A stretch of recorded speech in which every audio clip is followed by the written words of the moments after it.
The subcommittee will come to order. Without objection, the chair is authorized to declare recess at any time.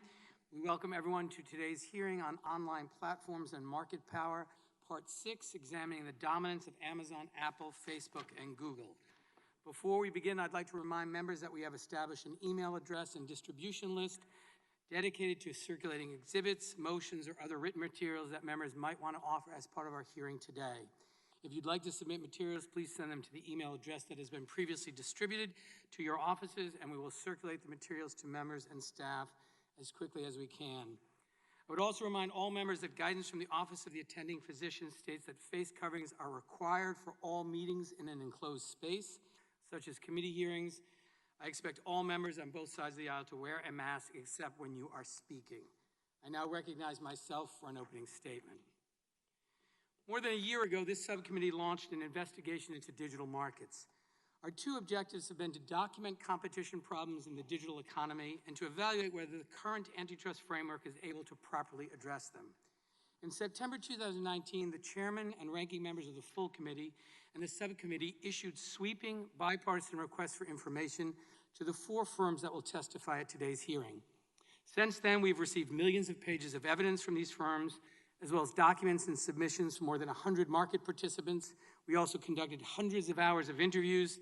As part of this investigation, we have held 5 hearings to examine the effects of online market power on innovation and entrepreneurship, data privacy, a free and diverse press, and independent businesses in the online marketplace.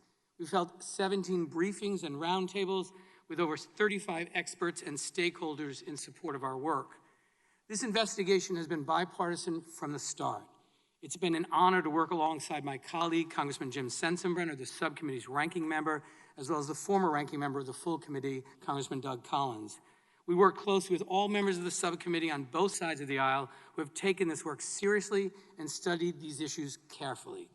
As my colleague, Congressman Ken Buck, recently commented, and I quote, "This is the most bipartisan effort that I've been involved with in 5.5 years of Congress," end quote. The purpose of today's hearing is to examine the dominance of Amazon, Apple, Facebook, and Google. Amazon runs the largest online marketplace in America, capturing 70% of all online marketplace sales. It operates across a vast array of businesses, from cloud computing and movie production to transportation logistics and small business lending. Amazon's market valuation recently hit $1.5 trillion, more than that of Walmart, Target, Salesforce, IBM, eBay, and Etsy combined. Apple is a dominant provider of smartphones with more than 100 million iPhone users in the United States alone. In addition to hardware, Apple sells services and apps including financial services, media, and games. Facebook is the world's largest provider of social networking services with a business model that sells digital ads. Despite a litany of privacy scandals and record-breaking fines, Facebook continues to enjoy booming profits, $18 billion last year alone. Lastly, Google is the world's largest online search engine, capturing more than 90% of searches online. It controls key technologies and digital ad markets and enjoys more than 1 billion users across 6 products, including browsers, smartphones, and digital maps. Prior to the COVID-19 pandemic, these corporations already stood out as titans in our economy. In the wake of COVID-19, however, they're likely to emerge stronger and more powerful than ever before. As American families shift more of their work, shopping, and communication online, these giants stand to profit. Locally owned businesses, meanwhile, mom and pop stores on Main Street, face an economic crisis unlike any in recent history. As hard it is to believe, it's possible that our economy will emerge from this crisis even more concentrated and consolidated than before. These companies serve as critical arteries of commerce and communications. Because these companies are so central to our modern life, their business practices and decisions have an outsized effect on our economy and our democracy. Any single action by one of these companies can affect hundreds of millions of us in profound and lasting ways. Although these 4 corporations differ in important and meaningful ways, we've observed common patterns and competition problems over the course of this investigation. First, each platform is a bottleneck for a key channel of distribution. Whether they control access to information or to a marketplace, these platforms have the incentive and ability to exploit this power. They can charge exorbitant fees, impose oppressive contracts, and extract valuable data from the people and businesses that rely on them. Second, each platform uses its control over digital infrastructure to surveil other companies, their growth, business activity, and whether they might pose a competitive threat. Each platform has used this data to protect its power by either buying, copying, or cutting off access for any actual or potential rival. Third, these platforms abuse their control over current technologies to extend their power, whether it's through self-preferencing, predatory pricing, or requiring users to buy additional products. The dominant platforms have wielded their power in destructive, harmful ways in order to expand.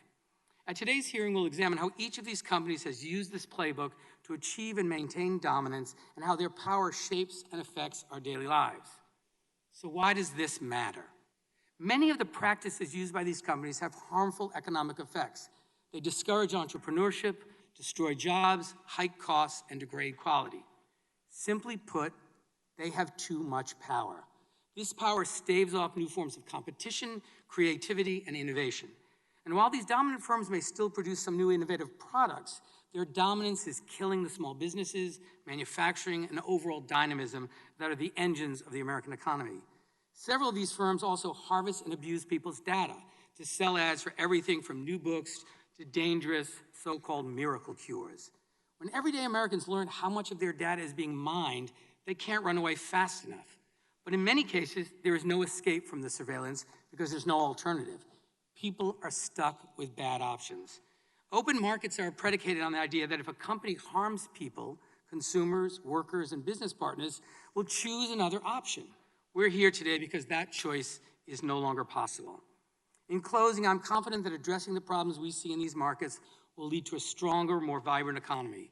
Because concentrated economic power also leads to concentrated political power, this investigation also goes to the heart of whether we, as a people, govern ourselves or whether we let ourselves be governed by private monopolies. American democracy has always been at war against monopoly power. Throughout our history, we've recognized that concentrated markets and concentrated political control are incompatible with democratic ideals. When the American people confronted monopolists in the past, be it the railroads or the oil tycoons or AT&T and Microsoft, we took action to ensure no private corporation controls our economy or our democracy. We face similar challenges today.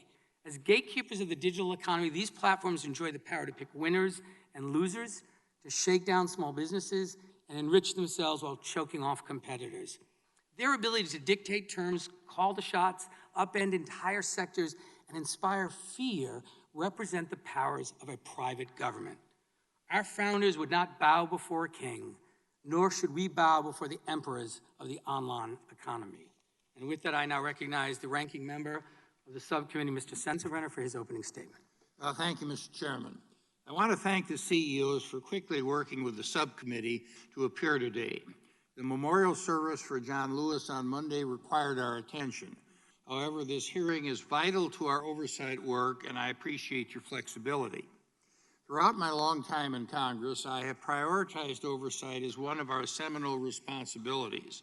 Part of that responsibility is to periodically review the effectiveness of our laws.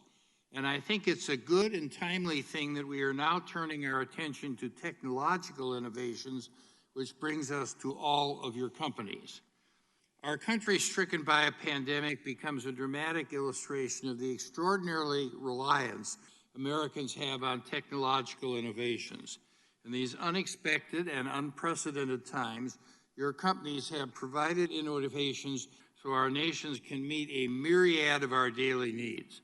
The delivery of groceries, virtual visits with doctors, connecting socially distant families, or keeping our small and large businesses connected.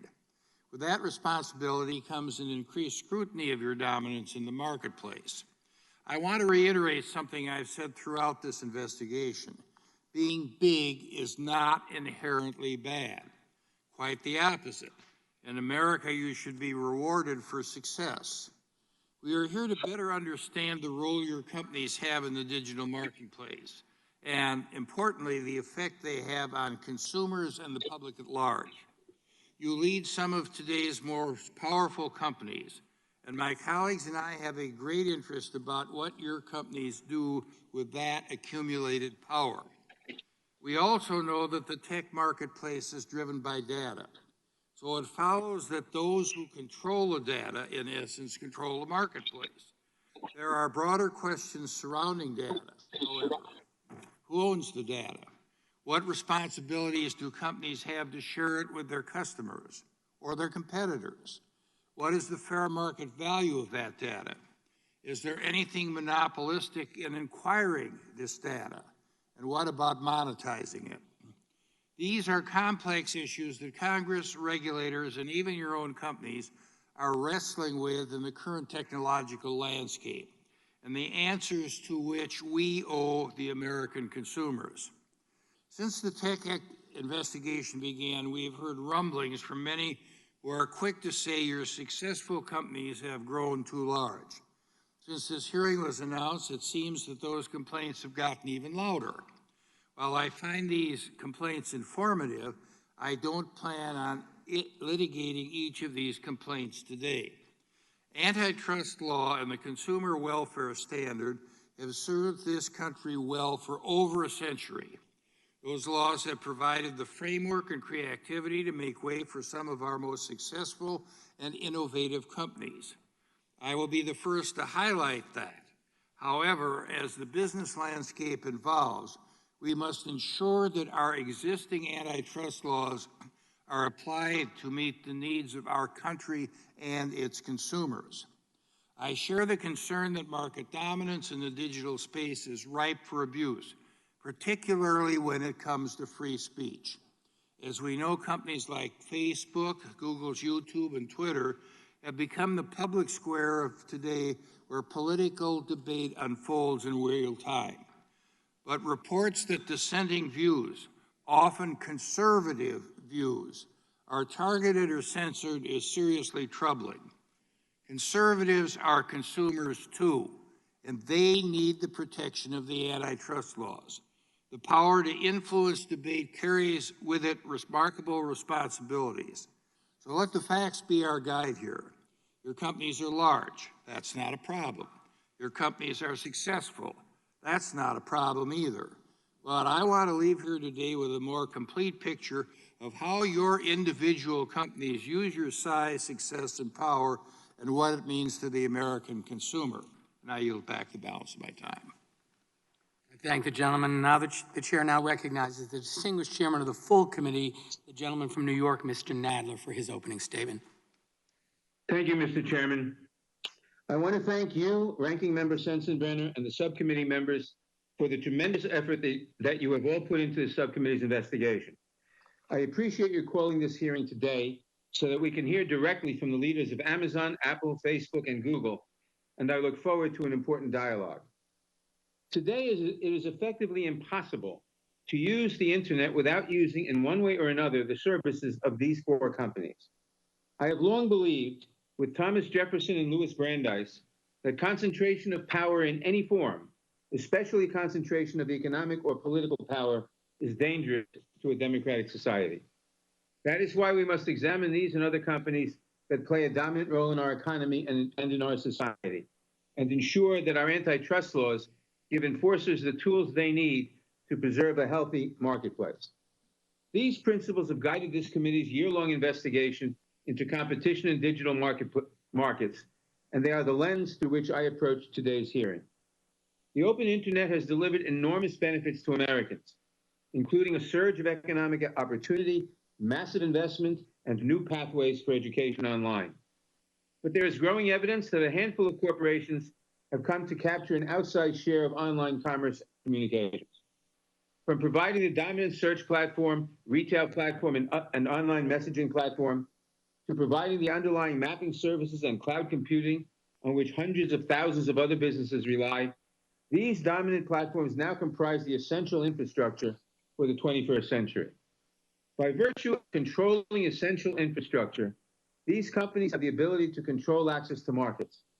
In some basic ways, the problem is not unlike what we faced 130 years ago, when railroads transformed American life, both enabling farmers and producers to access new markets, but also creating a key chokehold that the railroad monopolies could exploit. Railroads notoriously abuse this gatekeeper power in a variety of ways. They charge tolls, extorting the producers reliant on their rails. They discriminated among farmers, picking winners and losers across the economy. And by expanding into lines of business that competed directly with producers, they could use their dominance in transportation to favor their own services. These tactics by the railroads spurred fury and despair across the country. Congress initiated investigations to document these problems and enacted legislative solutions to halt and outlaw these anti-competitive practices in the railroad industry and other industries dominated by unregulated monopolies and trusts. Importantly, congressional oversight and legislative reforms during this period did not prevent or encumber the inexorable arrival of new technology or human progress.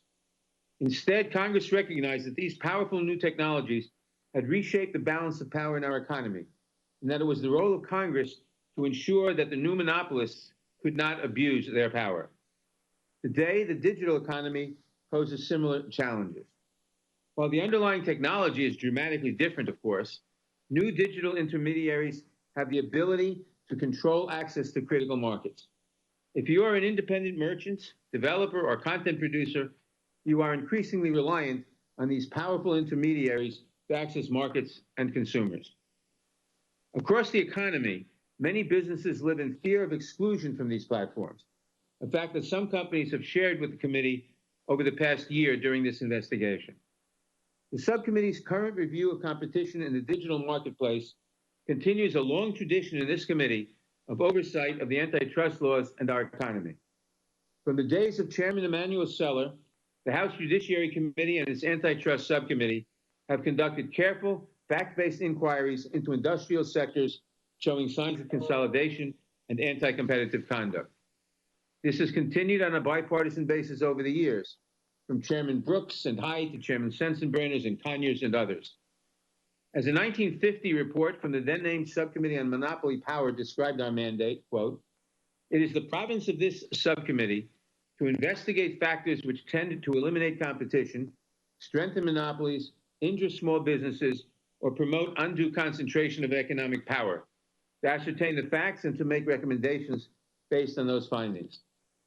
Following in this proud tradition, our investigation has held hearings with industry and government witnesses, consultations with subject matter experts, and a careful and at times painstaking review of large volumes of evidence provided by industry participants and regulators. While ultimately it is the responsibility of the antitrust enforcement agencies to enforce the law, Congress has an obligation to assess whether existing antitrust laws and competition policies and the will to enforce those laws and policies are adequate to address the competition issues facing our country and to take action if they are found to be lacking. Given the dominant role that these four companies play in our economy and our society, it is only reasonable that our careful examination of the antitrust laws begin with them. I appreciate the participation of all of our witnesses today. Our investigation would not be complete. Indeed, it has hardly begun without hearing directly from the decision makers at these companies, and I look forward to their testimony and to today's discussion. I yield back the balance of my time. I thank the gentleman, and I now recognize the ranking member of the full committee, the gentleman from Ohio, Mr. Jordan, for his opening statement. Thank you, Mr. Chairman, and I also want to thank the ranking member of this subcommittee, Mr. Sensenbrenner. I'm not sure how many more committee hearings this subcommittee or the full committee are going to have this Congress, but I want to thank Jim for his great work for the constituents of his district in Wisconsin for this many years and for the work he has done for this entire committee. I'll just cut to the chase. Big tech's out to get conservatives. That's not a suspicion. That's not a hunch. That's a fact. July 20th, 2020, Google removes the homepages of Breitbart and the Daily Caller. Just last night, we learned Google has censored Breitbart so much traffic has declined 99%. June 16th, 2020, Google threatens to demonetize and ban the Federalist. April 19th, 2020, Google and YouTube announce a policy censoring the content that conflicts with recommendations of the World Health Organization. Now think about that. The World Health Organization, the organization that lied to us, the organization that shilled for China, and if you contradict something they say, they can say whatever they want. They can lie for China. They can shill for China.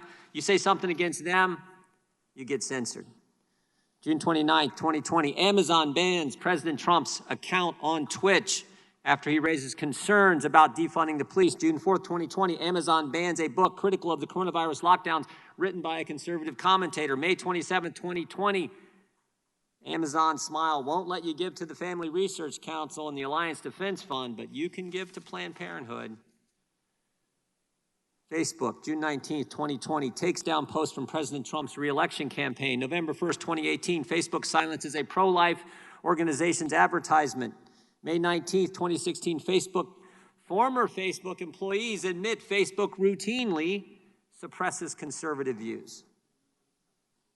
And I haven't even mentioned Twitter, who we actually invited, Mr. Chairman. We asked for you guys to invite him as one of our witnesses. You guys said no. I haven't even mentioned them. 2 years ago, they shadow banned 2 members of this committee. 4 members of Congress were shadow banned 2 years ago. 435 in the House, 100 in the Senate, 535, only 4. Only 4. Gates, Meadows, Nunes, Jordan, only 4 get shadow banned. And of course, what did Mr. Dorsey tell us? He said, oh, it was just a glitch in our algorithm. I asked him, what'd you put in the algorithm? The names Gates, Meadows, Nunes, Jordan? I mean, if I had a nickel for every time I heard it was just a glitch, I wouldn't be as wealthy as our witnesses, but I'd be doing all right. We've heard that excuse time and time again. May 28th, Twitter censors President Trump's tweet on the riots in Minneapolis. May 29th, 2020, Twitter censors the White House for quoting the president's comments about the riots in Minneapolis. June 23rd, 2020, Twitter censors the president again for saying he'll enforce the rule of law against any autonomous zone in Washington, D.C. You can tweet all you want about the autonomous zone that happened in Seattle, but the president tweets that he's not going to have one in Washington, D.C. Nope, you can't do that. You get banned, you get censored. Dozens of examples. Oh, I forgot one. Just last week, July 21st. Here's what Twitter did. The leader of Iran, the Islamic Republic of Iran, this is from the largest state sponsor of terrorism. Twitter allows this tweet, quote, the Islamic Republic of Iran will never forget the martyrdom of Soleimani and will definitely strike a reciprocal blow in the United States. So you can threaten the citizens of this great country, the leader of the largest state sponsor of terrorism, that's just fine. But the president says he's not going to allow some autonomous zone in D.C. and he gets censored. All kinds of examples, most of them from this year, and that's what's I think critical for us all to understand. Most of them from this year and election year.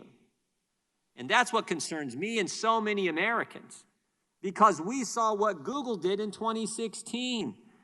We all know about the email the day after the election where top executives at Google email chain where they talked about the silent donation Google made to the Clinton campaign. Now, thank goodness it wasn't enough, and in spite of their efforts to help Clinton, President Trump won.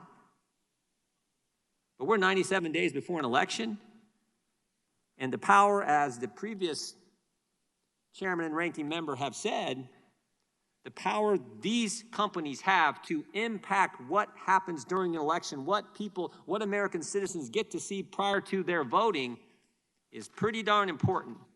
That's why this committee hearing is important. Look, we all think the free market's great. We think competition is great. We love the fact that these are American companies. But what's not great is censoring people, censoring conservatives, and trying to impact elections. And if it doesn't end, there has to be consequences. There have to be consequences. That's what I'm concerned about, and I think what so many Americans are concerned about. So I look forward to hearing from our witnesses, Mr. Chairman. And before I yield back, Mr. Chairman, we have a colleague. I would ask unanimous consent that Mr. Johnson, the ranking member of the Constitution Subcommittee, be allowed to participate in today's hearing, which is our customary practice for subcommittee hearings. The gentleman makes a unanimous consent request. Mr. Chairman, I would object. Objection is heard. I now have the pleasure Mr. Chairman, of introducing today's why witnesses. are we not allowing, it is customary. Jordan, there was a unanimous consent request, objection was heard, and now we'll introduce our witnesses. This has never happened. It is in now history my of the- pleasure this has to never happened in introduce history of the Judiciary today's Committee. witnesses. Our first witness is Jeff Bezos, the Chief Executive Officer. Mr. Jordan, I have the time. But this is the ranking Our member of the first witness Constitution. We're talking about people's liberties here. We got the Mr. ranking member. Jordan, you made a unanimous consent request. Objection was heard. Those are our rules. Objection was. It is now my by pleasure the- to introduce today's witnesses. by the Mr. Our first Constitutional law witness is professor. Jeff Bezos, the Chief Put your Executive mask on. Officer of Amazon.com. Mr. Bezos founded Amazon in Excuse me, I'm going to remind members of this committee, unless you are speaking, our rules require you to wear a mask according to the attending physician. No, I'm speaking about another member of this committee. I'll begin again. It is now my pleasure to introduce today's witnesses. Our first witness is Jeff Bezos, the Chief Executive Officer of Amazon.com. Mr. Bezos founded Amazon in 1994 as an online bookstore. Since then, Amazon has grown to be the largest online retailer on the internet. Mr. Bezos has also oversees his company's expansion into areas including cloud computing, digital streaming, and artificial intelligence. Mr. Bezos received his Bachelor's of Science from Princeton University. Our second witness, Sundar Pichai, is the Chief Executive Officer of both Alphabet and its subsidiary Google.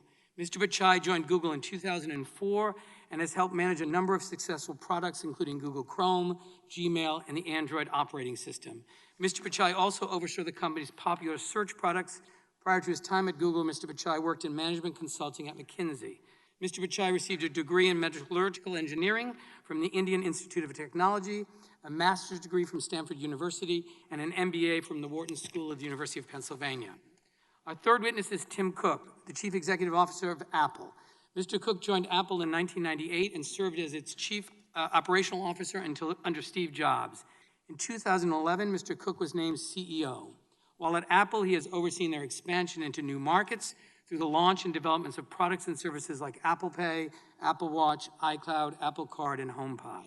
Prior to joining Apple, Mr. Cook served as the Director of North American Fulfillment for IBM. Mr. Cook received a Bachelor of Science from Auburn University and an MBA from Duke University's Fuqua School of Business. The last witness at today's hearing is Mark Zuckerberg, founder, chairman, and CEO of Facebook.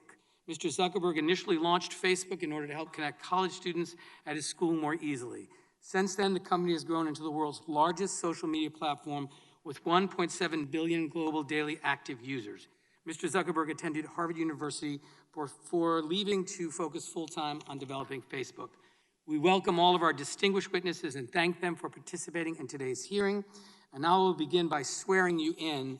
And before I do that, I want to also remind you that you are the only ones from your respective companies invited to testify today, and that in accordance with normal House practice and Section G of the House Remote Committee Proceeding Regulations, your sworn testimony must be your own. Please let me know if at any point in the hearing you wish to mute yourself so you can confer with your counsel. So will you please unmute your microphones and raise your right hands? Do you swear or affirm under penalty of perjury that the testimony you are about to give is true and correct to the best of your knowledge, information, and belief, so help you God? Yes. Yes. Let the record show the witnesses answered in the affirmative. Thank you, and you may remain seated. Please note that your written statements will be entered into the record in their entirety. Accordingly, I ask that you summarize your testimony in 5 minutes. To help you stay within that time, there is a timing light in WebEx. When the light switches from green to yellow, you have 1 minute to conclude your testimony. When the light turns red, it signals your 5 minutes have expired. Mr. Bezos, you may begin. Thank you, Chairman Cicilline, Ranking Member Sensenbrenner, and members of the subcommittee. I was born into great wealth, not monetary wealth, but instead the wealth of a loving family, a family that fostered my curiosity and encouraged me to dream big. My mom, Jackie, had me when she was a 17-year-old high school student in Albuquerque. Being pregnant in high school was not popular. The school tried to kick her out, but she was allowed to finish after my grandfather negotiated terms with the principal. She couldn't have a locker, no extracurriculars, and couldn't walk across the stage to get her diploma. She graduated and was determined to continue her education, so she enrolled in night school, bringing me, her infant son, to class with her throughout. My dad's name is Miguel. He adopted me when I was 4. He was 16 when he came to the U.S. from Cuba by himself shortly after Castro took over. My dad didn't speak English, and he did not have an easy path. What he did have was grit and determination. He received a scholarship to college in Albuquerque, which is where he met my mom. Together with my grandparents, these hardworking, resourceful, and loving people made me who I am. I walked away from a steady job on Wall Street into a Seattle garage to found Amazon. fully understanding that it might not work. It feels like just yesterday I was driving the packages to the post office myself, dreaming that one day we might afford a forklift. Customer obsession has driven our success, and I take it as an article of faith that customers notice when you do the right thing. You earn trust slowly over time by doing hard things well, delivering on time, offering everyday low prices, making promises and keeping them, and making principled decisions, even when they are unpopular. And our approach is working. 80% of Americans have a favorable impression of Amazon overall. Who do Americans trust more than Amazon to do the right thing? Only their doctors and the military. The retail market we participate in is extraordinarily large and competitive. Amazon accounts for less than 1% of the $25 trillion global retail market and less than 4% of US retail. There's room in retail for multiple winners. We compete against large, established players like Target, Costco, Kroger, and of course, Walmart, a company more than twice Amazon's size. 20 years ago, we made the decision to invite other sellers to sell in our store to share the same valuable real estate we spent billions to build, market, and maintain. We believe that combining the strengths of Amazon store with the vast selection of products offered by third parties would be a better experience for customers, and that the growing pie of revenue and profits would be big enough for all. We were betting that it was not a zero-sum game. Fortunately, we were right. There are now 1.7 million small and medium-sized businesses selling on Amazon. The trust customers put in us every day has allowed Amazon to create more jobs in the United States over the past decade than any other company. Hundreds of thousands of jobs across 42 states. Amazon employees make a minimum of $15 an hour, more than double the federal minimum wage. And we offer the best benefits that include comprehensive health insurance, 401k retirement, and parental leave, which includes 20 weeks of paid maternity leave. More than any place on earth, entrepreneurial companies start, grow, and thrive here in the US. We nurture entrepreneurs and startups with stable rule of law, the finest university system in the world, the freedom of democracy, and a deeply accepted culture of risk-taking. Of course, this great nation of ours is far from perfect. Even as we remember Congressman John Lewis and honor his legacy, we're in the middle of a much-needed race reckoning. We also face the challenges of climate change and income inequality, and we're stumbling through the crisis of a global pandemic. Still, with all of our faults and problems, the rest of the world would love even the tiniest sip of the elixir we have here in the US. Immigrants like my dad see what a treasure this country is. They have perspective and often can see it even more clearly than those of us who were lucky enough to be born here. It is still day one for this country, and even in the face of today's humbling challenges, I have never been more optimistic about our future. I appreciate the opportunity to appear before you today, and I'm very happy to take your questions. Thank you, Mr. Bezos. Mr. Pichai, you are now recognized for 5 minutes. Thank you, Mr. Chairman, Ranking Member Sensenbrenner, and members of the subcommittee. Before I start, I know this hearing was delayed because of the ceremonies to honor the life of your colleague, Representative John Lewis. Because of his courage, this world is a better place. He'll be deeply missed. At its heart, a discussion about competition is a discussion about opportunity. This has never been more important as the global pandemic poses dual challenges to our health and our economy. Expanding access to opportunity through technology is personal to me. I didn't have much access to a computer growing up in India, so you can imagine my amazement when I arrived in the US for graduate school and saw an entire lab of computers to use whenever I wanted. Accessing the internet for the first time set me on a path to bring technology to as many people as possible. It inspired me to build Google's first browser, Chrome. I'm proud that 11 years later, so many people experience the web through Chrome for free. Google takes pride in the number of people who choose our products. We are even prouder of what they do with them.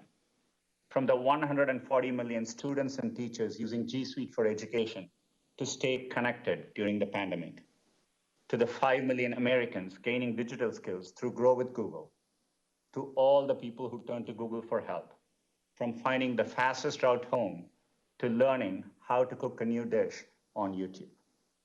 Google's work would not be possible without the long tradition of American innovation, and we are proud to contribute to its future.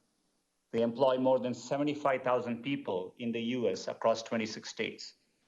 The Progressive Policy Institute estimated that in 2018, we invested more than $20 billion in the US, citing us as the largest capital investor in America that year, and one of the top 5 for the last 3 years. One way we contribute is by building helpful products. Research found that free services like Search, Gmail, Maps, and Photos provide thousands of dollars a year in value to the average American. And many are small businesses using our digital tools to grow. Stone Dimensions, a family-owned stone company in Pewaukee, Wisconsin, uses Google My Business to draw more customers. Gills Appliances, a family-owned appliance store in Bristol, Rhode Island, credits Google Analytics with helping them reach customers online during the pandemic. Nearly 1/3 of small business owners say that without digital tools, they would have had to close all or part of their business during COVID. Another way we contribute is by being among the world's biggest investors in research and development. At the end of 2019, our R&D spend had increased tenfold over 10 years, from $2.8 billion to $26 billion, and we have invested over $90 billion the last 5 years. Our engineers are helping America remain a global leader in emerging technologies like artificial intelligence, self-driving cars, and quantum computing. Just as America's technology leadership is not inevitable, Google's continued success is not guaranteed. New competitors emerge every day, and today users have more access to information than ever before. Competition drives us to innovate, and it also leads to better products, lower choices, and more choices for everyone. For example, competition helped lower online advertising costs by 40% over the last decade, with savings passed down to consumers. Open platforms like Android also support the innovation of others. Using Android, thousands of mobile operators build and sell their own devices without paying any licensing fees to us. This has enabled billions of consumers to afford cutting-edge smartphones, some for less than $50. Whether building tools for small businesses or platforms like Android, Google succeeds when others succeed. Competition also sets higher standards for privacy and security. I've always believed that privacy is a universal right, and Google is committed to keeping your information safe, treating it responsibly, putting you in control, and we've long supported the creation of comprehensive federal privacy laws. I've never forgotten how access to technology and innovation changed the course of my life. Google aims to build products that increase access to opportunity for everyone, no matter where you live, what you believe, or how much money you earn.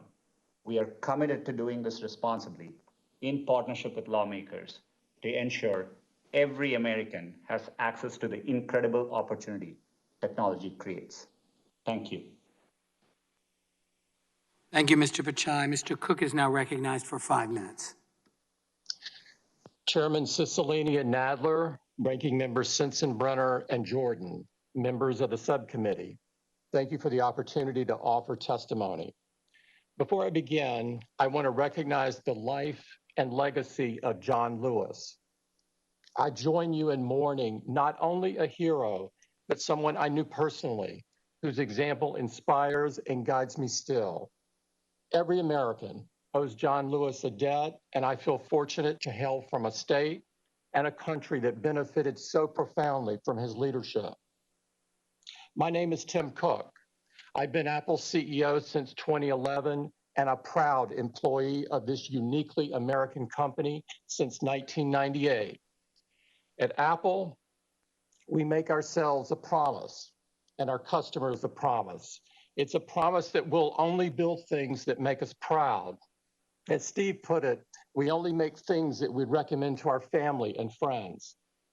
You can try to define this difference in a lot of ways. You can call it the seamless integration of hardware and software. You can call it simplicity of design or a great ecosystem. All of those things are true. But if you want to put it simply, products like iPhone just work. When customers consistently give iPhone a 99% satisfaction rating, that's the message they're sending about the user experience. But we also know that customers have a lot of choices and that our products face fierce competition. Companies like Samsung, LG, Huawei, and Google have built successful businesses with different approaches. We're okay with that. Our goal is the best, not the most. In fact, we don't have a dominant share in any market or in any product category where we do business. What does motivate us is that timeless drive to build new things that we're proud to show our users. We focus relentlessly on those innovations, on deepening core principles like privacy and security, and on creating new features. In 2008, we introduced a new feature of the iPhone called the App Store. Launched with 500 apps, which seemed like a lot at the time, the App Store provided a safe and trusted way for users to get more out of their phone. We knew the distribution options for software developers at the time didn't work well. Brick and mortar stores charged high fees and had limited reach. Physical media like CDs had to be shipped and were hard to update. From the beginning, the App Store was a revolutionary alternative. App Store developers set prices for their apps and never pay for shelf space. We provide every developer with cutting-edge tools like compilers, programming languages, and more than 150,000 essential software building blocks called APIs. The App Store guidelines ensure a high-quality, reliable, and secure user experience. They are transparent and applied equally to every developer. For the vast majority of apps, developers keep 100% of the money they make. The only apps that are subject to a commission are those where the developer acquires a customer on an Apple device and where the features or services would be experienced and consumed on an Apple device. In the App Store's more than 10-year history, we have never raised the commission or added a single fee. In fact, we've reduced it for subscriptions and exempted additional categories of apps. I'm here today because scrutiny is reasonable and appropriate. We approach this process with respect and humility, but we make no concession on the facts. What began as 500 apps is now more than 1.7 million, only 60 of which are Apple software. If Apple is a gatekeeper, what we've done is open the gate wider. We want to get every app we can on the store, not keep them off. The App Store's economic contributions are significant. The ecosystem is responsible for 1.9 million jobs in all 50 states, and it facilitated $138 billion in commerce in the US in 2019 alone. I share the committee's belief that competition promotes innovation, that it makes space for the next great idea, and that it gives consumers more choices. Since Apple was founded, these things have defined us. The first Mac brought opportunity and possibility into the home. The iPod helped musicians and artists to share their creations and be paid fairly for it. This legacy does much more than make us proud. It inspires us to work tirelessly to make sure tomorrow will be even better than today. Thank you very much. I look forward to responding to your questions. Thank you, Mr. Cook. Mr. Zuckerberg is now recognized for 5 minutes. Thank you. Before I begin, I want to add my voice to those honoring Congressman John Lewis and his service to our country. America has lost a real hero who never stopped fighting for the rights of every person. Chairman Cicilline, Ranking Member Sensenbrenner, and members of the subcommittee, thank you for the opportunity to testify. The tech industry is an American success story. The products we build have changed the world and improved people's lives. Our industry is one of the ways that America shares its values with the world and one of our greatest economic and cultural exports. Facebook is part of this story. We started with an idea to give people the power to share and connect, and we've built services that billions of people find useful. I'm proud that we've given people who've never had a voice before the opportunity to be heard, and given small businesses access to tools that only the largest players used to have.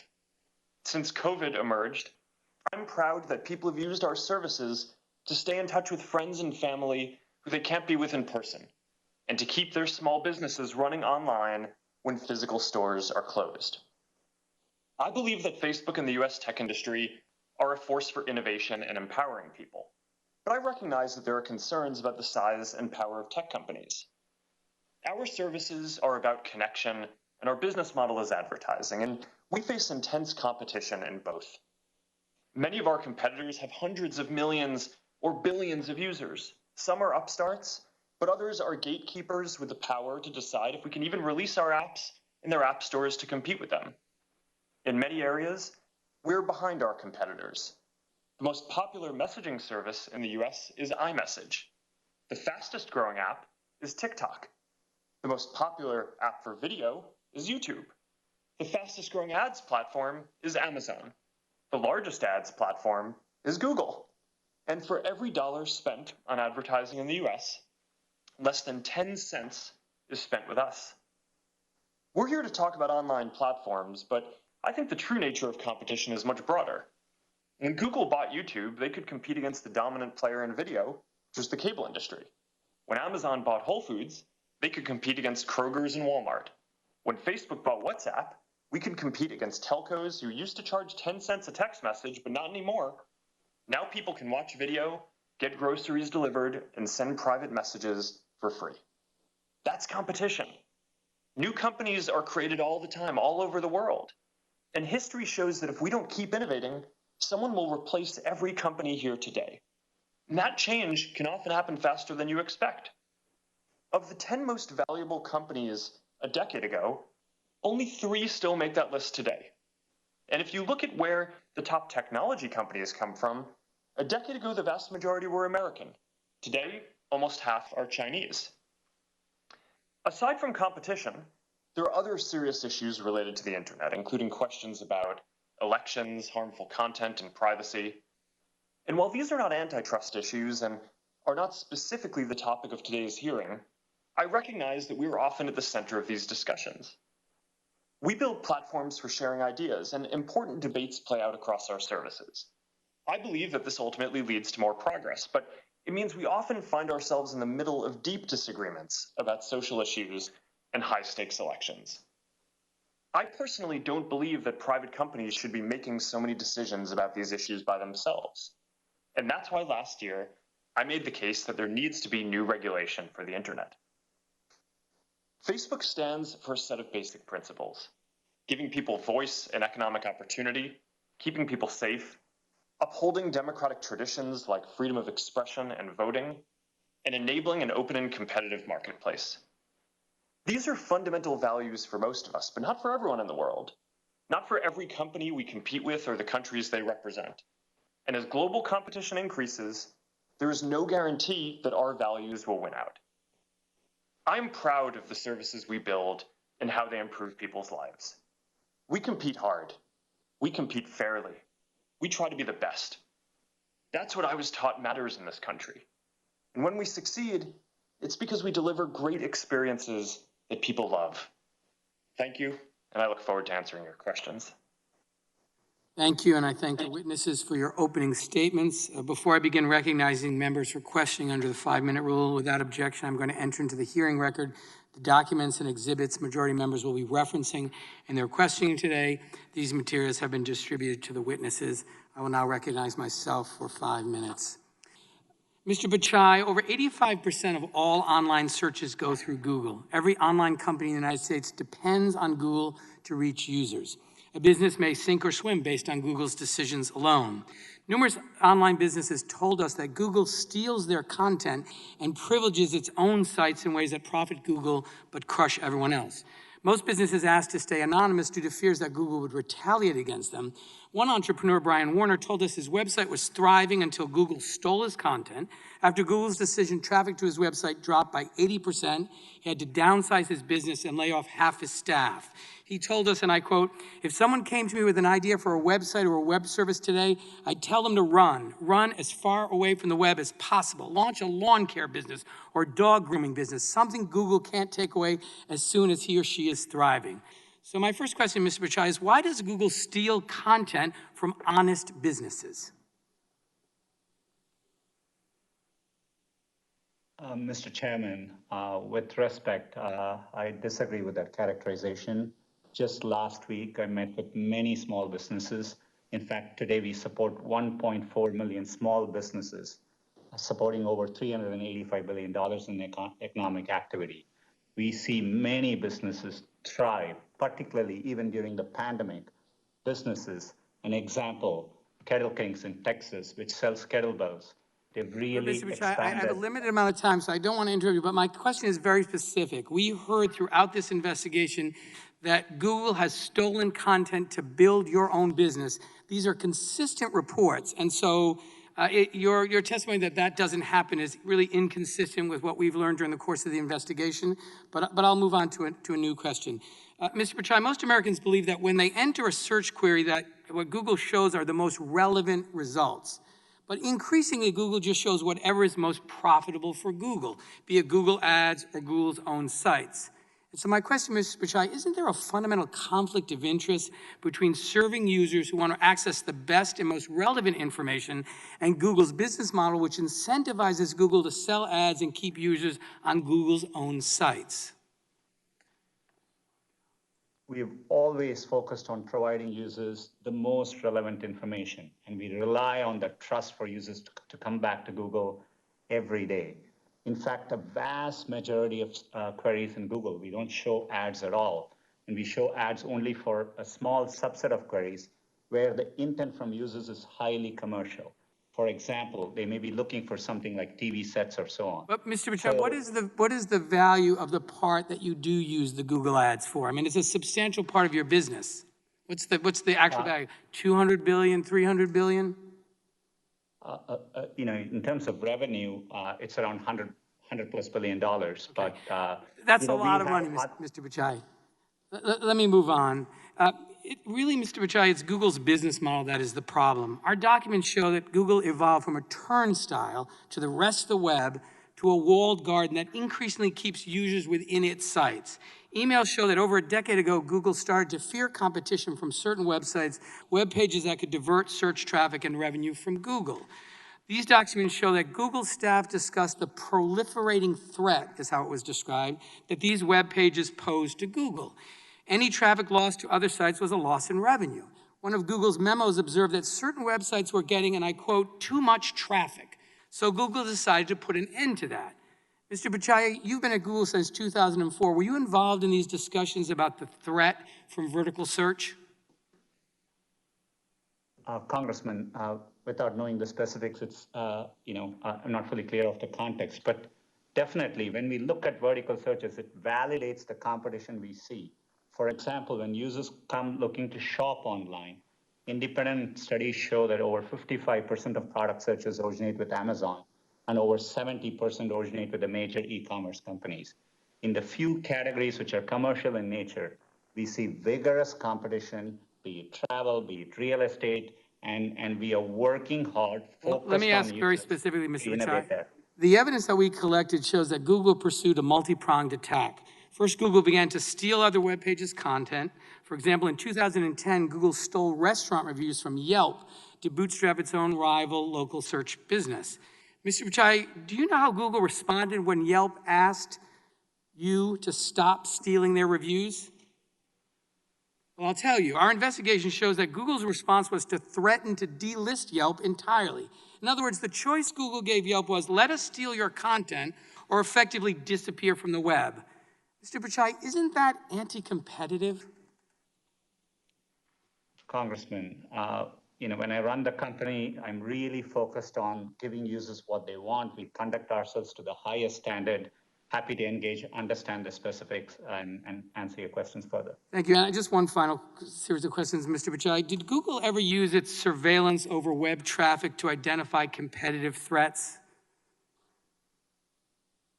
Congressman, just like other businesses, we try to understand trends from data which we can see, and we use it to improve our products for our users.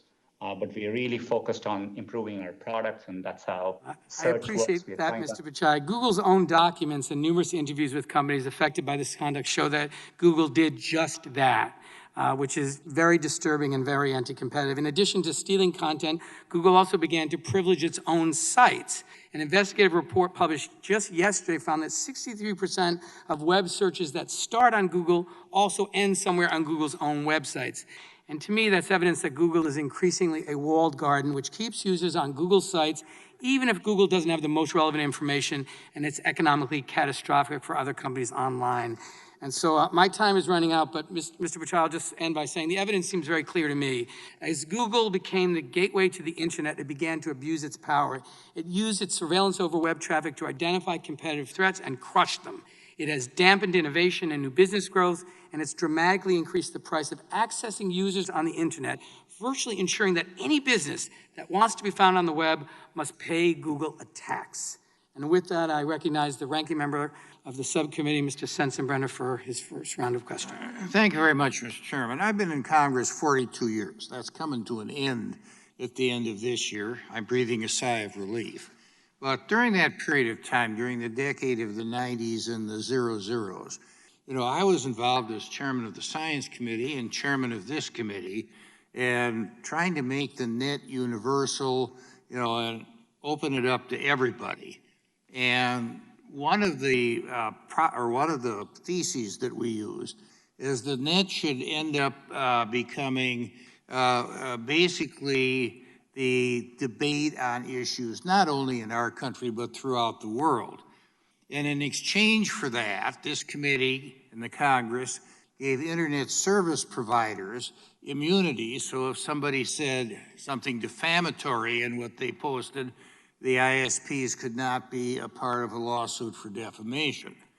Now, after hearing Mr. Jordan give a long line of censorship of conservative viewpoints, I'm concerned that the people who manage the net, and the four of you manage a big part of the net, are ending up using this as a political screen. Conservatives are consumers too. And the way the net was put together in the eyes of Congress is that everybody should be able to speak their mind. Now, Mr. Zuckerberg, Mr. Jordan's litany of censorship zeroes in on Facebook. Exactly what are your standards in, quote, filtering out political speech that maybe some people out there don't agree with? Congressman, thank you for the opportunity to address this. Our goal is to offer a platform for all ideas. We want to give everyone in the world a voice to share their experiences and ideas. A lot of that is day-to-day things that happen in their lives. Some of it is political. And frankly, I think that we've distinguished ourselves as one of the companies that defends free expression the most. We do have community standards around things that you can and cannot say.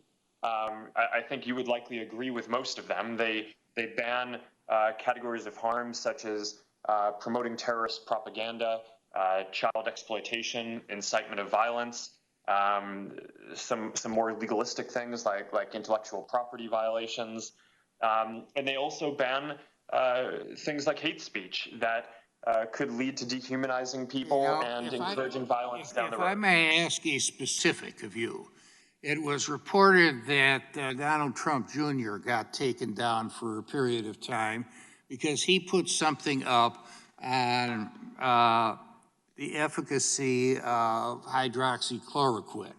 Now, I wouldn't take it myself, but there still is a debate on whether it is effective either in treating or preventing COVID-19. And I think that this is a legitimate matter of discussion. And it would be up to a patient and their doctor to determine whether hydroxychloroquine was the correct medication, given the circumstances. Now, why did that happen? Congressman, well, first, to be clear, I think what you might be referring to happened on Twitter, so it's hard for me to speak to that, but I can talk to our policies about this.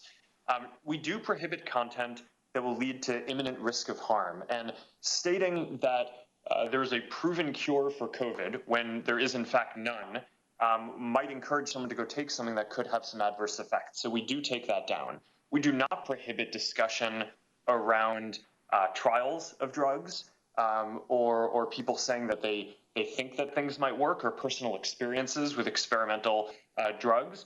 But if someone is going to say that something is proven when in fact it is not, that could lead people. Wouldn't that be up to make for a decision somebody with their on health. the other side of the issue to say that this is not proven? And, I know as a fact that, for people with certain conditions, it's contraindicated and they shouldn't take it on that. But wouldn't that be up to somebody else, to say, okay, what somebody posted on this really isn't true, and here's what the facts are, rather than having a Twitter or a Facebook take it down? Congressman, in general, I agree with you, and we do not want to become the arbiters of truth. I think that would be a bad position for us to be in, and not what we should be doing. But on specific claims, if someone is going to go out and say that hydroxychloroquine is proven to cure COVID, when in fact it has not been proven to cure COVID, and that statement could lead people to take a drug that in some cases, some of the data suggests that it might be harmful to people, we think that we should take that down. That could cause imminent risk of harm. Okay, thank you. I yield back. I thank the gentleman. I now recognize the distinguished chair of the full Judiciary Committee, Mr. Nadler from New York, for 5 minutes. Thank you, Mr. Chairman. Mr. Zuckerberg, I want to thank you for providing us information during our investigation. However, the documents you provided tell a very disturbing story. And that story is that Facebook saw Instagram as a powerful threat that could siphon business away from Facebook. And so rather than compete with it, Facebook bought it. This is exactly the type of anti-competitive acquisition that the antitrust laws were designed to prevent. Now, let me explain what I mean. Mr. Zuckerberg, you have written that Facebook can likely always just buy any competitive startups. In fact, on the day Facebook bought Instagram, which you described as a threat, you wrote, quote, "One thing about startups is you can often acquire them," close quote. Mr. Zuckerberg, you were referring to companies like Instagram in that quote, weren't you? Congressman, I don't have the exact document in front of me, but I've always been clear that we viewed Instagram both as a competitor and as a complement to our services. In the growing space around, after smartphones started getting big, and they competed with us in the space of mobile cameras and mobile photo sharing. But at the time, almost no one thought of them as a general social network. And people didn't think of them as competing with us in that space. And I think that the acquisition has been wildly successful. We were able to by acquiring them, continue investing in it and growing it as a standalone brand that now reaches many more people than I think either Kevin, the co-founder, or I thought would be possible at the time, while also incorporating some of the technology into making Facebook's photos sharing products better. So yes. Okay. Now, in early 2012, when Facebook contemplated acquiring Instagram, a competitive startup, you told your CFO that though nascent, Instagram could be very disruptive to us. And in the weeks leading up to the deal, you described Instagram as a threat, saying that, quote, "Instagram can meaningfully hurt us without becoming a huge business," unquote. Now, Mr. Zuckerberg, what did you mean when you described Instagram as a threat, as disruptive? And when you said that Instagram could meaningfully hurt Facebook, did you mean that consumers might switch from Facebook to Instagram? Congressman, thanks for the opportunity to address this. At the time, there was a a small but growing field of Did you mean mobile. that? Did you mean that consumers might switch from Facebook to Instagram? That was my question. Thanks, Congressman. Yes or no? Did you mean that? In the space of mobile photos and camera apps, which was growing, they were a competitor. I've been clear about fine, that. And fine. In February of that year, in February 2012, you told Facebook's chief financial officer that you were interested in buying Instagram. He asked you whether the purpose of the deal was to neutralize a potential competitor or to integrate their products with ours in order to improve our services. You answered that it was a combination of both, saying what we're really buying is time. Even if some new competitors springs up, those products won't get much traction since we'll already have their mechanics deployed at scale. Mr. Zuckerberg, what did you mean when you answered that the purpose of the deal was to neutralize a potential competitor? Congressman, well, those aren't my words, but yes, I've been clear that Instagram was a competitor in the space of mobile photo sharing. There were a lot of others at the time. They competed with apps like ViscoCam and PicPlease and companies like Path. It was a subset of the overall space of connecting that we exist in.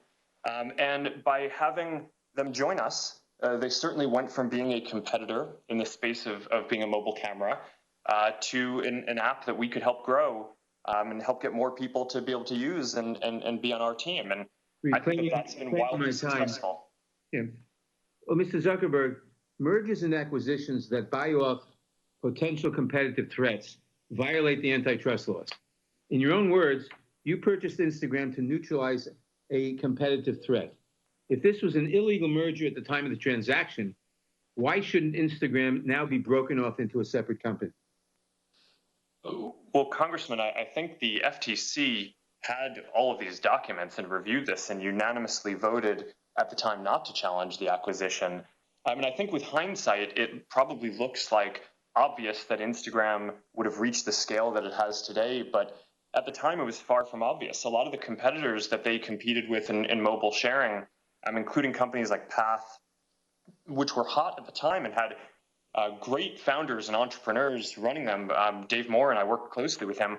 I don't even think Path exists today. It was not a guarantee that Instagram was going to succeed. The acquisition has done wildly well, largely because not just of the founders' talent, but because we invested heavily in building up the infrastructure and promoting it and working on security and working on a lot of things around this. And I think that this has been an American success story. Well, thank you. Mr. Zuckerberg, you're making my point. In closing, Mr. Chairman, I want to end where I began. Facebook, by Mr. Zuckerberg's own admission and by the documents we have from the time, Facebook saw Instagram as a threat that could potentially siphon business away from Facebook. And so rather than compete with it, Facebook bought it. This is exactly the type of anti-competitive acquisition that the antitrust laws were designed to prevent. This should never have happened in the first place. It should never have been permitted to happen, and it cannot happen again. I yield back. Thank you, Mr. Chairman. I would remind the witness that the failures of the FTC in 2012, of course, do not alleviate the antitrust challenges that the chairman described. And with that, I'm going to recognize the gentleman from Colorado and again thank him for co-hosting one of the most important field hearings we had along with Mr. Neguse in Colorado that I think was very critical in this investigation. And you're recognized from 5 minutes, Mr. Buck. Thank you, Mr. Chairman. And I want to offer my appreciation to you for the bipartisan way that you have approached the subcommittee's investigation. I want to start by saying that capitalism is the greatest instrument for freedom this world has ever seen. Capitalism has given the United States the freedom and means to defeat the Soviet Union, beat back fascism, and put a man on the moon. This economic system has lifted millions out of poverty. It has made America the freest, most prosperous nation in the world. Our witnesses have taken ideas born out of a dorm room, a garage, a warehouse, and built these dreams into 4 of the biggest power players in the digital global economy. You have all enjoyed the freedom to succeed. Now, let me be clear. I do not believe big is necessarily bad. In fact, big is often a force for good. However, I want to address one particularly disturbing issue. Mr. Pichai, in October 2018, Google dropped out of the running for a Pentagon contract to complete the Joint Enterprise Defense Infrastructure, or JEDI contract, which was valued at more than $10 billion. Google's stated reason for removing itself from the bidding process is that the U.S. military's project did not align with Google's corporate values and principles. This is the same U.S. military that fights for our freedoms and stands as a force for good across the globe. These are the same soldiers, sailors, and airmen that sacrifice their lives to ensure you have the freedom to build your company and set your corporate policies without fear of government interference, unlike in communist China. I also find it very interesting that only months after making this decision to withdraw from the JEDI contract, Marine General Joseph Dunford, the chairman of the U.S. Joint Chiefs of Staff, warned the Senate Armed Forces Committee that the Chinese military was directly benefiting from Google's work. It made me wonder what values Google and communist Red China had in common. I asked myself, is it that the Chinese Communist Party imprisons Uyghur Muslims in concentration camps, like it is shown on the chart behind me? Could it be that China forces slaves to work in sweatshops? Maybe they align on the design to suppress free speech in Hong Kong. Did Google agree with CCP's decision to lie to the world about the COVID-19 pandemic? Then I thought about Google's Dragonfly experiment. I wondered if perhaps you agreed with the Chinese government's use of technology platforms to spy on its own people and enforce draconian security laws. Maybe it's that your company is aligned with the Chinese Communist Party's corporate espionage policies, where the strategy is to steal whatever can't be produced domestically. These values that allow Google to work with the Chinese military but not the U.S. military help explain why Google wouldn't think twice about blatantly stealing a competitor's product, right down to the watermark, without any hint of attribution. Mr. Pichai, during our field hearing in my home state of Colorado, I heard a story that sounded so brazen and contrary to free market principles that I thought it must have been straight from the Chinese Communist Party's corporate espionage playbook. Google took advantage of a company that relied on your search engine to build its brand and compete. Google misappropriated lyrics from Genius Media Group's website and published those lyrics on Google's own platform. However, Genius caught Google in the act, quite literally red-handed. When Genius suspected this corporate theft was occurring, the company incorporated a digital watermark in its lyrics that spelled out red-handed. In Morse code, Google's lyric boxes contained the watermark, showing that your company stole what you couldn't or didn't want to produce yourself. After Google executives stated that they were investigating this problematic behavior, Genius created another experiment to determine the scope of the misappropriation. It turns out that out of 271 songs where the watermark was applied, 43% showed clear evidence of matching. Your company, which advertises itself as a doorway to freedom, took advantage of this small company, all but extinguishing Genius's freedom to compete. Google is supposed to connect people to information. Your corporate values once stood for freedom, a platform that let capitalism flourish and helped bring countless people across the globe out of poverty. My question to you, Mr. Pichai, do you think that Google could get away with following China's corporate espionage playbook if you didn't have a monopolistic advantage in the market? Congressman, I want to be able to address the important concerns you raised. First of all, we are proud to support the U.S. government. We recently signed a big project with the Department of Defense where we are bringing our world-class zero trust-based cybersecurity approach to help protect Pentagon networks from cybersecurity attacks.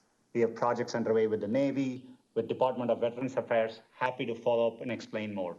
We have a very limited presence in China. We don't offer any of our services, search, maps, Gmail, YouTube, etc. in China. And with respect to music, we license content there. In fact, we license content from other companies. And so this is a dispute between Genius and the other companies in terms of where the source of the content is. But again, happy to engage and explain what we do here further. Thank you. I yield back, Mr. Chairman. Thank the gentleman. I now recognize the gentleman from Georgia, Mr. Johnson, for 5 minutes.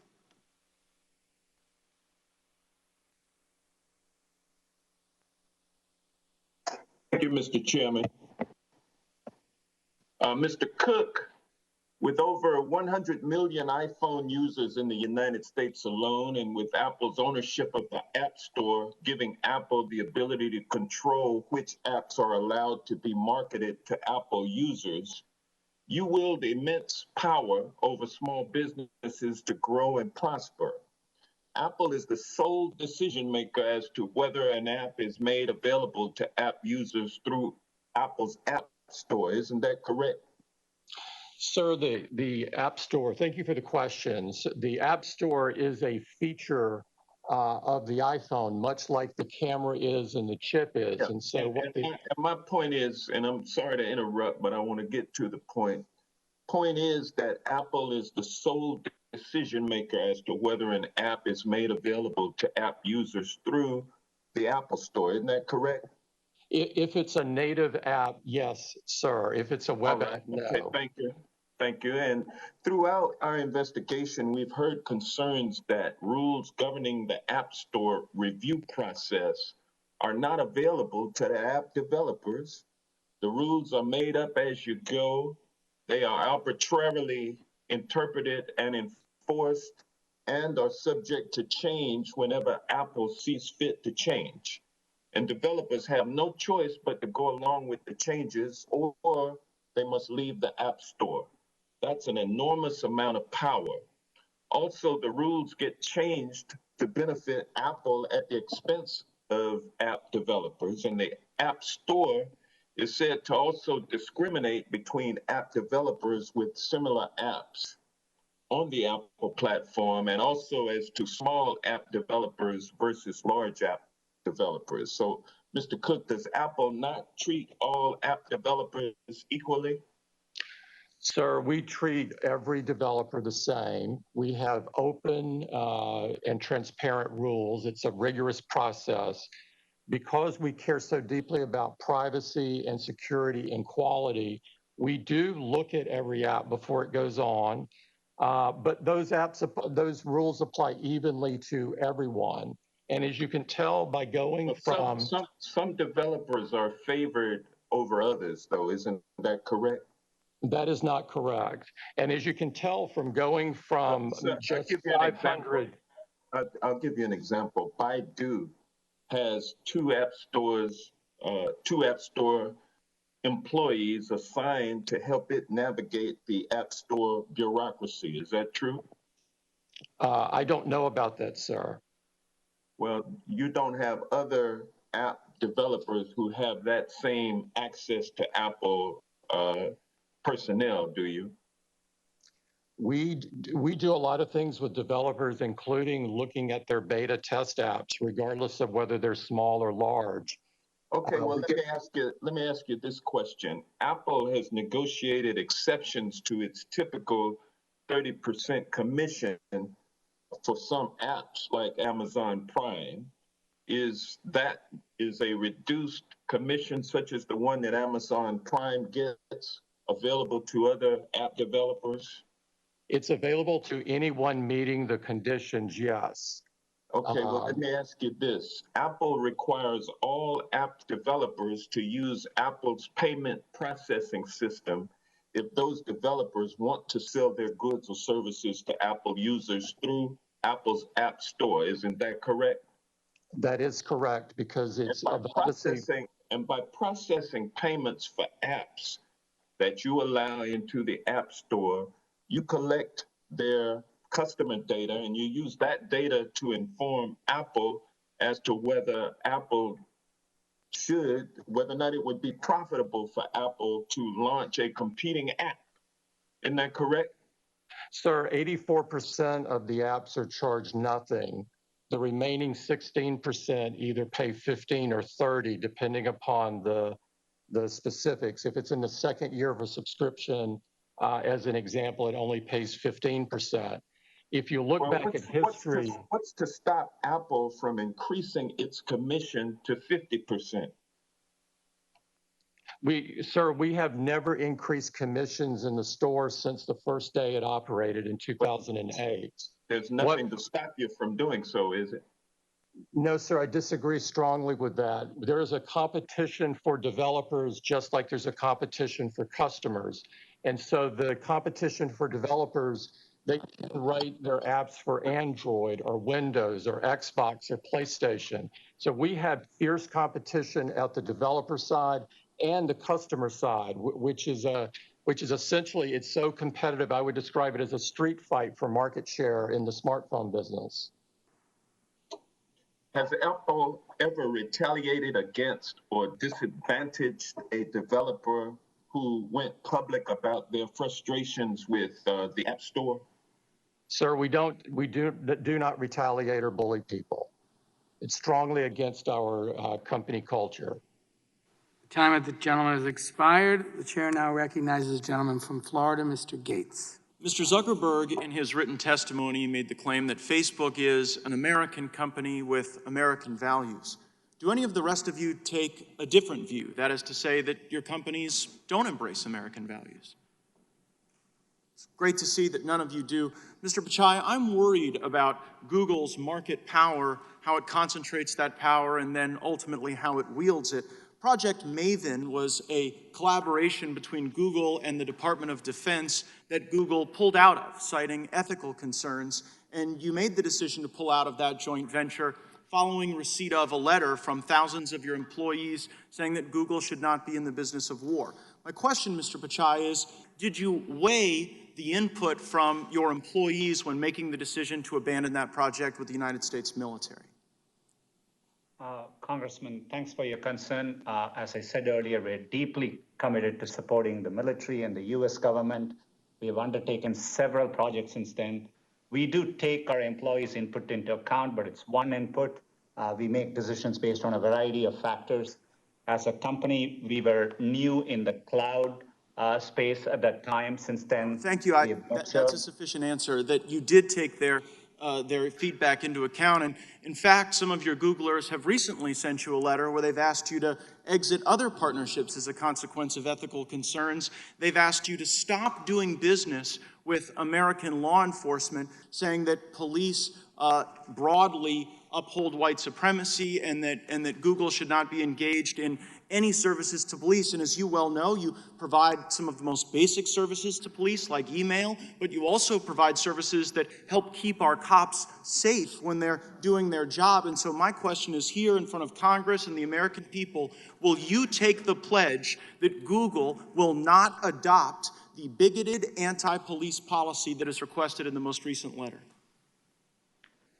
Congressman, we have a long track record of working with law enforcement when it is supported by due process and the law. We push back against overbroad requests. We are transparent about the requests we get, but we have a long history of following the law and cooperating with law enforcement. I understand the history. I'm asking about the future.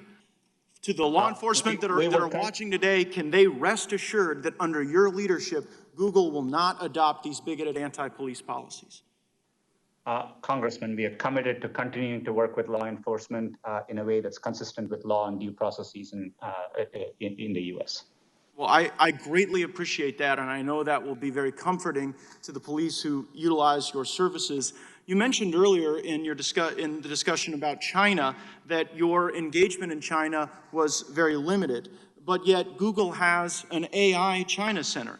The Chinese Academy of Sciences has published a paper saying that enhanced the targeting capabilities of China's J-20 fighter aircraft. You collaborate with Chinese universities that take millions upon millions of dollars from the Chinese military. Matter of fact, one of your Googlers, Fifi Li, while under your employ, was cited in Chinese state media saying, "China is like a sleeping giant. When she wakes, she will tremble the world." The former Secretary of Defense, Mr. Shanahan, said that the lines have been blurred in China between commercial and military application. And as Mr. Buck cited, General Dunford says that your company is directly aiding the Chinese military. And Peter Thiel, who actually serves on Mr. Zuckerberg's board at Facebook, said that Google's activities with China are treasonous. He accused you of treason. So why would an American company with American values so directly aid the Chinese military, but have ethical concerns about working alongside the U.S. military on Project Maven. And I understand your point about cybersecurity and those things, but Project Maven was a specific way to ensure that our troops are safe on the battlefield. And if you have no problem making the J-20 Chinese fighter more effective in its targeting, why wouldn't you want to make America as effective? Congressman, with respect, we are not working with the Chinese military. It's absolutely false. I had a chance to meet with General Dunford personally. We have clarified what we do in China compared to our peers. It's very, very limited in nature. Our AI work in China is limited to a handful of people working on open source projects, and happy to share and engage with the office to explain our work in China further. Gosh, I mean, when the chairman of the Joint Chiefs of Staff says that an American company is directly aiding China, when you have an AI center, when you're working with universities, and when your employees are talking about China trembling the world, it seems to really call into question your commitment to our country and our values. I see my time's expired. I hope we have an additional round, Mr. Chairman. I thank the gentleman. I now recognize the gentleman from Maryland, Mr. Raskin, for 5 minutes. Thank you, Mr. Chairman. Mr. Zuckerberg,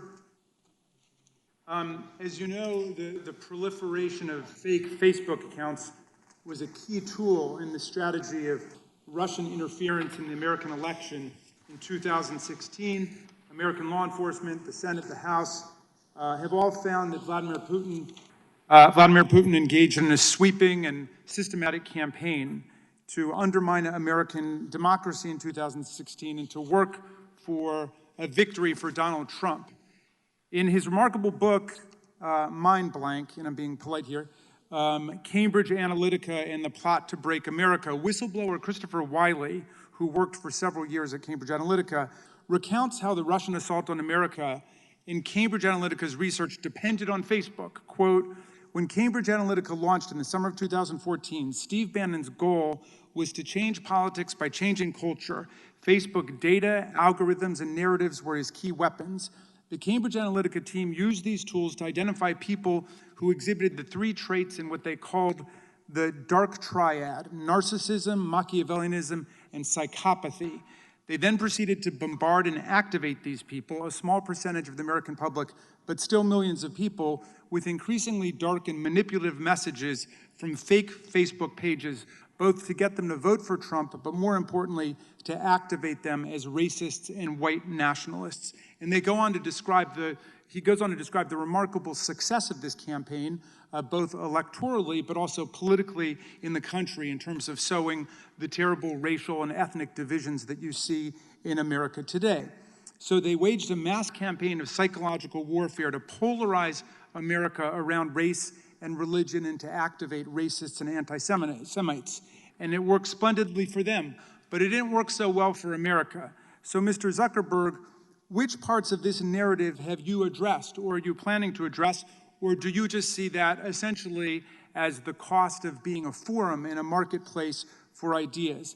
Is there nothing that can be done about the use of Facebook to engender social division in America? Congressman, thank you. Since 2016, there have been a lot of steps that we've taken to protect the integrity of elections. We've hired, I think it's more than 30,000 people to work on safety and security. We've built up AI systems to be able to find harmful content, including being able to find more than 50 different networks of coordinated and authentic behavior, and basically nation states trying to interfere in elections. Can I pause you? Let me just pause you there for a second, because I'm interested in that. The Stop Hate for Profit campaign is a coalition that includes the Color of Change, the Anti-Defamation League, and other civil rights groups, and they're targeting Facebook right now for a boycott because of the rapid spread of hate messages online, the presence of Boogaloo and other right-wing extremist groups trying to infiltrate and disrupt Black Lives Matter protests, and the fact that alt-right, racist, and anti-Semitic content flourishes on Facebook. So they're asking you to remove these pages and essentially to join the movement for civil rights by not allowing that kind of content. Their boycotters include a lot of big companies, including Patagonia, Levi's, McDonald's, VW, Heineken, and so on. But you seem not to be that moved by their campaign, and I just wonder, what you think about what they're asking you to do? Congressman, thanks. We're very focused on fighting against election interference, and we're also very focused on fighting against hate speech. And our commitments to those issues and fighting them go back years before this recent movement. Since 2016, the defenses that the company has built up to help secure elections, not just in the US, but around the world, I think are some of the most advanced that any company or government has in the world now. We routinely now collaborate with law enforcement and intelligence agencies and are able to sometimes identify threats coming from other countries before governments are even able to. In terms of fighting hate, we've built really sophisticated systems. Our goal is to identify it before anyone even sees it on the platform. And we've built AI systems and, as I mentioned, have tens of thousands of people working on safety and security with the goal of getting this stuff down so that way before people even see it. And right now, we're able to proactively identify 89% of the hate speech that we take down before I think it's even seen by other people. So, I want to do better than 89%. I'd like to get that to 99%. But we have a massive investment here. We invest billions of dollars. Just my time's almost out. Can you just address the proliferation of fake accounts? I understand annually you get 6.5 billion fake accounts produced there, but in some sense you have a profit motive that's linked to that because that's what's reported to your investors, the number of accounts. Are you working zealously to try to ferret out these fake accounts that are used to spread hate and disinformation? The gentleman's time has expired, but the witness may answer the question. Congressman, absolutely. We work hard on this. We take down billions of fake accounts a year. A lot of that is just people trying to set up accounts to spam people for commercial reasons. A very small percent of that are nation states trying to interfere in elections, but we're very focused on trying to find those. Having fake and harmful content on our platform does not help our business. It hurts our business. People do not want to see that stuff, and they use our services less when they do. So we are aligned with people in order to take that down, and we invest billions of dollars a year in doing so. Yield back, thank you. The committee will stand in recess for 10 minutes while we fix a technical feed with one of our witnesses. Committee will come back to order. I now recognize the gentleman from North Dakota, Mr. Armstrong, for 5 minutes. Google has received criticism about bias against conservatives and content moderation. There were threats of demonetizing the Federalist and numerous other complaints of viewpoint suppression. As a result, a significant portion of the American public has lost trust in your company. A lack of public confidence in a product usually means there is economic harm to the company, but that just isn't the case with Google.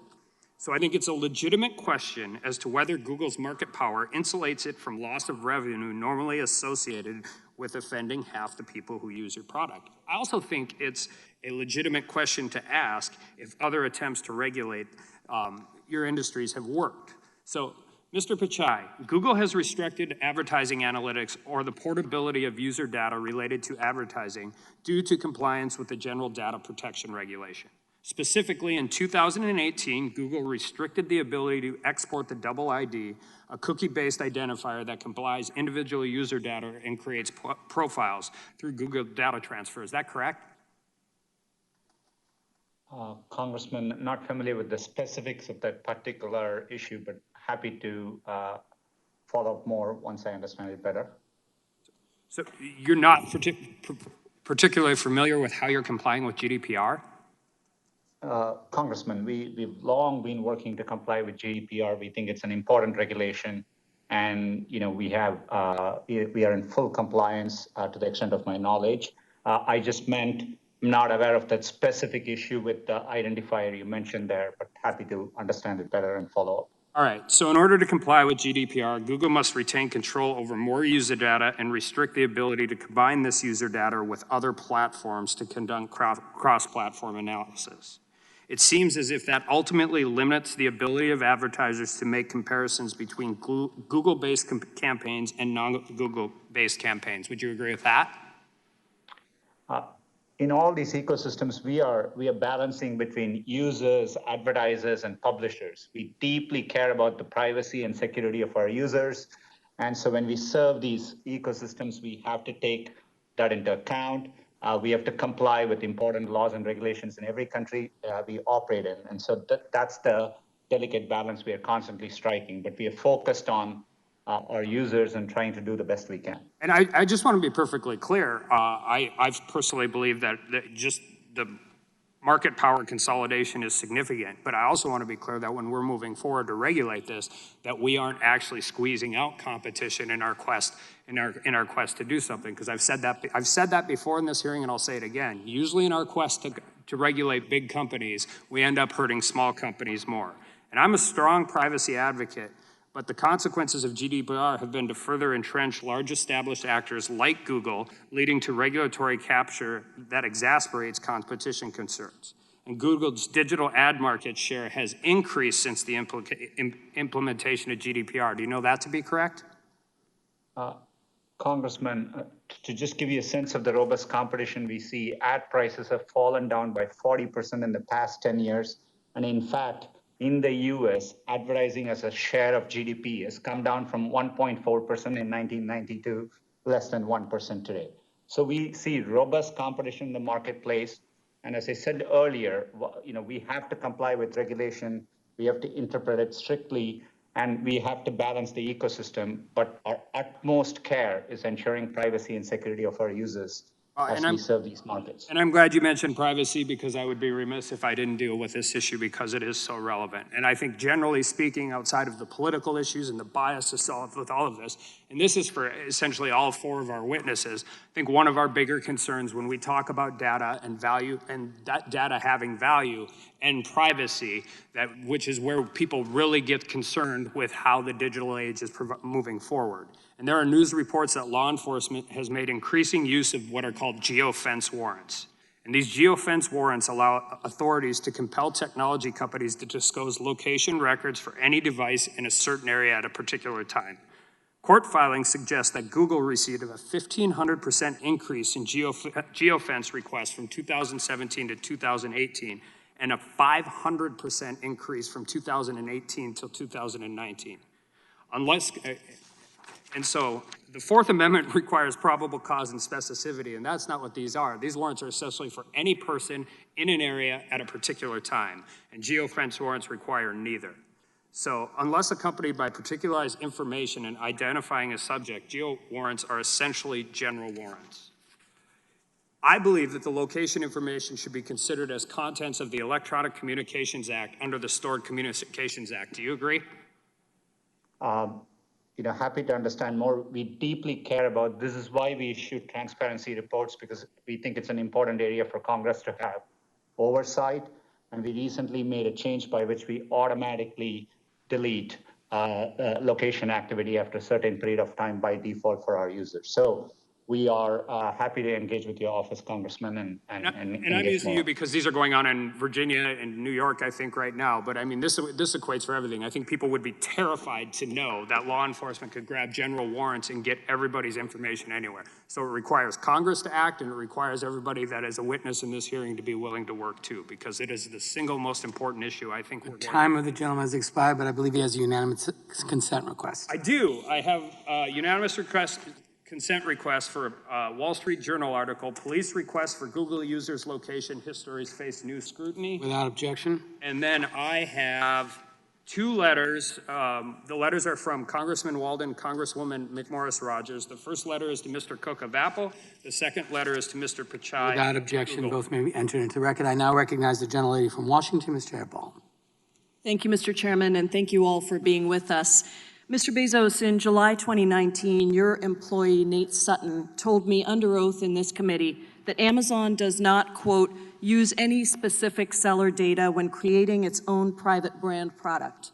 So let me ask you, Mr. Bezos, does Amazon ever access and use third-party seller data when making business decisions? And just a yes or no will suffice, sir.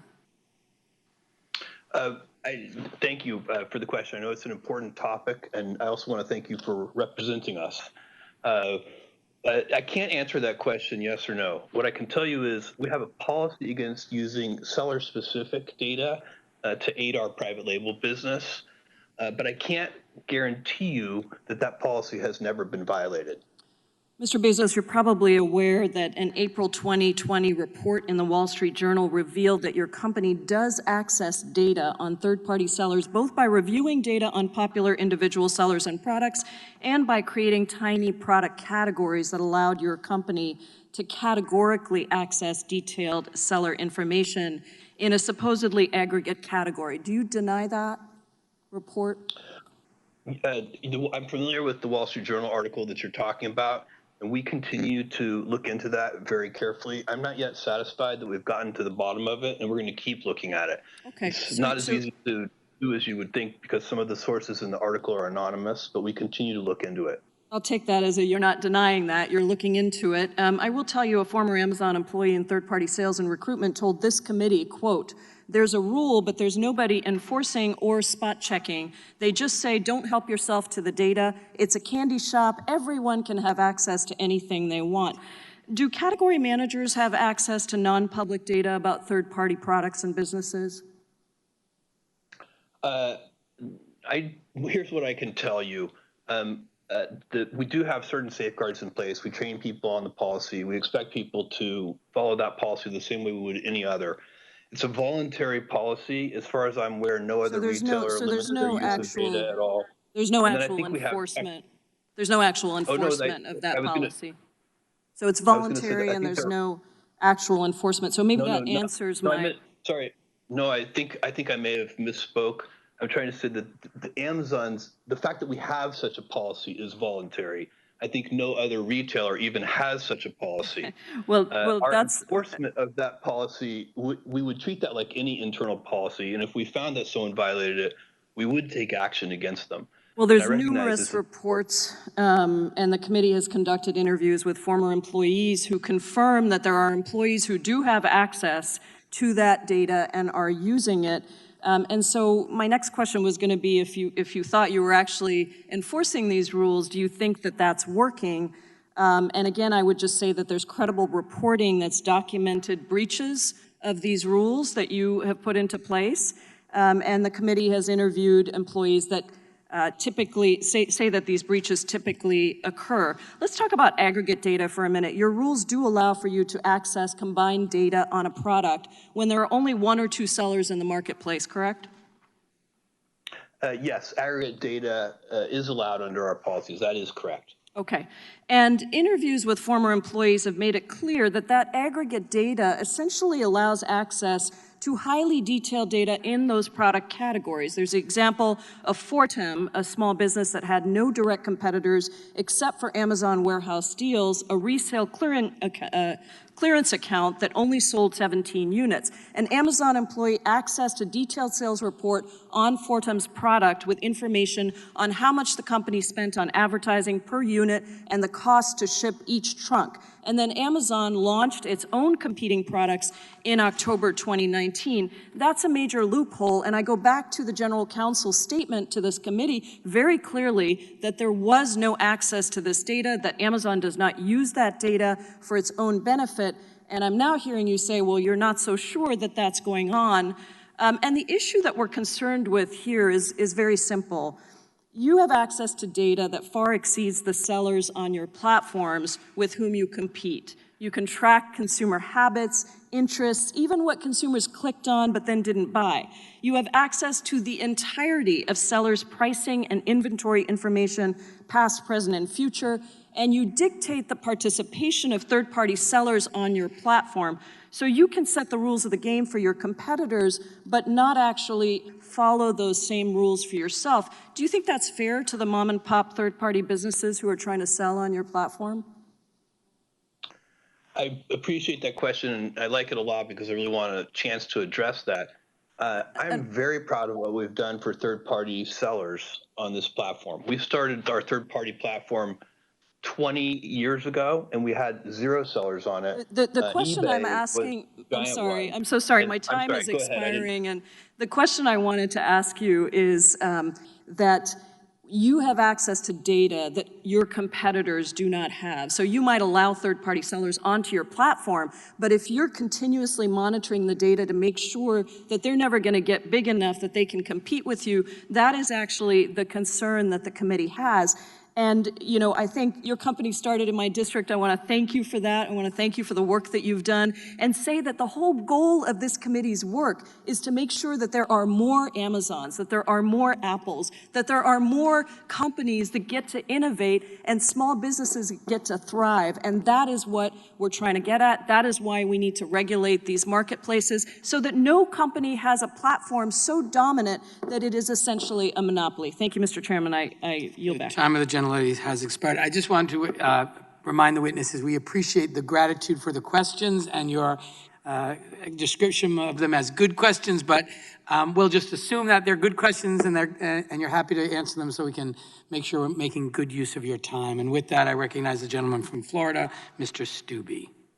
Thank you, Mr. Chairman. Mr. Pachai, I'd like to start with you, and I'm just going to illustrate my question with a factual incident that actually occurred to me. Several months ago, my wife called and said, hey, there's a good article on the Gateway Pundit that you should read. So out of curiosity, I was up here in Washington, out of curiosity, I Googled Gateway Pundit. And it didn't show up on the first page, didn't show up on the second page. There was a bunch of different blogging sites about how there were disagreements with what was on the Gateway Pundit. But I actually had to type in gatewaypundit.com to get to it. Interestingly, Google didn't allow me to get to the actual website.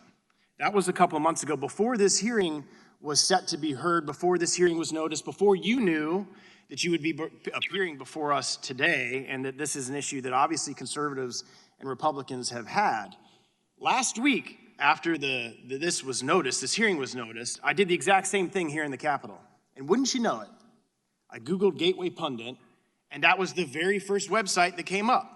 Now, this isn't from a constituent in my district. This isn't from somebody telling me. This isn't a news report. I actually physically did this on my laptop here in the Capitol several months ago and then today. So clearly, something had happened between not being notified that you were going to be appearing before our committee and then last week knowing that you would be appearing before our committee, and suddenly conservative websites are now at the top of the bar when you search for them. So was there anything done at Google between a couple of months ago and last week or the week before you appearing today that has changed your approach to silencing conservative websites?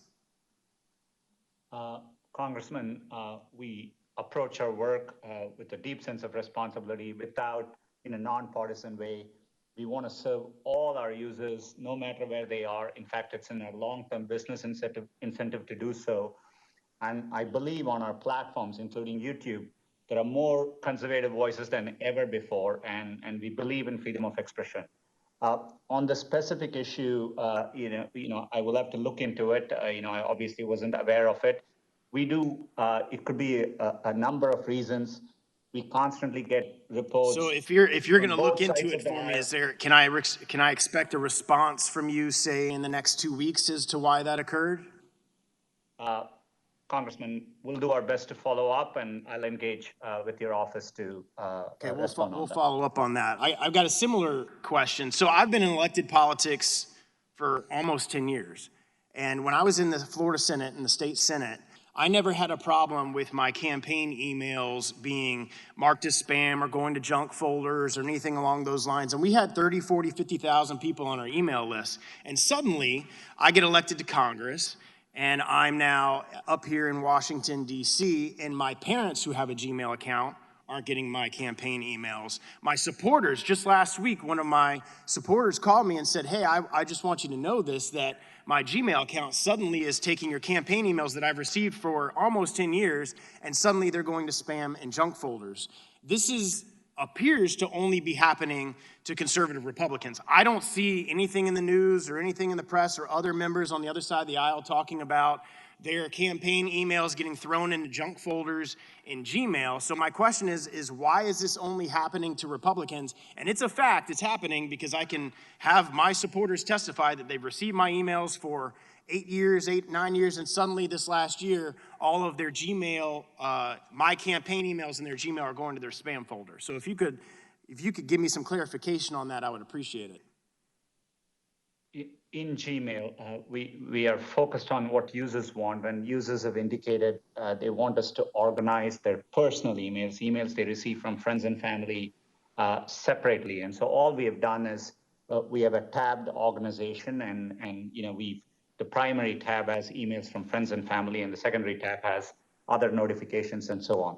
These things Well, are applied, it was my father who was not receiving now my campaign emails. So clearly that familial thing that you're talking about didn't apply to my emails.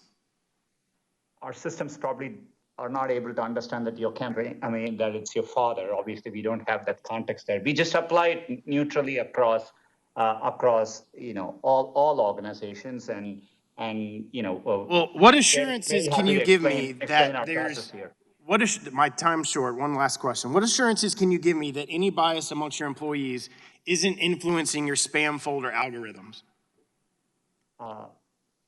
Congressman, there's nothing in the algorithm which has anything to do with political ideology, and we do get complaints across the aisle. For example, the World Socialist Review complained in January of this year that their site wasn't found in Google search results, and so we get complaints. We look into it, but we approach our work in a nonpartisan way, and it's in our long-term incentive to serve users across the country. And today, that's why we invest in our radars in 49 states across the U.S. so that we can capture all viewpoints. Thank you. The gentleman's time has expired. I now recognize the gentlelady from Florida, Ms. Demings, for 5 minutes. Thank you so much, Mr. Chairman. And let me just say, just for the record, I'm a Democrat from Florida, and I've had heard complaints about my emails going into spam as well. And I'm sure other Democratic members have had the same experiences, unfortunately. Mr. Pakai, in 2007, Google purchased DoubleClick, the leading provider of certain advertising tools. Is that correct? That's correct, Congresswoman. When Google proposed the merger, alarm bells were raised about the access to data Google would have, specifically the ability to connect a user's personal identity with their browsing activity. Google, however, committed to Congress and to the antitrust enforcers that the deal would not reduce user privacy. Google chief legal advisor testified before the Senate Antitrust Subcommittee that Google wouldn't be able to merge this data even if it wanted to, given contractual restrictions. But in June of 2016, Google went ahead and merged this data anyway, effectively destroying anonymity on the internet. Mr. Pakai, you became CEO of Google in 2015, is that correct? That's right. Okay, and this change was made in 2016, is that correct? That's my understanding. Okay, thank you for that. Did you sign off on this decision to combine the sets of data with Google, that Google had told Congress would be kept separate? Congresswoman, any changes we made, Mr. Pakai, with all due respect, please, did you sign off on the decision or not? I review at a high level all important decisions we make. We deeply care about privacy and security of our users. So you signed off on the decision? User consent for. Okay, you signed off on the decision. Practically, this decision meant that your company would not combine would now combine, for example, all of my data on Google, my search history, my location from Google Maps, information from my emails from Gmail, as well as my personal identity with the record of almost all of the websites I visited. That is absolutely staggering. According to an email from a DoubleClick executive, that was exactly the type of reduction in user privacy that Google's founders had previously worried would lead to a backlash. And I quote, "They were unwavering on the policy due to philosophical reasons, which is Larry and Sergey's fundamentally not wanting users associated with a cross-site cookie. They were also worried about a privacy storm as well as damage to Google's brand." So in 2007, Google's founders feared making this change because they knew it would upset their users. But in 2016, Google didn't seem to care. Mr. Pakai, isn't it true that what changed between 2007 and 2016 is that Google gained enormous market power? So while Google had to care about user privacy in 2007, it no longer had to in 2016. Would you agree that what changed was Google gained enormous market power? Congresswoman, this is an important issue. If I could explain, well, we today make it very easy for users to be in control of their data. We have simplified their settings. They can turn ads personalization on or off. We have combined most of activity settings into 3 groupings. We remind users to go do a privacy checkup. 1 billion users have done so. Okay, Mr. Pakai, thank you so much for that. I am concerned that Google's bait and switch with DoubleClick is part of a broader pattern where Google buys up companies for the purposes of surveilling Americans, and because of Google's dominance, users have no choice but to surrender. In 2019, Google made over 80% of its total revenue through selling of ad placement. Is that correct, Mr. Pakai?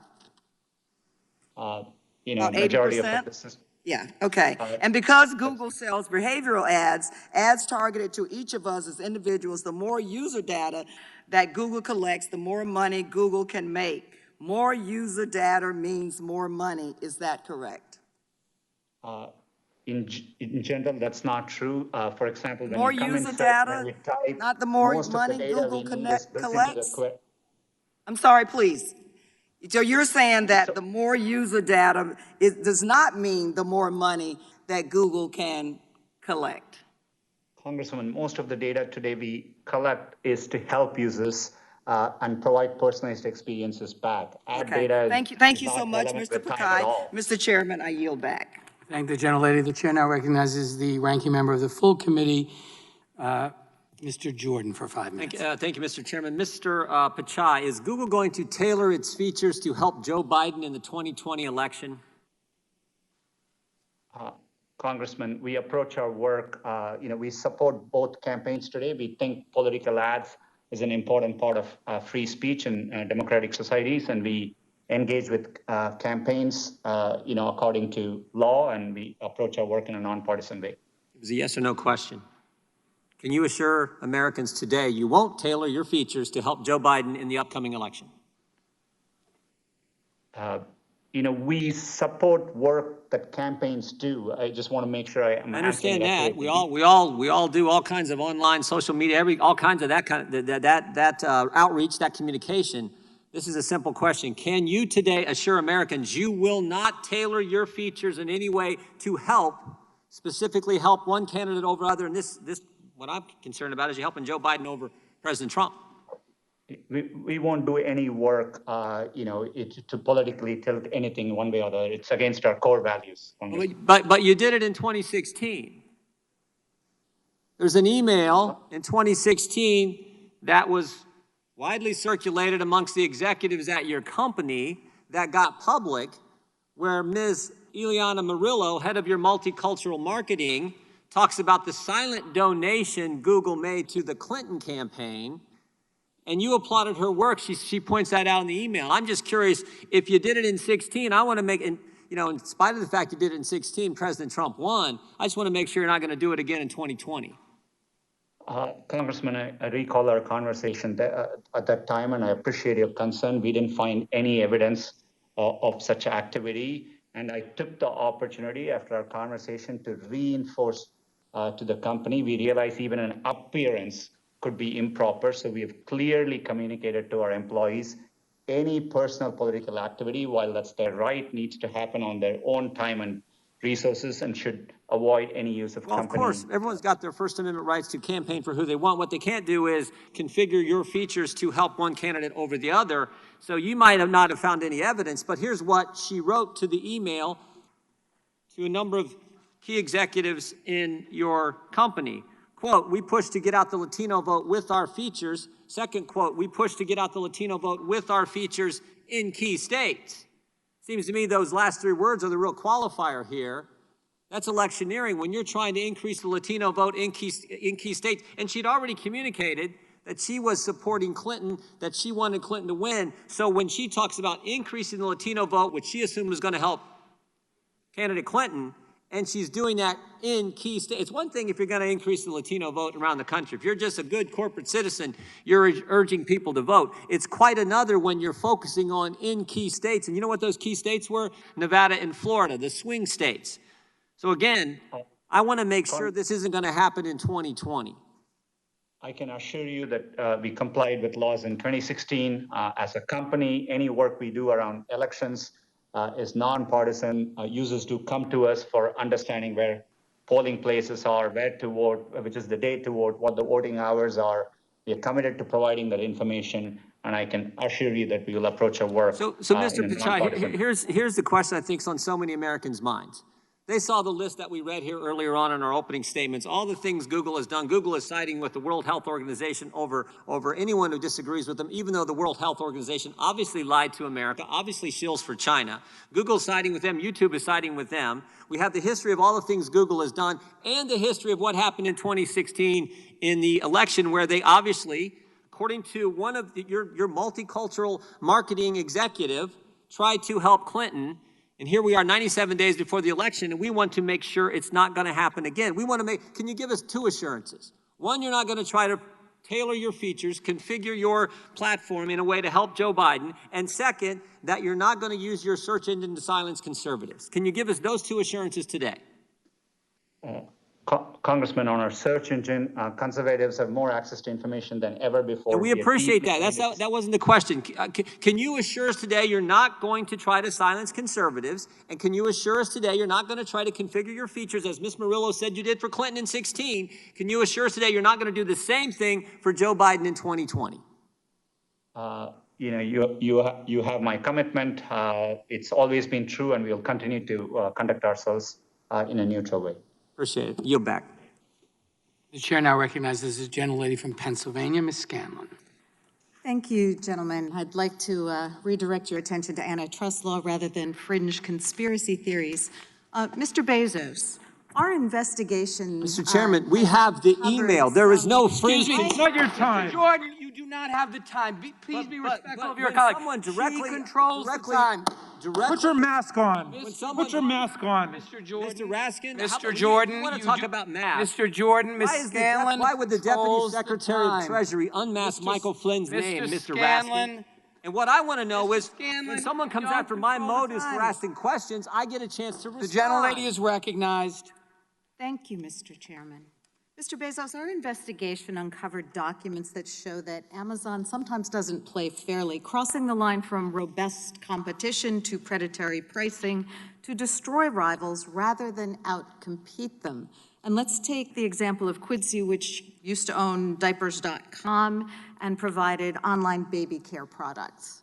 In 2009, your team viewed diapers.com as Amazon's largest and fastest growing online competitor for diapers. One of Amazon's top executives said that diapers.com keeps the pressure on pricing on us, and strong competition from diapers.com meant that Amazon was having to work harder and harder so that customers didn't pick diapers.com over Amazon. And the customers we're talking about were hardworking families, single parents with babies, and young children. Now, because diapers.com was so successful, Amazon saw it as a threat. The documents that we've obtained show that Amazon employees began strategizing about ways to weaken this company. And in 2010, Amazon hatched a plot to go after diapers.com and take it out. In an email that I reviewed, and we've got these up on the slides, one of your top executives proposed to you a, quote, aggressive plan to win, end quote, against diapers.com, a plan that sought to undercut their business by temporarily slashing Amazon prices. We saw one of your profit and loss statements, and it appears that in 1 month alone, Amazon was willing to bleed over $200 million in diaper profit losses. Mr. Bezos, how much money was Amazon ultimately willing to lose on this campaign to undermine diapers.com? Thank you for the question. I don't know the direct answer to your question. This is going back in time, I think maybe 10 or 11 years or so. You could give me maybe the dates on those documents. But what I can tell you is that the idea of using diapers and products like that to attract new customers who have new families is a very traditional idea. Sure, well, We let's didn't invent delve that into idea. this Neither a did little further. diapers.com. I'm sorry, you know I only have a few minutes here, so I just Of want to course. press on. Please. Your own documents make clear that the price war against diapers.com worked, and within a few months it was struggling, and so then Amazon bought it. After buying your leading competitor here, Amazon cut promotions like Amazon.mom and the steep discounts it used to lure customers away from diapers.com, and then increased the prices of diapers for new moms and dads. Mr. Bezos, did you personally sign off on the plan to raise prices after Amazon limited its competition? I don't remember that at all. What I remember is that we matched competitive prices, and I believe we followed diapers.com. Again, this is 11 years ago, so you're asking a lot of my memory, but I believe we followed diapers.com. I can also tell you after we bought diapers.com, okay. we put Just more than moving $300 on, million reclaiming into my trying time, to make it sir. successful. I'm sorry.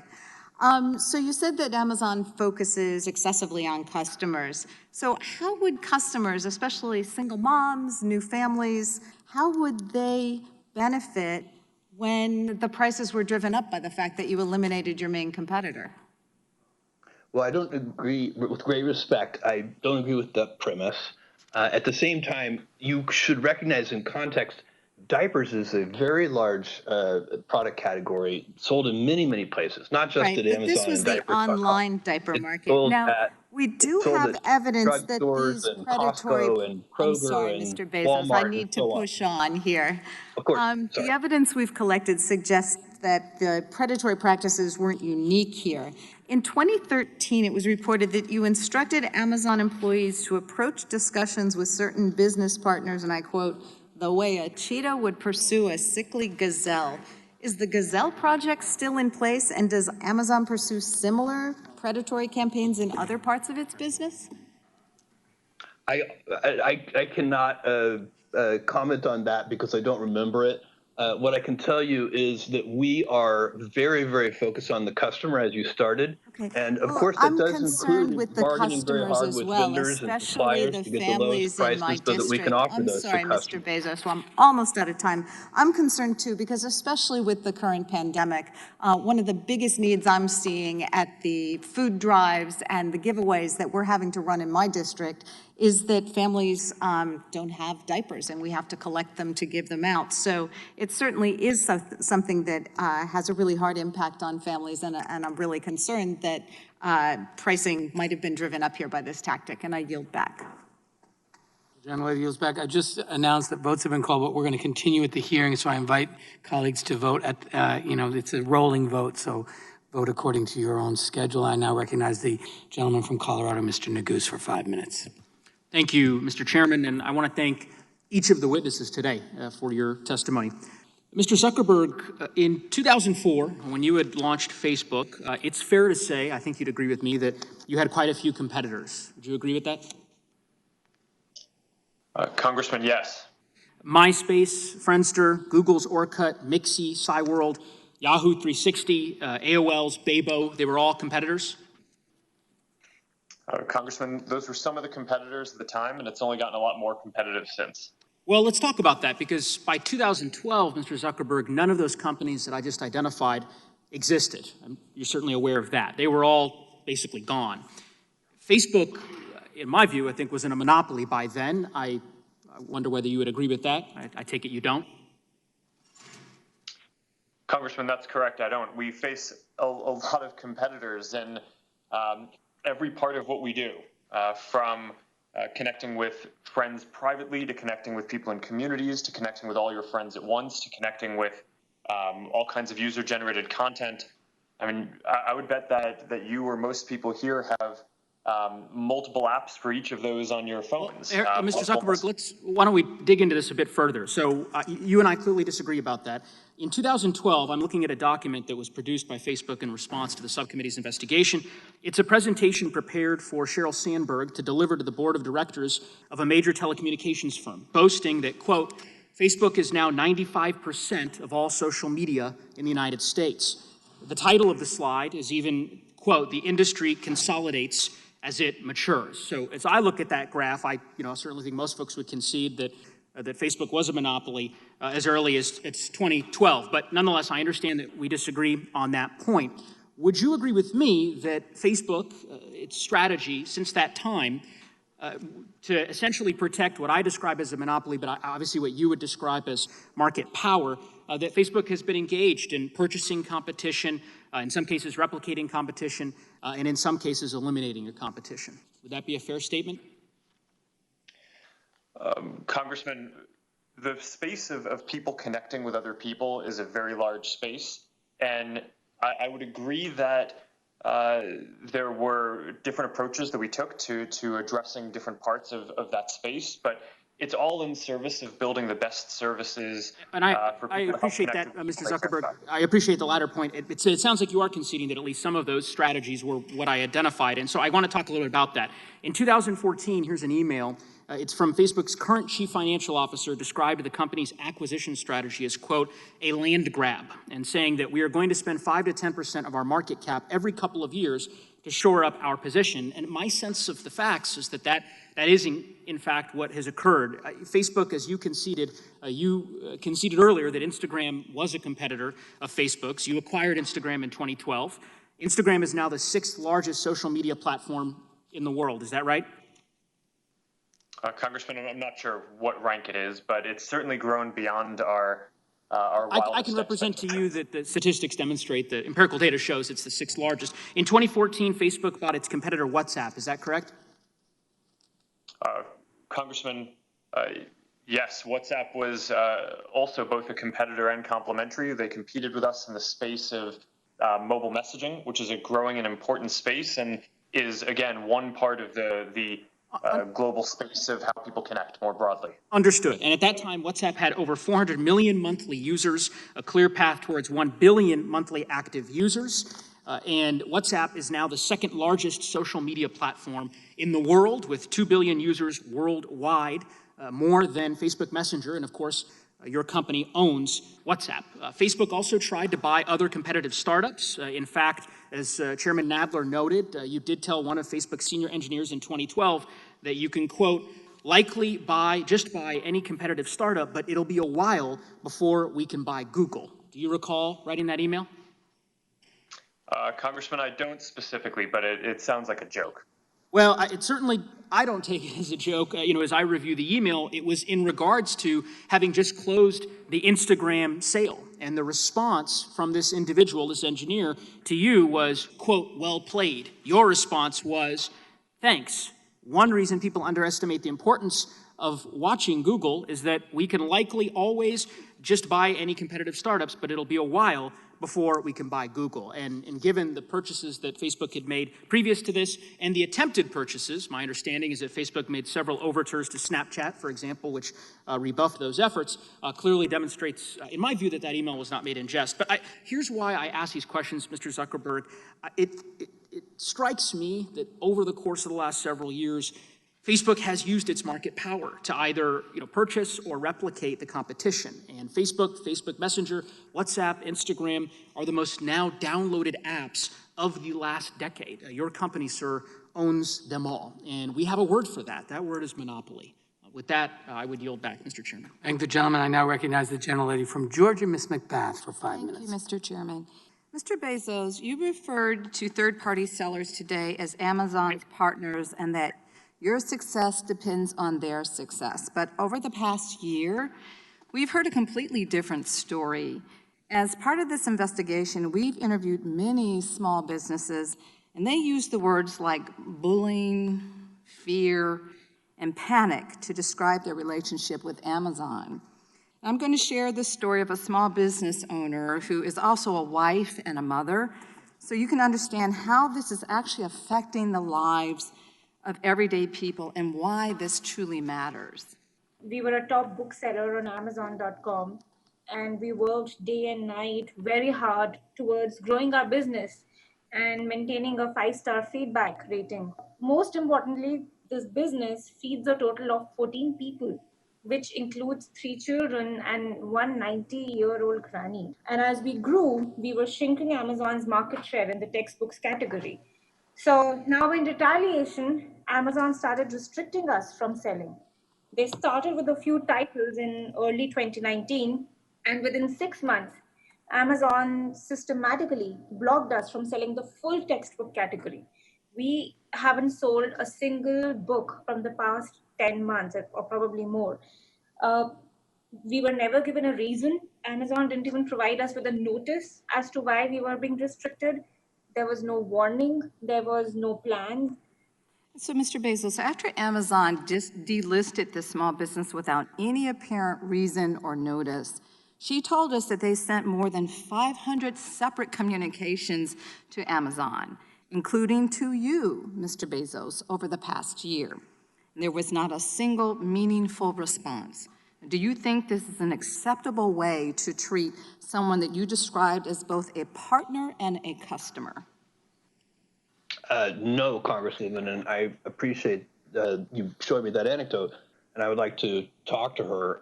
It does not at all to me seem like the right way to treat her, and I'm surprised by that. And it's not the systematic approach that we take, I can assure you. I don't even understand what's going on in that anecdote, because we would love for third-party sellers to sell books on the website. Sir. So I don't understand it, but I would like to understand it better. And with your permission, I would like to get in touch with your office. I think, though, that you're missing the point. This is not just about one business. You know, I'm concerned that this is a pattern of behavior, and basically this pattern of behavior has to change. Mr. Bezos, my question is simply, are you willing to make sure going forward that, you know, the numerous sellers that we've talked to, they have problems just like this? And there are more sellers who have told us that they've exhausted all of their options before finally reaching out to you directly as a last resort, but they're still waiting for your response. So what do you have to say to the small businesses who are talking to Congress because you simply won't listen to them? Well, I say that's not acceptable. If we aren't listening to you, I'm not happy about that at all. But I would, you know, if you allow me to disagree a little bit with a piece of this, I do not think that's systematically what's going on. And the evidence that I would suggest would be useful for you to consider in that regard is that third-party sellers in aggregate are doing extremely well on Amazon. They grew from, 20 years ago it was 0. And today, it's 60% of sales. Third-party sellers are growing even faster than first-party retail. Mr. Bezos, thank you so much. You said that sellers have many other attractive options to reach customers, but that's not at all what we found in our investigation. According to eMarketer, a source Amazon cited in submissions to this committee, Amazon has nearly 7 times the market share of its closest e-commerce competitor. One seller told us that, and I quote, Amazon continues to be the only show in town. No matter how angry sellers get, they have nowhere else to go. So are you saying that these people aren't being truthful when they say that Amazon is the only game in town? Yeah, Congresswoman, with great respect, I do disagree with that. I believe that there are a lot of options.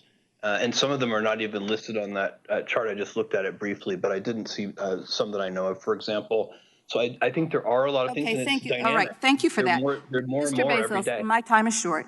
If Amazon didn't have monopoly power over these sellers, do you think they would choose to stay in a relationship that is characterized by bullying, fear, and panic? With all respect, Congresswoman, I do not accept the premise of your question. That is not how we operate the business. Okay.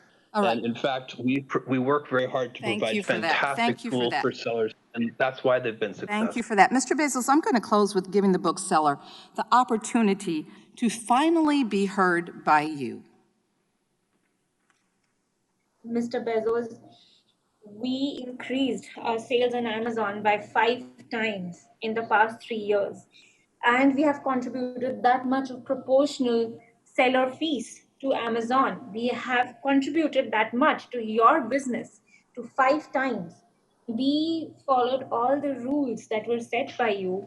We please, just help us in earning a livelihood. We beg you, there are 14 lives at stake. Please, please, please help us get back on track. With that, I yield back the balance of my time. I thank the gentlelady. We've now concluded our first round. I now recognize myself for 5 minutes. Mr. Bezos, according to your testimony, the marketplace is competitive, but Amazon controls as much as 75% of all online marketplace sales. An eMarketer, a source you cited to us in submissions to this committee, reports that Amazon has nearly 7 times the market share of its closest competitor. Isn't it true that small businesses have no real option but to rely on Amazon to connect with customers and make online sales? No, sir. With great respect, I do have a different opinion on that. I believe there are a lot of options for small sellers. I believe Amazon is a great one, and we've worked very hard. I think we are the best one. Well, we Mr. have Bezos, a lot of different programs that help sellers, but we thank are you. not the only option. There are 2.2 million active sellers as of yesterday. About 37% of those sellers rely on Amazon as their sole source of income. That is over 800,000 people relying on Amazon to feed their families, put their kids through school, and keep a roof over their heads. Mr. Bezos, you have referred to third-party sellers as both your partners and customers. But isn't it true that Amazon refers to third-party sellers as internal competitors? I think it wouldn't surprise me. In some ways, we are competing, and they're also competing with each other. Well, that's right. Your The own marketplace documents, does allow that. Mr. Bezos, Amazon's own documents that you produce refer to the very same sellers that you've described as Amazon partners as internal competitors. In fact, we've heard from third-party sellers again and again during the course of the investigation that Amazon is the only game in town. One small business owner we interviewed described it this way, and I quote, "We're stuck. We don't have a choice but to sell through Amazon." Another said, and I quote, "They've never been a great partner, but you have to work with them." During this investigation, we have heard so many heartbreaking stories of small businesses who sunk significant time and resources into building a business and selling on Amazon, only to have Amazon poach their best-selling items and drive them out of business. So I want to talk to you about one company that really stood out from the rest. I want you to pay close attention to how they described your partnership, Mr. Bezos. We heard from a small apparel company that makes and sells what they call useful apparel for people who work on their feet and with their hands, like construction workers and firefighters. This particular business discovered and started selling a unique item that had never been a top seller for the brand. They were making about $60,000 a year on just this one item. One day they woke up and found that Amazon had started listing the exact same product, causing their sales to go to zero overnight. Amazon had undercut their price, setting it below what the manufacturer would generally allow it to be sold, so that even if they wanted to, they couldn't match the price. Here's how the apparel company described working with Amazon, and I quote, "Amazon strings you along for a while because it feels so good to get that paycheck every week. And in the past, for lack of a better term, we called it Amazon heroin because you just kept going and you had to get your next fix, your next check. But at the end of the day, you find out that this person who was seemingly benefiting you, making you feel good, was just ultimately going to be your downfall," end quote. So Mr. Bezos, this is one of your partners. Why on earth would they compare your company to a drug dealer? Sir, I have great respect for you in this committee, but I completely disagree with that characterization. What we have done is create in the store a place. If you go back in time, we sold only our own inventory. It was a very controversial decision inside the company to invite third-party sellers to come into what is really our most valuable retail real estate, our product detail pages.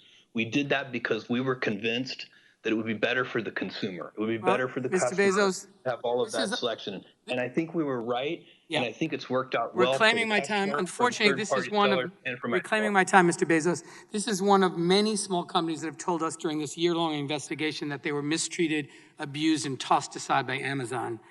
Now, Mr. Bezos, you say that Amazon is only focused on doing what's best for the customer. You just said it again, and that third-party sellers. But how is that possible when you compete directly with third-party sellers with your own products that undercut the competition? Isn't it an inherent conflict of interest for Amazon to produce and sell products on its platform that compete directly with third-party sellers, particularly when you, Amazon, sets the rules of the game? Thank you. No, I don't believe it is. We have the consumer is the one ultimately making the decisions. They're making the decisions about what to buy, what price to buy it at, who to buy it from. And what we That's try not the to question, do is Mr. make Bezos. it The as question easy is there an inherent conflict of interest because you are a data company? You know when customers put something in their cart, when they take it out. Traditional brick and mortar stores like a grocery store where competition occurs don't have that. And so I just want to follow up finally on an answer to the question that you gave to Congressman Jayapal. You said that you can't guarantee that the policy of not sharing third-party sellers' data with Amazon's own line hasn't been violated. You couldn't be certain. Can you please explain that to me? Can you list examples of where that policy has been violated? Because it's particularly concerning to me, Mr. Bezos, that shouldn't third parties know for sure that data isn't being shared with your own line, their competitors? Why should a third-party seller list their product on Amazon if they're just going to be undercut by Amazon's own product as a result of data you take from them? Sir, I think what I want you to understand, and I think is important to understand, is that we have a policy against using individual seller data to compete with our private label products. You couldn't assure Ms. Jayapal that that policy isn't violated routinely. Well, we are investigating that, and I do not want to sit here, and I do not want to go beyond what I know right now. But we are, as a result of that Wall Street Journal article, we are looking at that very carefully, Thank you, and Mr. we want to Bezos. get those facts, and I will surely share them with you. Thank you, and we look forward to that. The evidence we've collected shows that Amazon is only interested in exploiting its monopoly power over the e-commerce marketplace to further expand and protect this power. This investigation makes clear that Amazon's dual role as a platform operator and competing seller on that platform is fundamentally anti-competitive, and Congress must take action. And with that, I recognize the gentleman from Wisconsin, the ranking member of the subcommittee, Mr. Sensenbrenner, for 5 minutes. Mr. Chairman, I think that the history proves that Congress does a poor job in picking winners and losers. And I've looked over a lot of the material that has been assembled. I've been working with the chairman for over a year on this bipartisan investigation. And I have reached the conclusion that we do not need to change our antitrust laws. They have been working just fine. The question here is the question of enforcement of those antitrust laws. Now, we've heard a lot about the Facebook acquisition of Instagram. That happened in 2012. Obama's FTC signed off on that. So regardless of what you think has happened at that time, the fact is that this acquisition did pass the smell test of the regulators involved. Now, maybe they made a mistake or maybe something else happened, I don't know. But the fact is that there is not a problem with the law. Now, back about 35 years ago, AT&T was broken up because it was determined that one-stop shops were monopolistic.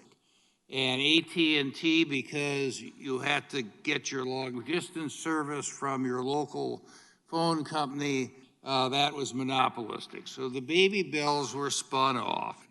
A whole lot has happened since then. There were mergers and acquisitions in the telecom industry. Technology advanced a huge amount. And guess what? We're back to exactly where we were in 1984. So this goes to show that congressional pressure is not the best. Now, using the AT&T example, which I think was a big flop and counterproductive, let me ask Mr. Bezos, say the AT&T example was applied to Amazon, and you were required to spin stuff off. So you might have no more of a one-stop shop, but you have to go to separate places for books or groceries or videos or electronics. How are the consumers helped by that?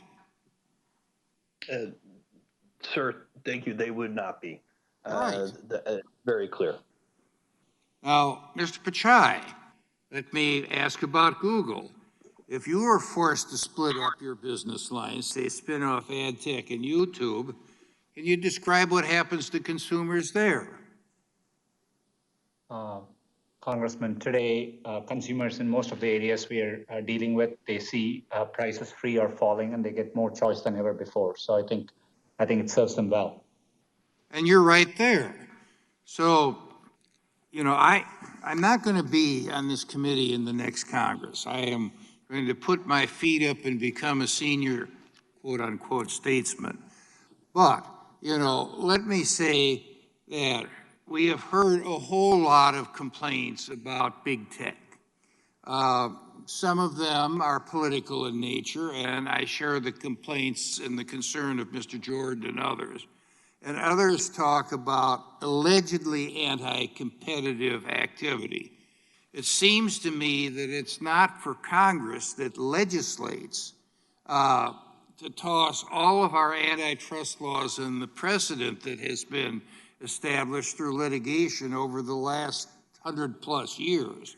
But it's something where we ought to go back to the regulators, to the enforcers, have them look at this stuff, and have them make a determination on whether or not the law's been violated. I think the law's good on that, and we don't need to throw it all in the wastebasket. But there are some matters of concern that we have heard from both sides of the aisle that I think need to be addressed.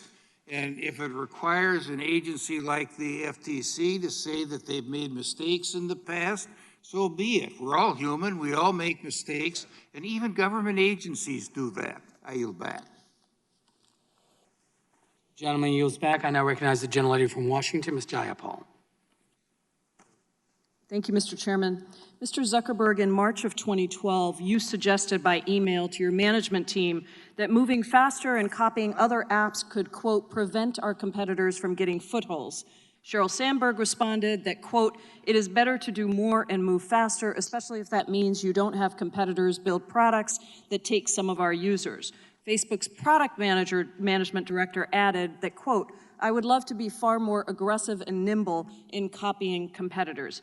Has Facebook ever taken steps to prevent competitors from getting footholds by copying competitors?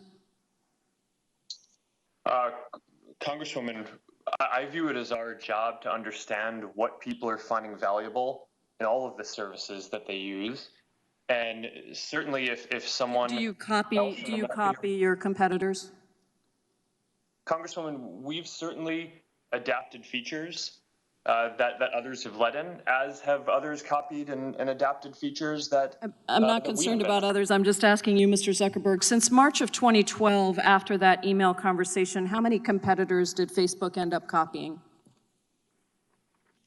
Congresswoman, I can't give you a number of companies. Is it less than 5? Congresswoman, I don't know. Less than 50? Any estimates? Your team was making a plan. How did it play out? Congresswoman, I'm not sure I agree with the premise here. Our job is to make sure that we build the best services for people to connect with all the people they care about. And a lot of that is done by innovating and by building new things that are leading the way internally. Thank you, Mr. Zuckerberg. Let me go on. Has Facebook ever threatened to clone the products of another company while also attempting to acquire that company? Congresswoman, not that I recall. And I'd like to just remind you that you are under oath, and there are quotes from Facebook's own documents. Prior to acquiring Instagram, Facebook began developing a similar product called Facebook Camera, correct? Congresswoman, that's correct. I've said multiple times that we were competing in the space of building mobile cameras with Instagram. That's what they did at the time. Their competitive set was companies like what we were building with Facebook Camera and ViscoCam and PicPlease. Thank you, Mr. Zuckerberg. Did you ever use this very similar Facebook Camera product to threaten Instagram's founder, Kevin Systrom? Congresswoman, I'm not sure what you would mean by threaten. I think it was public that we were building a camera app at the time. That was a well-documented thing. Let me tell you that, in a chat, you told Mr. Systrom that Facebook was, quote, developing our own photo strategy, so how we engage now will also determine how much we're partners versus competitors down the line. Instagram's founder seemed to think that was a threat. He confided in an investor at the time that he feared you would go into, quote, destroy mode if he didn't sell Instagram to you. So let's just recap. Facebook cloned a popular product. approached the company you identified as a competitive threat and told them that if they didn't let you buy them up, there would be consequences. Were there any other companies that you used the same tactic with while attempting to buy them? Congresswoman, I want to respectfully disagree with the characterization. I think it was clear that this was a space that we were going to compete in one way or another. I don't view those conversations as a threat in any way. I'm just using the documents and the testimony that the committee has collected from others. Did you warn Evan Spiegel, the founder of Snapchat, that Facebook was in the process of cloning the features of his company while also attempting to buy Snapchat? Congresswoman, I don't remember those specific conversations, but that was also an area where it was very clear that we were going to be building something. People want to be able to communicate privately. They want to be able to communicate with all their friends at once. And we're going to make sure that we build the best products in all of the spaces that we can around helping people stay connected with the people they care about. I appreciate that, Mr. Zuckerberg. I think the question again here is, when the dominant platform threatens its potential rivals, that should not be a normal business practice. Facebook is a case study, in my opinion, in monopoly power because your company harvests and monetizes our data, and then your company uses that data to spy on competitors and to copy, acquire, and kill rivals. You've used Facebook's power to threaten smaller competitors and to ensure that you always get your way. These tactics reinforce Facebook's dominance, which you then use in increasingly destructive ways. So Facebook's very model makes it impossible for new companies to flourish separately, and that harms our democracy, it harms mom and pop businesses, and it harms consumers. Mr. Chairman, I yield back. The gentlewoman yields back. The gentleman from Colorado, Mr. Buck, is recognized for 5 minutes. Thank you, Mr. Chairman. Mr. Bezos, thank you for being here today. I'm concerned that you've used Amazon's dominant market position to unfairly harm competition. We've heard from a number of companies that Amazon uses proprietary data from third-party companies to launch its own private label products, meets with startups to discuss investing in the product, and then uses the proprietary data from these meetings to create its own private label products, allows the sale of counterfeit items through its web platform. During this subcommittee's field hearing in Boulder this January, PopSocket's CEO and inventor David Barnett detailed how Amazon allowed counterfeit products to appear on Amazon's marketplace ahead of PopSocket's products. Mr. Barnett told CNBC that PopSockets found at least 1,000 counterfeit products for sale on Amazon's marketplace, which Amazon allegedly failed to remedy until PopSockets agreed to a nearly $2 million marketing deal with Amazon. We've also seen troubling reports in the Wall Street Journal detailing Amazon's use of third-party sellers' proprietary data to develop and market its own competitive private label products. The Wall Street Journal also reported last week that Amazon's venture capital fund used meetings with unsuspecting startup companies to gain access to secret proprietary product information and financial details. Amazon then reportedly used that information to launch competing products, often disastrous results for the original startup company. There are many examples of this behavior, but one allegation in the journal's reporting sticks out in particular. In 2011, Amazon contacted Vocalife, LLC's inventor, about the possibility of investing in the speech detection technology.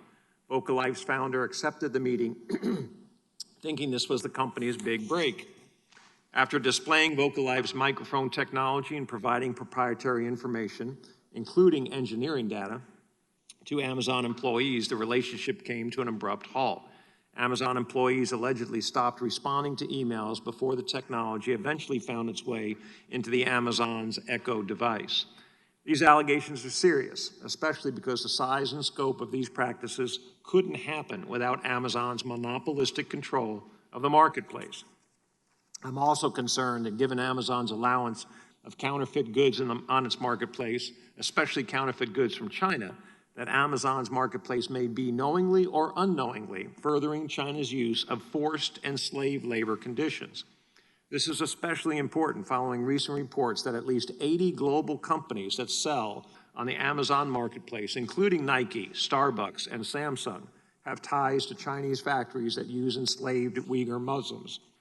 Following these concerning reports, Senator Hawley introduced an important bill last week requiring American businesses to certify that their supply chain does not rely on forced labor.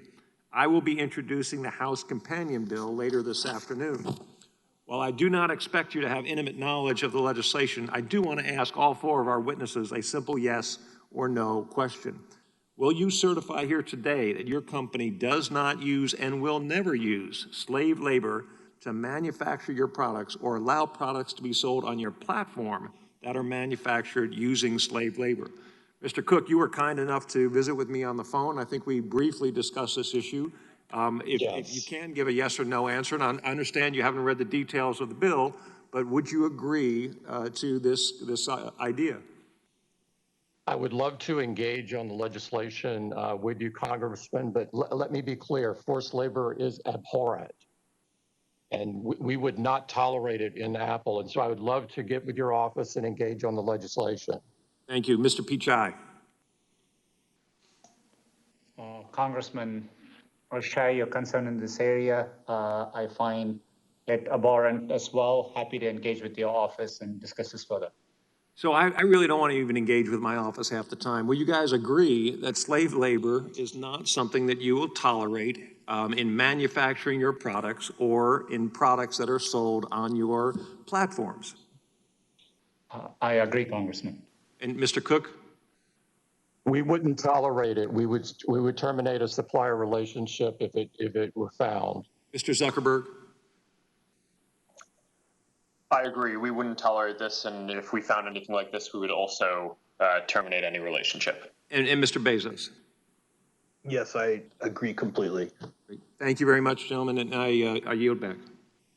I thank the gentleman. I now recognize the gentleman from Maryland, Mr. Raskin, for 5 minutes. Thank you, Mr. Chairman. I want to thank Mr. Buck for that excellent line of questioning and for the upcoming legislation. I look forward to joining that. We want, you know, in the 19th century, we had the robber barons. In the 21st century, we got the cyber barons. And we want to make sure that the extraordinary power and wealth that you've been able to amass is not used against the interests of democracy and human rights around the world, and not against the interests of a free market at home. So, Mr. Bezos, let me turn to you. I'm interested in the role that you play as a gatekeeper. A lot of consumers want to know when the HBO Max app will be available on your Fire device, and I understand that negotiations are ongoing, but that your company is not only asking for financial terms, but also for content from Warner Media.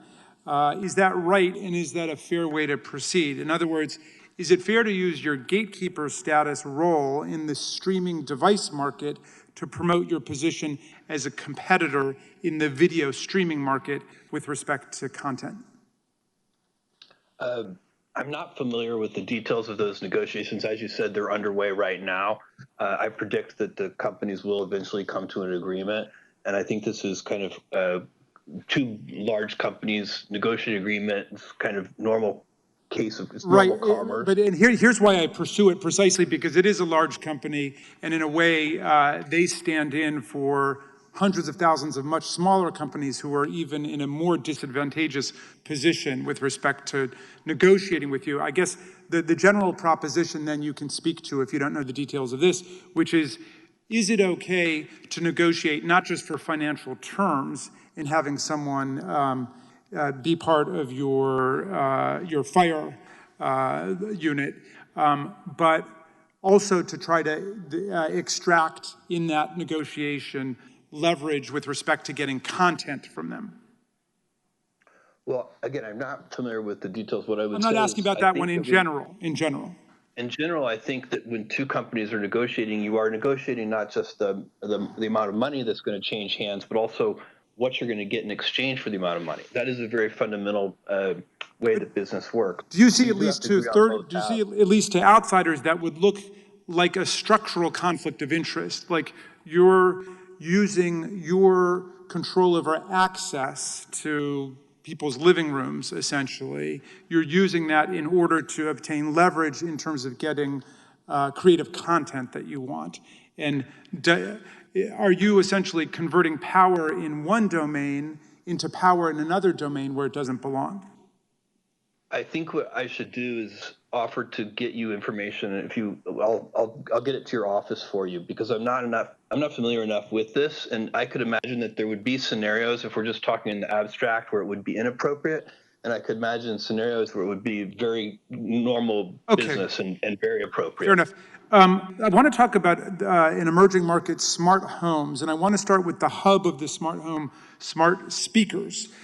Does Amazon price the Echo device below cost? Not its list price, but it's often on promotion, and sometimes when it's on promotion, it may be below cost, yes. Well, several other companies did tell us, in fact, that Amazon is pricing Echo devices way below cost, making it nearly impossible for them to compete, and aggressively discounting Alexa-enabled speakers as a strategy to own the smart home. Like many markets we've heard about today, smart speakers with voice assistants like Alexa, along with the myriad of smart home appliances that Alexa can interact with, make up the next ecosystem or platform for tech companies to lock in customers. Would you say the smart home market for which the Echo Ring security system and other smart devices operate is a winners-take-all market? Yes or no? No, I wouldn't, especially if we're able to succeed at what we want, which is we would like our vision for this is that smart home speakers should answer to different wake words.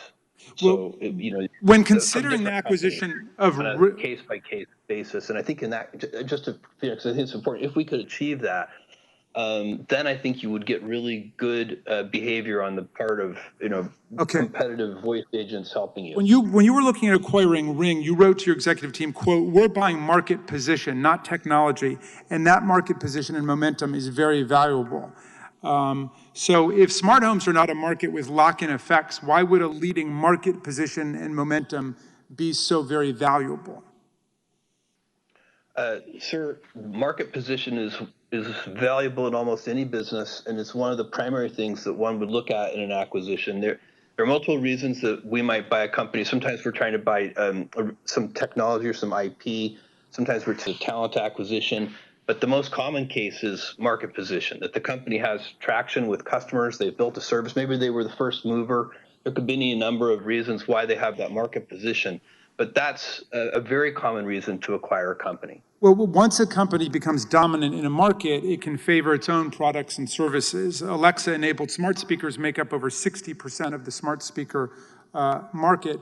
Mr. Bezos, when I ask Alexa to play my favorite song, Prime Music is the default music player. Is that right? I think that's true if you're a Prime member, yes. And a New York Times report found that when users say, "Alexa, buy batteries," Alexa responds, "Would you like to buy AA Amazon basic batteries?" So has Alexa ever been trained to favor Amazon products when users shop by voice? The time of the gentleman has expired, but the witness may answer the question. I don't know if it's been trained in that way. I'm sure there are cases where we do promote our own products, which is, of course, a common practice in business. And, so it wouldn't surprise me if Alexa sometimes does promote our own products. Thank you, and I yield back. The chair recognizes the gentleman from Florida, Mr. Gates, for 5 minutes. Mr. Pichai, during our prior discussion earlier today, you said that Google doesn't work with the Chinese military. That answer was deceptive because Google works with many of the entities that work with the Chinese military in common collaboration. And just as one example would be Tsinghua University, where Jeff Dean, who is the head of Google AI, served on the Computer Science Advisory Committee for the university, and then the university takes a nearly $15 million from China's Central Military Commission. So you can see how even if you don't literally show up at the offices of the Chinese military, if you're all showing up at the same place, working together on AI, that would lead to my concern. But I want to talk about search because that's an area where I know Google has real market dominance. On December 11th, you testified to the Judiciary Committee, and in response to a question from my colleague Zoe Lofgren about search, you said, "We don't manually intervene on any particular search result." But leaked memos obtained by the Daily Caller show that that isn't true. In fact, those memos were altered December 3rd, just a week before your testimony, and they describe a deceptive news blacklist and a process for developing that blacklist approved by Ben Gomes, who leads search with your company, and also something called a fringe ranking, which seems to beg the question, who gets to decide what's fringe? And in your answer, you said to Ms. Lofgren that there is no manual intervention of search. That was your testimony, and now I'm going to cite specifically from this memo from the Daily Caller. It says that the Daily Caller obtained from your company. It says the beginning of the workflow starts when a website is placed on a watch list. It continues, this watch list is maintained and stored by ARIS with access restricted to policy and enforcement specialists. Sort of does beg the question who these enforcement specialists are.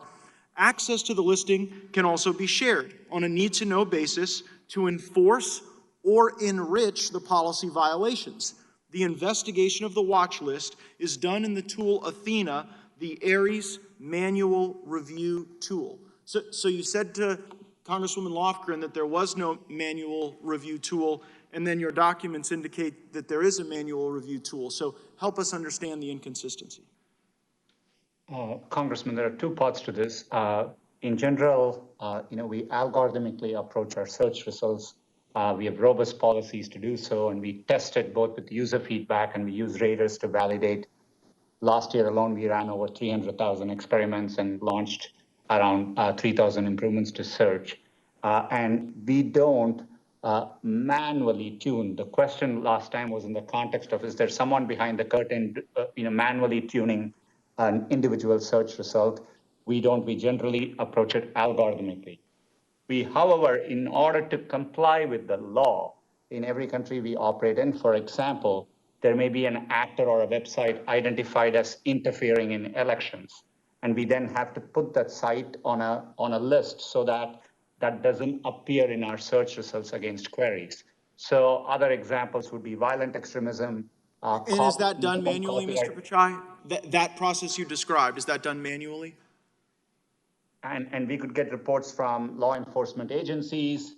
We are complying with, or it's a known DMCA-based. There is either a manual component or there is not a manual component. Which is it? For creating those lists, that process can involve manual portions. Okay, great. Well, that is sort of the concern that I have. You've now said something different today than you said to Ms. Lofgren, because you've confessed that there is a manual component to the way in which you blacklist content.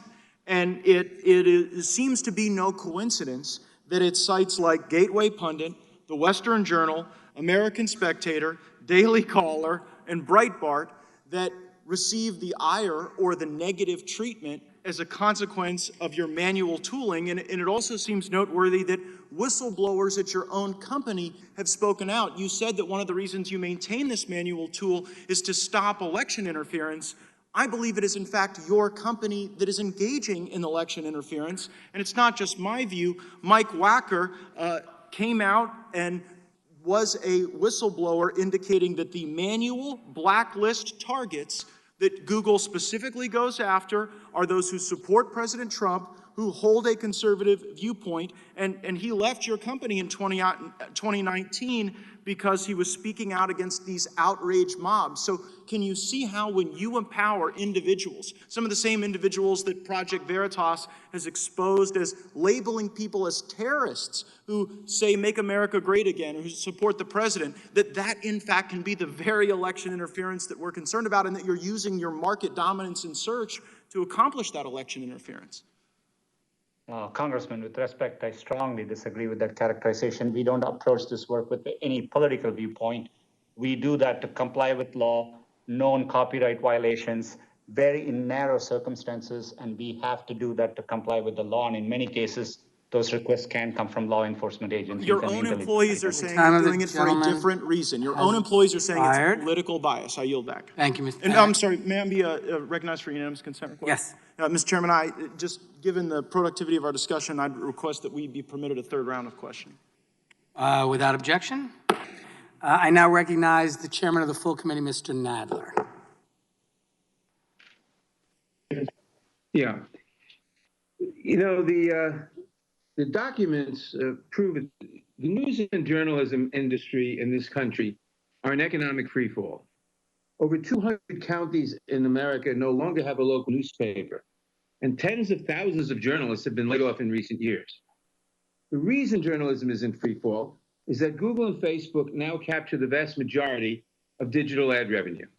Although news publishers produce valuable content, it is Google and Facebook that increasingly profit off their content.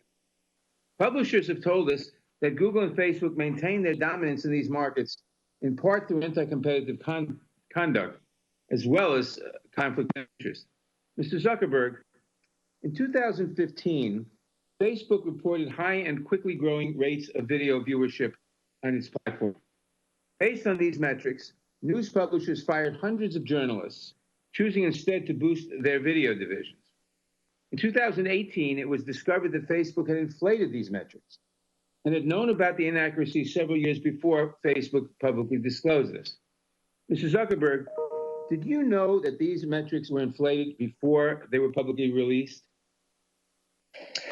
Congressman, no, I did not, and we regret that mistake and have put in place a number of other measures since then to make sure that we... And do you realize the harm that this caused journalists across the country? Congressman, I certainly know how important it is that the metrics that we report are accurate, and we've put in place additional measures to make sure that we can audit those. And what do you have to say to the journalists who lost their jobs because of Facebook's deception? Well, Congressman, I disagree with that characterization and also your description of what... Reclaiming my time.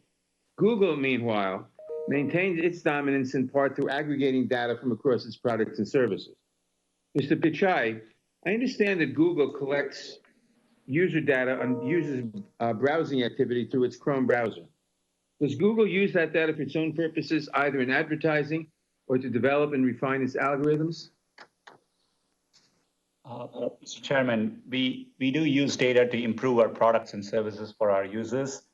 Anytime we do it, we believe in giving users choice, control, and transparency. We make it very clear, and we give them simplified settings to choose how they like their data. And so you do use the data that you get from these companies for your purposes. My understanding was whether we use data in general to improve our products and services, and we do use data to show ads, but we give users the choice. They can turn ads personalization on or off. Now, this obviously, the use of this data from all these companies gives you a tremendous advantage over them and over any competitor. Does the ability to make money in any way affect Google's algorithm in terms of what news appears in a typical user's search results? The way we rank our search results, we don't take into account commercial relationship that we have. Okay. But Facebook and Google have gravely threatened journalism in the United States. Reporters have been fired, local newspapers have been shut down, and now we hear that Google and Facebook are making money over what news they let the American people see. This is a very dangerous situation. And unfortunately, my time has expired and I have to yield back. Thank the gentleman for yielding. I now recognize the gentleman from Florida, Mr. Stubbe, for 5 minutes. Thank you, Mr. Chairman. I'm just going to pick up where I left off. Mr. Pichai, there are rioting groups that are going unchecked with the posting of what I would contend is very violent video. Yet yesterday I was sent a YouTube video about doctors discussing hydrochloroquine and discussing the not dangers of children returning to school. And when I clicked on the link, it was taken down. And then I was sent a different link on YouTube and it was taken down. I just checked again just to make sure, and it says that this video has been removed for violating YouTube's community guidelines. How can doctors giving their opinion on a drug that they think is effective for the treatment of COVID-19 and doctors who think it's appropriate for children to return back to school violate YouTube's community guidelines when all of these videos of violence is all posted on YouTube? Congressman, we believe in freedom of expression, and there is a lot of debate on YouTube about effective ways to deal with COVID. We allow robust debate. But in the area during a pandemic, we look to local health authorities. So for example, in the US, it would be CDC for guidelines around medical misinformation in a narrow way, which could cause harm in the real world. And so for example, if there is aspects of a video, and if it explicitly states something could be a proven cure, and that doesn't meet CDC guidelines, It's free expression of speech, and you have these doctors who are giving their opinion as doctors, and I don't understand why YouTube and therefore Google thinks it's appropriate to silence physicians and their opinion of what can help and cure people with COVID-19. I'm going to switch quickly to Mr. Zuckerberg. I think at this point it's fairly obvious that technology platforms have been stifling conservative news and opinions. You employ a panel of content moderators. Can you explain how Facebook chooses who these moderators are? Thanks, Congressman. We do hire a lot of people around the world to work on safety and security. Our team is more than 30 or 35,000 people working on that now. We certainly try to do this in a way that is neutral to all viewpoints. We want to be a platform for all ideas. I don't think you build a social product with the goal of giving people a voice if you don't believe that people being able to express a wide variety of things is ultimately valuable for the world. And we try to make sure that our policies and our operations ultimately reflect and carry that out. Is there an ideological diversity amongst the content moderators? Congressman, I don't think we choose to hire them on the basis of an ideology. They're hired all over the world. There's certainly a bunch in the U.S. There's diversity in where they're hired, but certainly we don't want to have any bias in what we do, and we wouldn't tolerate it if we discovered that. So you don't specifically hire, say, conservative moderators and Democrat or liberal moderators so that there's a balance in your content moderators? Congressman, in terms of the 30 to 35,000 people or more at this point who are doing safety and security review, that is correct. In terms of the people setting the policies, I think it is valuable to have people with a diversity of viewpoints involved so we can make sure that we have the different viewpoints represented in the policy development process. And we also consult with a number of outside groups whenever we develop new policies to make sure that we're taking into account all perspectives. What are some of those outside groups that would be conservative leaning? Congressman, I need to get back to you with a list of specific groups, but it would depend on what the topic is. Can you just think of one? I mean, you said you reach out to outside groups. Can you think of one conservative outside group that you reach out to and use as a content moderator? Congressman, I'm talking about different external stakeholders and groups that are inputs to our policy development process. And I'm not involved in those conversations directly, so I would have to get back to you with specifics on that. But I'm quite confident that we speak with people across the ideological spectrum when we're developing our policies. I would very much appreciate a follow-up on that. Real quickly, can you briefly explain the approval process for third-party fact checkers, and how many fact checkers does Facebook employ? Yes, thanks. We work with about 70 fact-checking partners around the world, and the goal of the program is to limit the distribution of viral hoaxes, so things that are clearly false, from getting a lot of distribution, but we don't ourselves want to be in the business of determining what is true and what is false. That feels like an inappropriate role for us to play. We rely on an organization called the Poynter Institute, and I think it's called the Independent Fact-Checking Organization that has a set of guidelines of what makes an independent fact-checker, and they certify those fact-checkers, and then any organization that gets certification from that group is qualified to be a fact-checking partner within Facebook. Thank you. The gentleman's time has expired. We're going to I'm going to recognize Mr. Johnson for 5 minutes, and then we're going to take a short break of the committee. Mr. Johnson, you're recognized. Thank you, Mr. Chairman. Mr. Bezos, Amazon has a significant problem with counterfeit products being sold on its platform. Counterfeit products not only rip off the owners of legitimate businesses, they also can be dangerous. Counterfeit medicine, baby food, automobile tires, and other products can kill. Amazon has said it's fixing its counterfeit problem, but counterfeiting seems to be getting worse, not better. Amazon is a $1 trillion company, but Amazon customers are not guaranteed that the products purchased on your platform are authentic. Amazon acts like it's not responsible for counterfeits being sold by third-party sellers on its platform. And we've heard that Amazon puts the burden and cost on brand owners to police Amazon's site, even though Amazon makes money when a counterfeit good is sold on its site. More than half of Amazon's sales come from third-party seller accounts. Why isn't Amazon more aggressive in ensuring that counterfeit goods are not sold on its platform? And why isn't Amazon responsible for keeping all counterfeit products off of its platform? Thank you. This is an incredibly important issue and one that we work very hard on. Counterfeits are a scourge. They are a problem that is not, it does not help us earn trust with customers. It's bad for customers. It's bad for honest third-party sellers. We do a lot to prevent counterfeiting.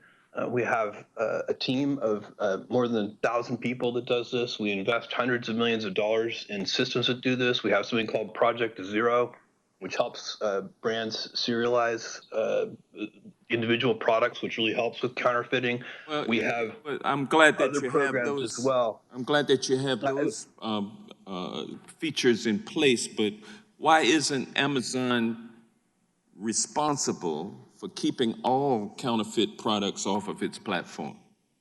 We certainly work to do so, Congressman, and we do so not just for our own retail products, but for third-party products as well. Well, and we do okay. work Well, closely thank with you. brands.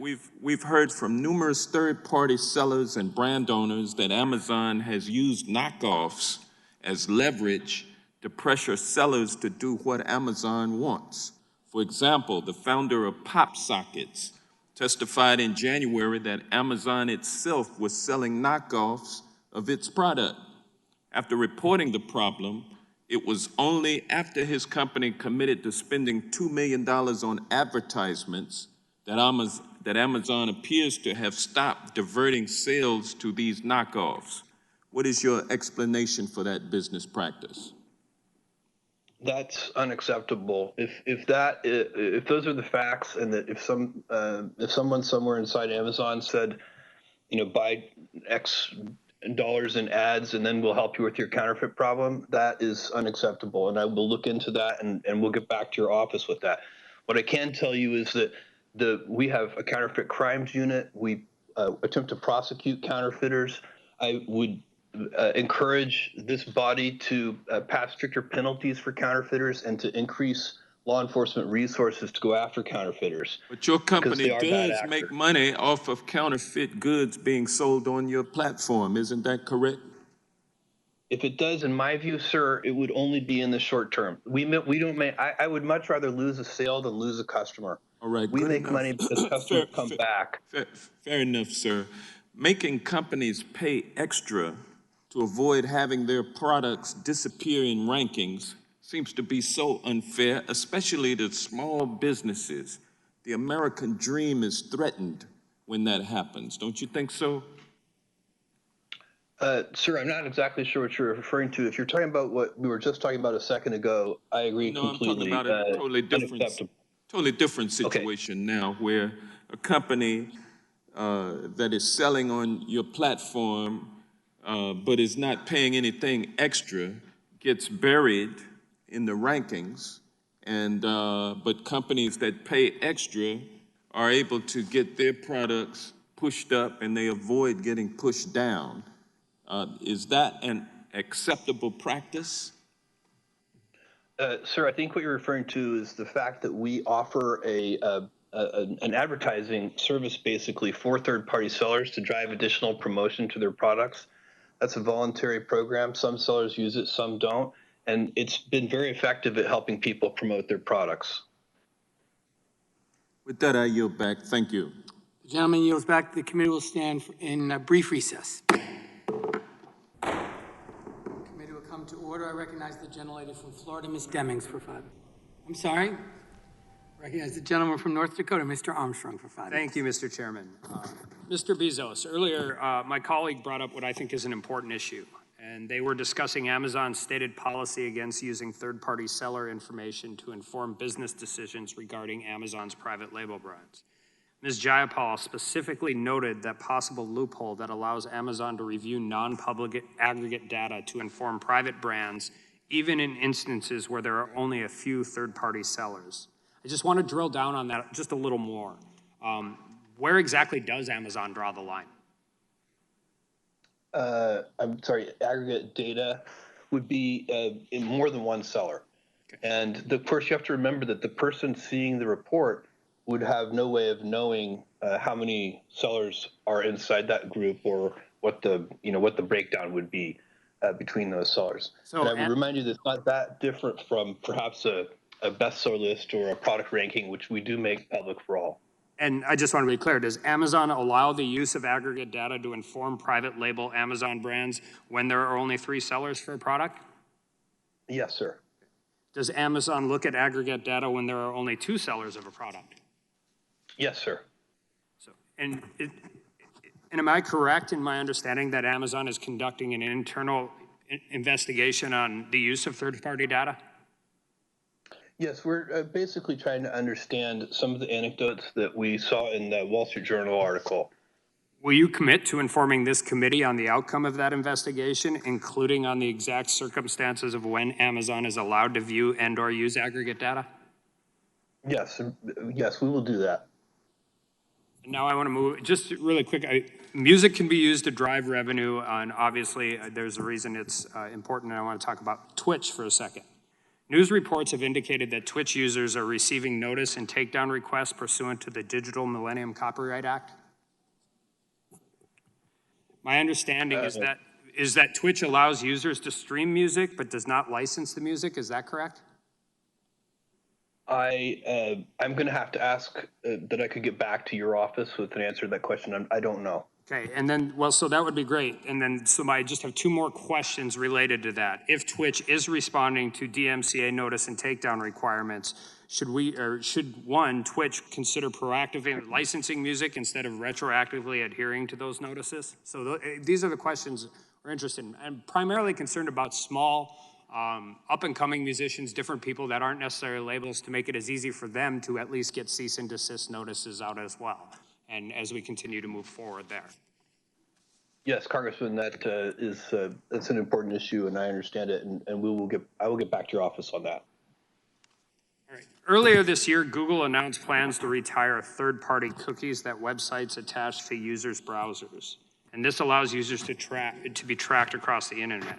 A consequence of that change is that it will put other digital advertising market participants at a disadvantage because they can no longer track users.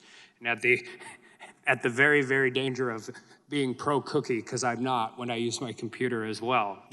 And I understand that there are legitimate privacy concerns with third-party cookies, but I do want to focus on the competition aspect. Did this asset action also place Google at a disadvantage, or does Google have alternative means of collecting that user data to inform its digital advertising activities, Mr. Pichai?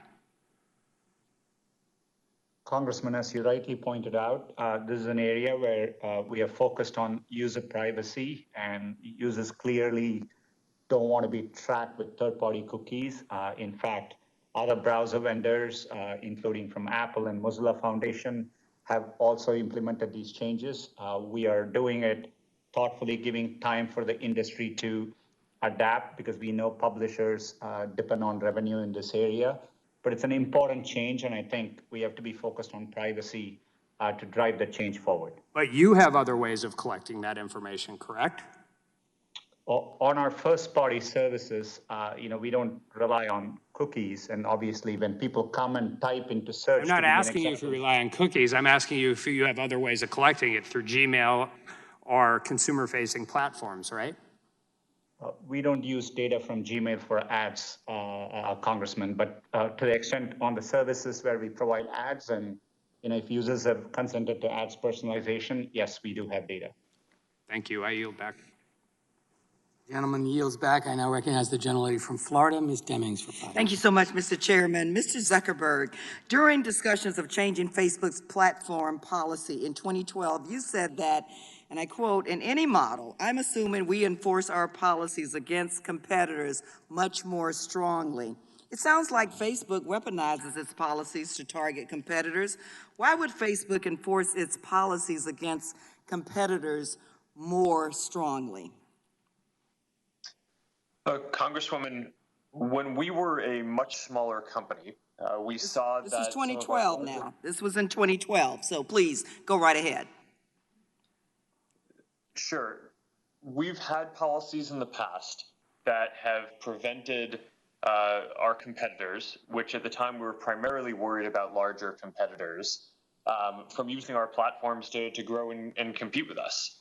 So we had some of those policies. We continually review them over time. And okay, Mr. Zuckerberg, in 2013, a senior Facebook employee identified MessageMe as a fast-growing app on Facebook and said that we will restrict their access. Was this another example of enforcing Facebook's policies against competitors much more strongly? MessageMe. Congresswoman, I'm not familiar with that specific example, but we did have that policy. Okay, let's move to another one and see if you remember this one. In 2014, other Facebook product managers openly discussed removing Pinterest's access to Facebook's platform tools. As one employee said, "I am 100% in favor of the idea of moving it from Pinterest, but I am not recommending removing it from Netflix going forward." Why would Facebook product managers want to restrict Pinterest's access to Facebook, but not Netflix? Congresswoman, I'm not familiar with that exchange. I don't think I was on that. Why do you think you wouldn't have to be on that, but why do you think they made that decision or would make a decision like that?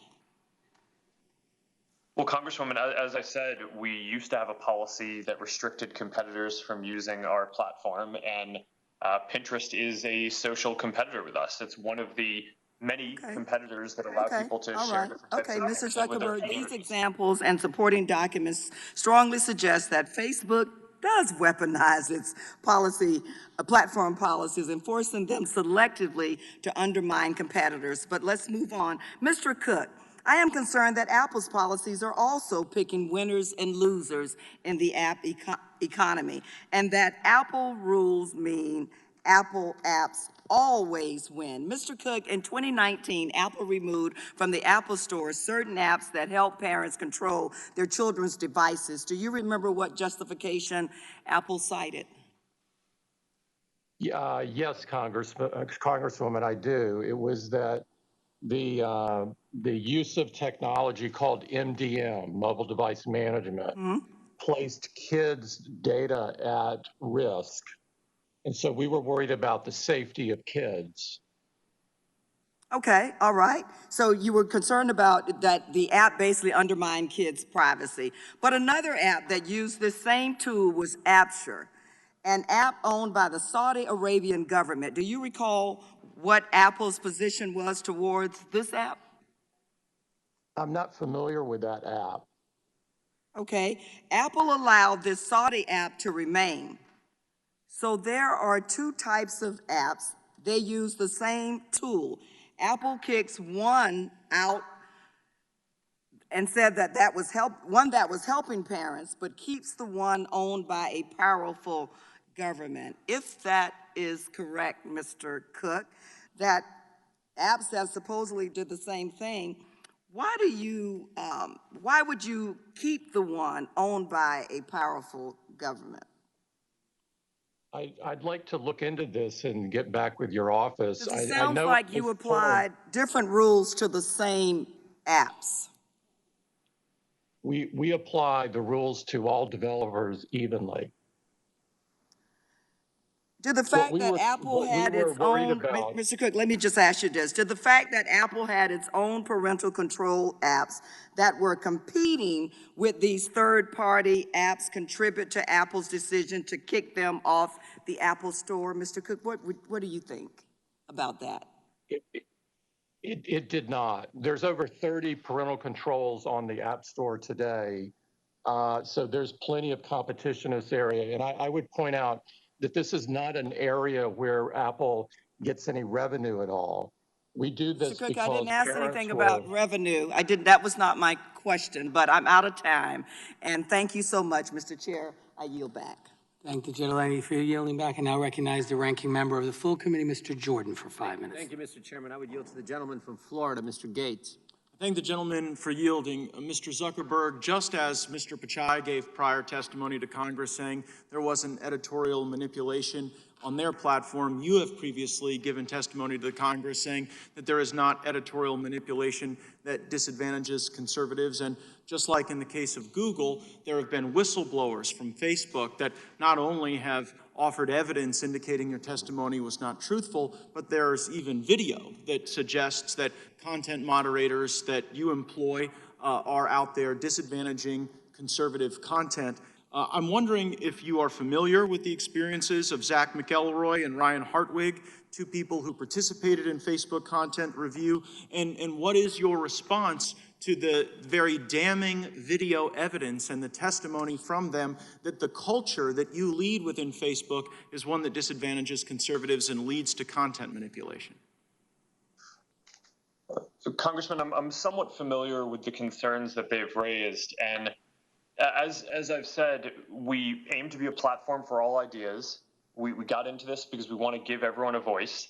I certainly do not want our platforms to be run in a way that has any ideological bias, and I want people to be able to discuss a range of issues. When people raise concerns like that, we do look into them to make sure that that everyone in our operation is behaving and upholding the standards that we would like. And if the behavior that they cited is true, then that would be unacceptable in our operation. And following the release of those videos and that evidence from Project Veritas, will you then describe the investigation that Facebook undertook to root out these very corrosive effects on your platform? Congressman, I'd have to get back to you with more details on that, but I know that we have ongoing training in what we do, and we certainly will look into any complaints that come up, and we want to make sure that in how we run the content review teams, that it's done in a way that reflects the values of the company around giving everyone a voice and being a platform for all ideas. I'm concerned that the content review does reflect the values of the company, but those values don't in fact give everyone a voice. They prejudice against certain content. And while I appreciate training as a prophylactic endeavor to try to guide future content, it seems disingenuous for you to suggest that these videos come out that are very damning, that show the people that you trust with content moderation admitting on video that they disadvantage conservatives, that they label people who support the president as a way to push down their content and limit the reach of that content, for you to then come to us many months later after that was all over the news and the internet and say, well, you know, you'll get back to us and you do a little training. It seems to suggest that you don't take these allegations and this evidence very seriously. And so I'll ask the question perhaps in a different way. Would you revise your in your prior testimony to Energy and Commerce, you said this does not happen, it cannot happen. Would you at least be willing to acknowledge, based on the irrefutable evidence before us that you don't seem to have investigated, that it is possible that at Facebook, your employees do have the power to disadvantage conservative viewpoints, and that they in fact have used that power in ways that we need to root out? Congressman, my testimony in the past and today is about what our principles are as a company and what we try to do. Of course, when you have tens of thousands of employees, people make mistakes, people have some of their own goals some of the time, and it's our job in running the company to make sure that we minimize errors and that we make sure that the company's operations reflect the principles that we intend to run it on. And when you fire people as a consequence of their politics, do you think that that impacts the culture and perhaps empowers some of the content moderators to also treat people worse as a consequence of their politics? Congressman, I'm not sure what you're referring to, but I'm not aware of any case where we have fired someone on behalf of their politics, and I would say that that would be an inappropriate thing for us to do. Why did you fire Palmer Luckey? Congressman, I'm not sure it's appropriate to get into a specific personnel issue publicly.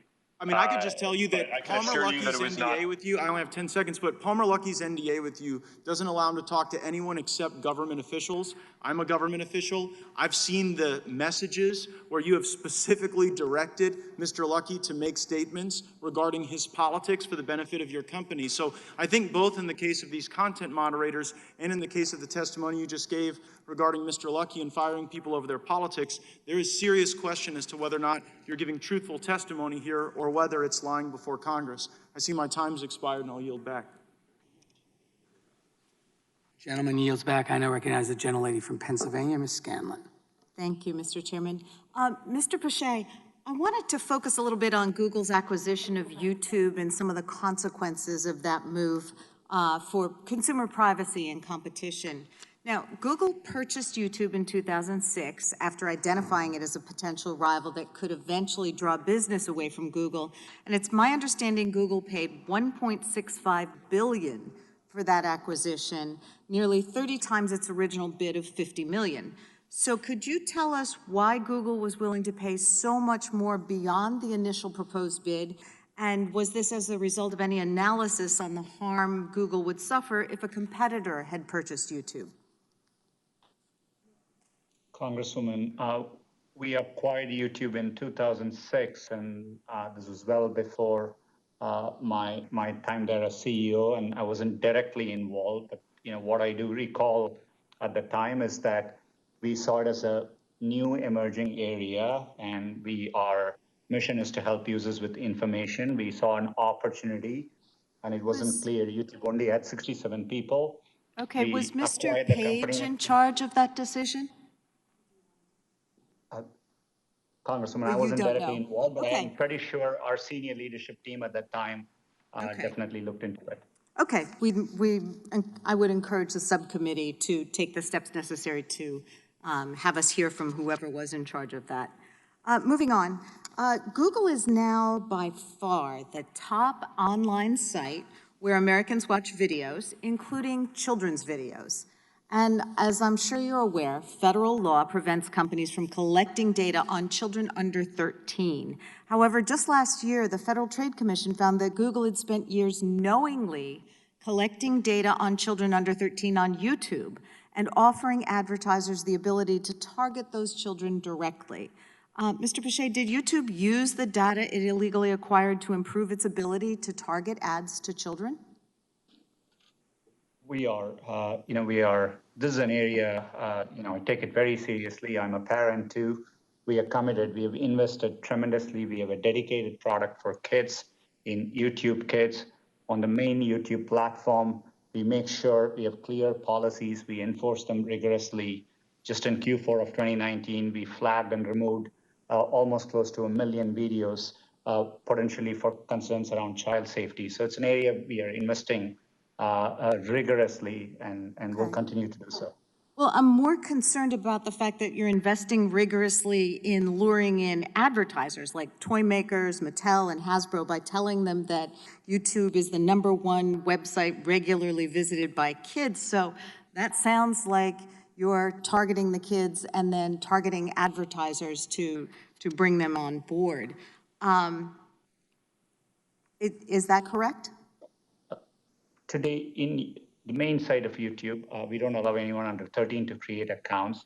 There are scenarios in which there could be family viewing, and today there are creators who create content oriented towards families, and as part of that, there are advertisers which are interested in connecting with those users. But everything we do here, we obviously comply with all the applicable regulations. And okay, well, let's look at some of the content that is specifically for children.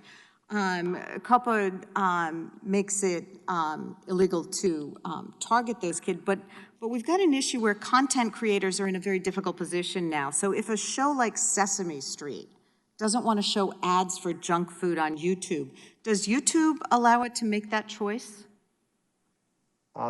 Today, we do, we have choices both for creators in terms of, tools and preferences, and we have extensive tools for advertisers, and above all for users, we give a choice.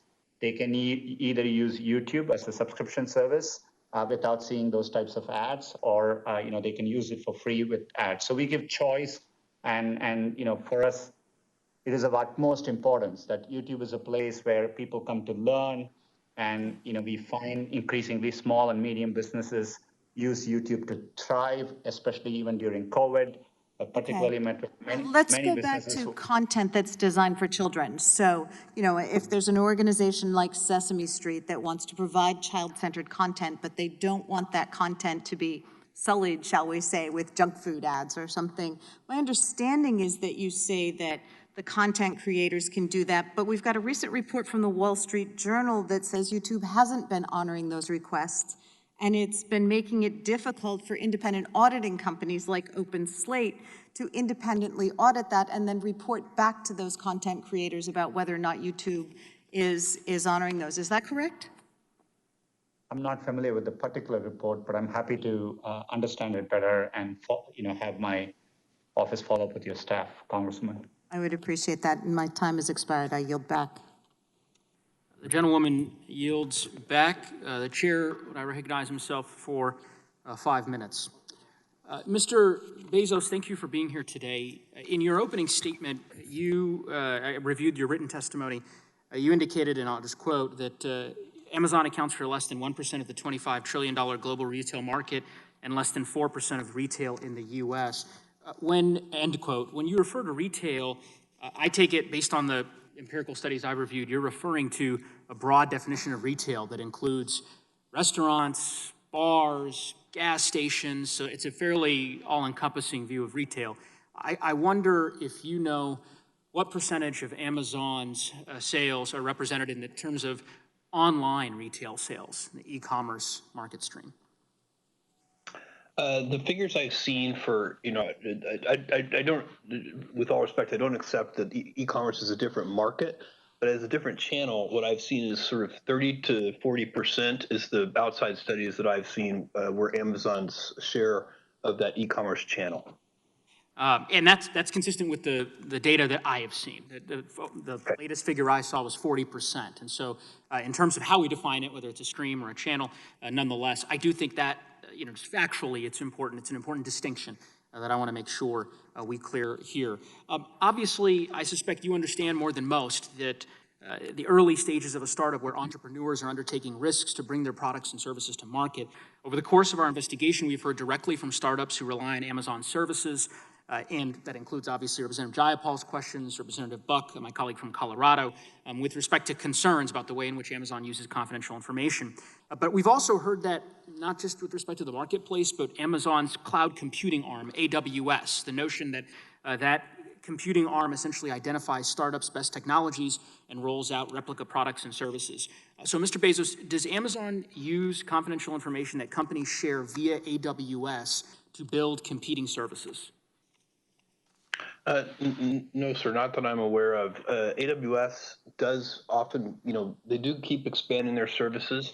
AWS started, 15 years ago. We invented this entire category. Let me just clarify that, Mr. Bezos. I appreciate that. Sorry, I apologize for interrupting. But last week, one of Amazon's former engineers posted online that he and his team, quote, proactively identified growing businesses on AWS, that they built competing products, and that they targeted those products to the business's customers. And there's been public reporting on that strategy. So I guess I wonder if you can comment on that and how you would account for those statements.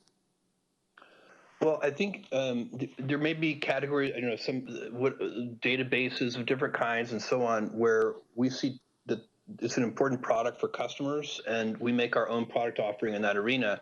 But it doesn't mean we stop servicing the other companies that are also making those products. We have competitors using AWS, and we work very hard to make them successful. Netflix is one example, Hulu is another, and so on. I think the concern, Mr. Bezos, with respect, is that the pattern emerges across the different components in Amazon, whether it's the marketplace or whether it's the cloud service, as I mentioned. In addition, there was an article, I'm sure you're aware, in the Wall Street Journal regarding the Alexa Fund, that according to news reports, Amazon's venture capital fund, the Alexa Fund, had invested in a number of different companies. I believe you're familiar with the Alexa Fund investing, for example, in Defined Crowd Corp. Does that ring a bell? No, sir, I'm afraid it doesn't. Okay, well, I'll represent to you, according to the Wall Street Journal, and I'll just quote from them, when Amazon Incorporated's venture capital fund invested in Defined Crowd Corp, it gained access to the technology startup's finances and other confidential information. Nearly 4 years later, in April, Amazon's cloud computing unit launched an artificial intelligence product that does almost exactly what Defined Crowd does, said Defined Crowd founder and chief executive Daniel Braja. Does that refresh your recollection? Are you aware of those allegations? I read that article, but I didn't remember that piece of it. I apologize for that. I don't know the specifics of that situation, and I would be happy to get back to your office with more information about that. Well, I would appreciate, I certainly would welcome that, and to the extent that you all can follow up with the subcommittee with respect to this particular article and the different episodes that are referenced, both in terms of Defined Crowd Corp. There's also another company called Nucleus that you may be familiar with. The reason why I ask these questions, the reason why it matters, Mr. Bezos, to me, is that we are very concerned about this innovation kill zone that seems to be emerging. I represent Boulder and Fort Collins, two of the fastest growing and most innovative tech hubs in the country, and entrepreneurs and founders shared their stories with this committee during one of our field hearings, actually a field hearing that we held at the University of Colorado Law School just earlier this year. And they are extremely dependent on big technology firms, including in terms of investment and capital, yet they live in constant fear that the platforms could steal their core technologies or ideas, making it impossible to compete because of those existing advantages. So I see my time has expired, but we will certainly be following up with respect to the episodes that I referenced. With that, I would yield back. Gentleman's time has expired. And the gentlewoman from Georgia, Ms. Macbeth, is recognized for 5 minutes. Thank you, Mr. Chair. Mr. Cook, Facebook acquired WhatsApp in 2014, and at that time, Sheryl Sandberg told the board that the deal was critical for countering the App Store power of Apple and Google, who choke off Facebook's access to mobile devices. Was Sheryl Sandberg correct? Does Apple have the power to exclude apps from the App Store? If you look at the history of this Congresswoman, we've increased the number of apps from 500 to 1.7 million. So there's a very wide gate for the App Store. And there's fierce competition for developers, and we want every app we can on the platform. Okay, so, but Mr. Cook, then what you're saying is that Apple can exclude apps from the App Store. In fact, it has. In 2018, Apple introduced an app called Screen Time, which helps people limit the amount of time they or their kids spend on their iPhones. Is that correct? It sounds right. Okay, but before Screen Time existed, there were other apps in the App Store that gave parents control over their kids' phone usage, apps like Our Pact and Kids Locks, and parents depended on them. Soon after you introduced Screen Time, however, you removed these competing apps from the App Store.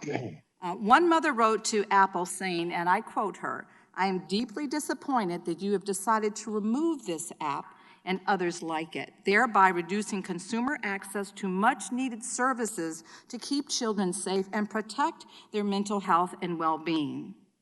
Mr. Cook, why did Apple remove competing apps right after you released Screen Time? We were concerned, Congresswoman, about the privacy and security of kids. The technology that was being used at that time was called MDM, and it had the ability to sort of take over the kid's screen, and a third party could see it. And so we were worried about their safety. Okay, thank you. I appreciate Today that. we have... I appreciate that, but the timing of the removal seems very coincidental.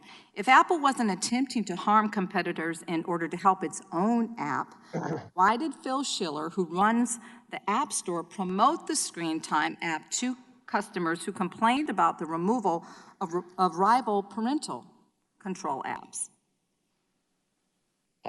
Congresswoman, I can't see this email. I'm sorry, my eyes are not good enough to read it. But I see Screen Time as just an alternative, that there are over 30 parental control apps that are in the App Store today. And so there's vibrant competition for parental controls out there. Okay. Well, Mr. Cook, the fact is that Apple sidelined Screen Time's competition by keeping them out of the App Store. And while Apple claims these competitors weren't meeting Apple's privacy standards, these apps creators say that you admitted them back in 6 months later without requiring significant privacy changes. And, of course, 6 months is truly an eternity for small businesses to be shut down. Even worse, if all the while a larger competitor is actually taking away customers. And, you know, this is not the first time something like this seems to have happened, Mr. Cook. Let me give you another example, of the harm that's been caused to your competitors. In 2010, Apple introduced an online bookstore called the iBookstore, where it offered ebooks. And the only major publisher that didn't agree to join iBookstore was Random House.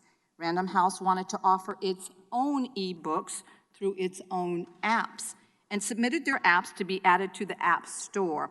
Amidst continued negotiations between Apple and Random House, Senior VP Eddie Q said, and I'm quoting him, I'm quoting him when he said, it prevented an app from Random House from going live in the App Store.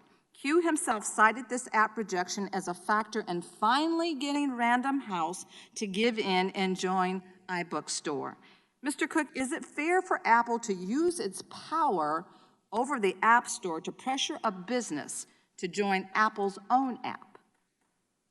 I can't see the email, and so I don't know the context of it, but there are many reasons why an app might not initially go through the App Store gate, because it may not work properly. There may be other issues with it, so it's very difficult to see. What I would say, though, on a macro basis, the gate to the App Store is very wide. We have 1.7 million apps in it. It's become an economic miracle with over $138 billion of commerce just in the United States. Mr. Cook, I really, really appreciate that sentiment. But, I want to say to you that Apple enjoys enormous power to control which apps can reach consumers. Even some of the largest companies in the country fear your power. Our evidence suggests that your company has used its power to harm your rivals and boost your own business. This is fundamentally unfair. It harms small businesses that rely on you to reach customers. It stifles the innovation that is the lifeblood of our economy. Ultimately, it reduces the competition and choices that are made available to consumers, and that is a great concern to all of us. And I yield back. The gentlelady yields back. That concludes that round. In light of the request of Mr. Gates for a third round, and because many of my colleagues would like to get more fulsome answers on a number of issues, we'll proceed to a final round, and my expectation is we will conclude within the hour. And I'll recognize myself for 5 minutes. Mr. Zuckerberg, we've seen the dominance of several of the companies appearing before us today, that it's not just harmful to our economy and competition, but it's harmful to the founding principles of our democracy. Facebook and Google are designed to keep users on their platforms whatever the cost. Because disinformation, propaganda, and hateful speech are good for engagement, they're good for business. But over 100 years ago, the Supreme Court Justice Oliver Wendell Holmes Jr. wrote, the most stringent protection of free speech would not protect a man in falsely shouting fire in a theater and causing panic. My first question is, Mr. Zuckerberg, do you agree with that principle, that there are limits to harmful and false speech, and that are particularly important when it comes to the health and safety of the public? Congressman, I certainly do, and I actually think that our policies go further than just limiting those types of things. Well, Mr. Zuckerberg, you have 1 billion users and almost 50,000 employees, and so you agree you have a responsibility to remove harmful lies from your platform, correct? Congressman, I think we have a responsibility to limit the spread of content that's going to be harmful for people. And also, if you, I'd like to add that I do not believe that we have any incentive to have this content on our service. People don't like it. Except that, Mr. Zuckerberg, with all due respect, except that it is often the most engaging. It's the most, it brings the most likes, or it brings the most activity, which of course produces great profit. So you do have an incentive. The more engagement there is, the more money you make on advertising. So let me ask you a question. Let me give you some specific examples that will illustrate my concerns. These are some of the top 10 most shared articles on Facebook in 2020. Trump suggests injection of disinfectant to beat coronavirus and clean the lungs. Coronavirus hype, biggest political hoax in history. U.S. hospitals getting paid more to label cause of death as coronavirus. During the greatest public health crisis of our lifetime, don't you agree that these articles viewed by millions on your platform will cost lives? Congressman, with respect, we certainly have policies that prohibit false information about COVID that would lead to imminent harm. And we've been quite aggressive about taking that down, as some of the questioning from the other side of the aisle has shown so far. Well, Mr. Zuckerberg, I'm quite proud of our efforts here. Well, with all due respect, the problem is Facebook is profiting off and amplifying disinformation that harms others because it's profitable. This isn't a speech issue. It's about Facebook's business model that prioritizes engagement in order to keep people on Facebook's platform to serve up more advertisements. So I'll ask you very specifically, what are you doing right now to protect people from demonstrably false claims related to this deadly pandemic? Congressman, I'll certainly answer that, but I have to disagree with the assertion that you're making that this content is somehow helpful for our business. It is not what people want to see, and we rank our what we show in feed based on what is going to be the most meaningful to people and is going to create long-term satisfaction, not what's just going to get engagement or clicks today. That's Sir, a common misperception about the company. If that's true, Mr. Zuckerberg, how do you explain that on Monday, the second most popular post on Facebook was a Breitbart video claiming that you don't need a mask and hydroxychloroquine is a cure for COVID. And in the first 5 hours after being posted on Facebook, it racked up 20 million views and over 100,000 comments before Facebook acted to remove it. Well, Congressman, a lot of people shared that, and we did take it down because it violates our policies. We work with the After CDC 20 million people saw it over the period of 5 hours. I mean, doesn't that suggest, Mr. Zuckerberg, that your platform is so big that even with the right policies in place, you can't contain deadly content?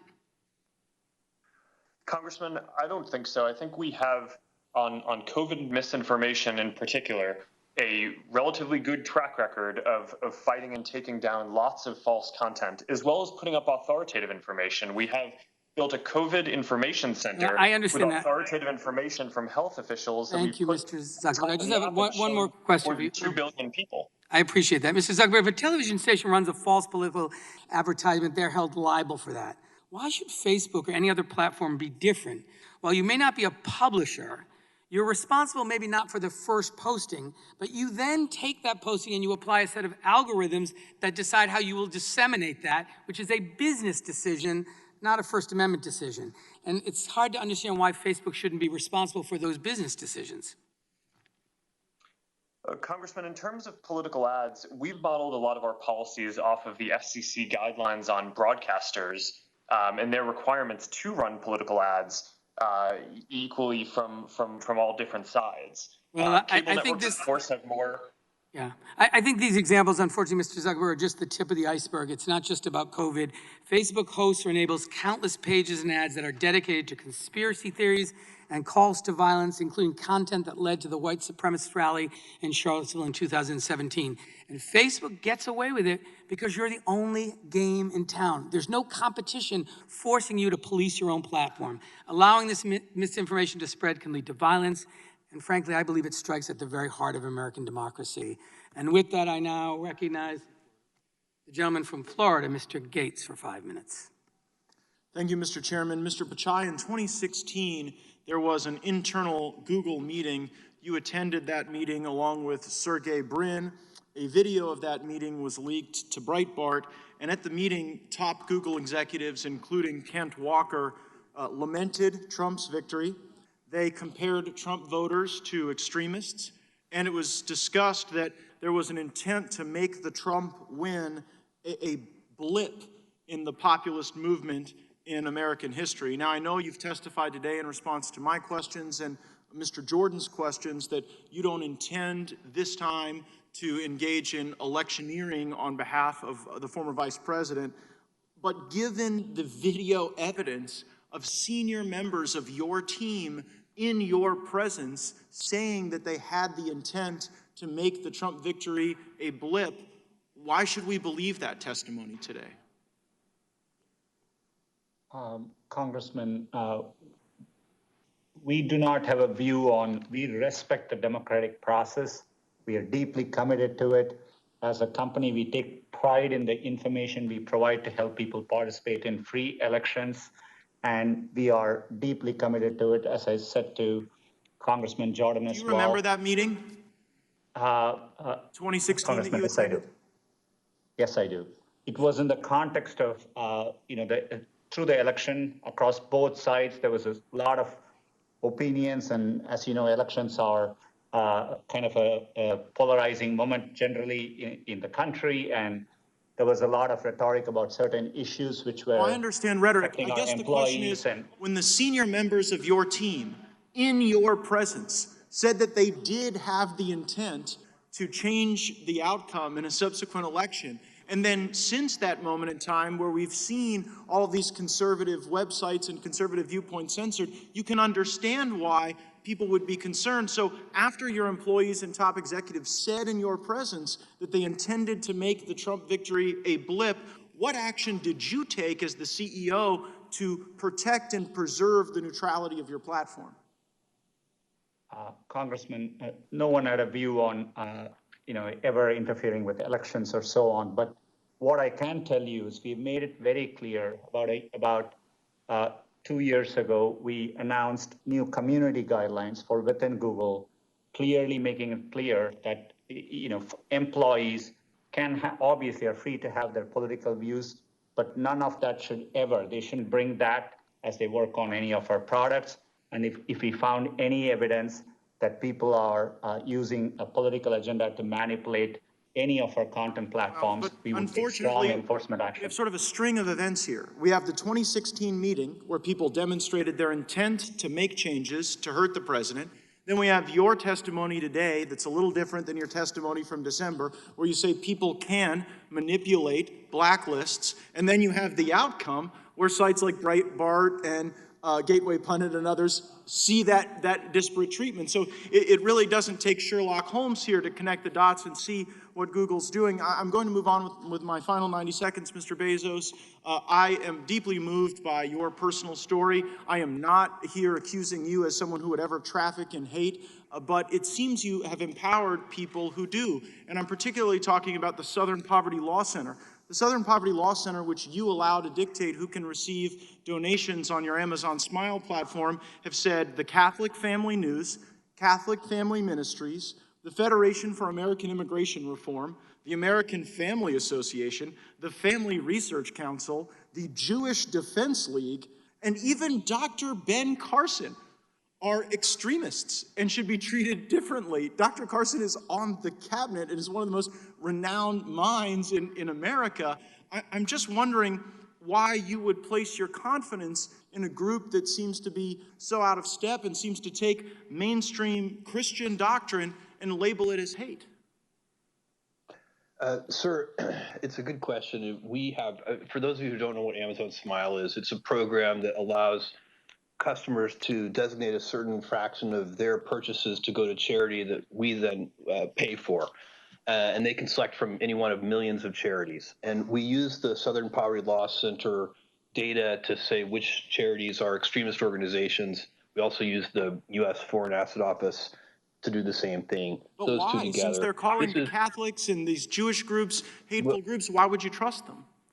Sir, I'm going to acknowledge this is an imperfect system, and No doubt. I would love suggestions on better or additional sources. My suggestion for how would be a to- divorce from the SPLC, and I see that I'm out of time, and I yield back. The gentleman yields back. I now recognize the chair. Recognize the gentleman from Georgia, Mr. Johnson. Thank you, Mr. Chairman. Facebook is dominant not just in the social media market, but also in its digital surveillance capabilities.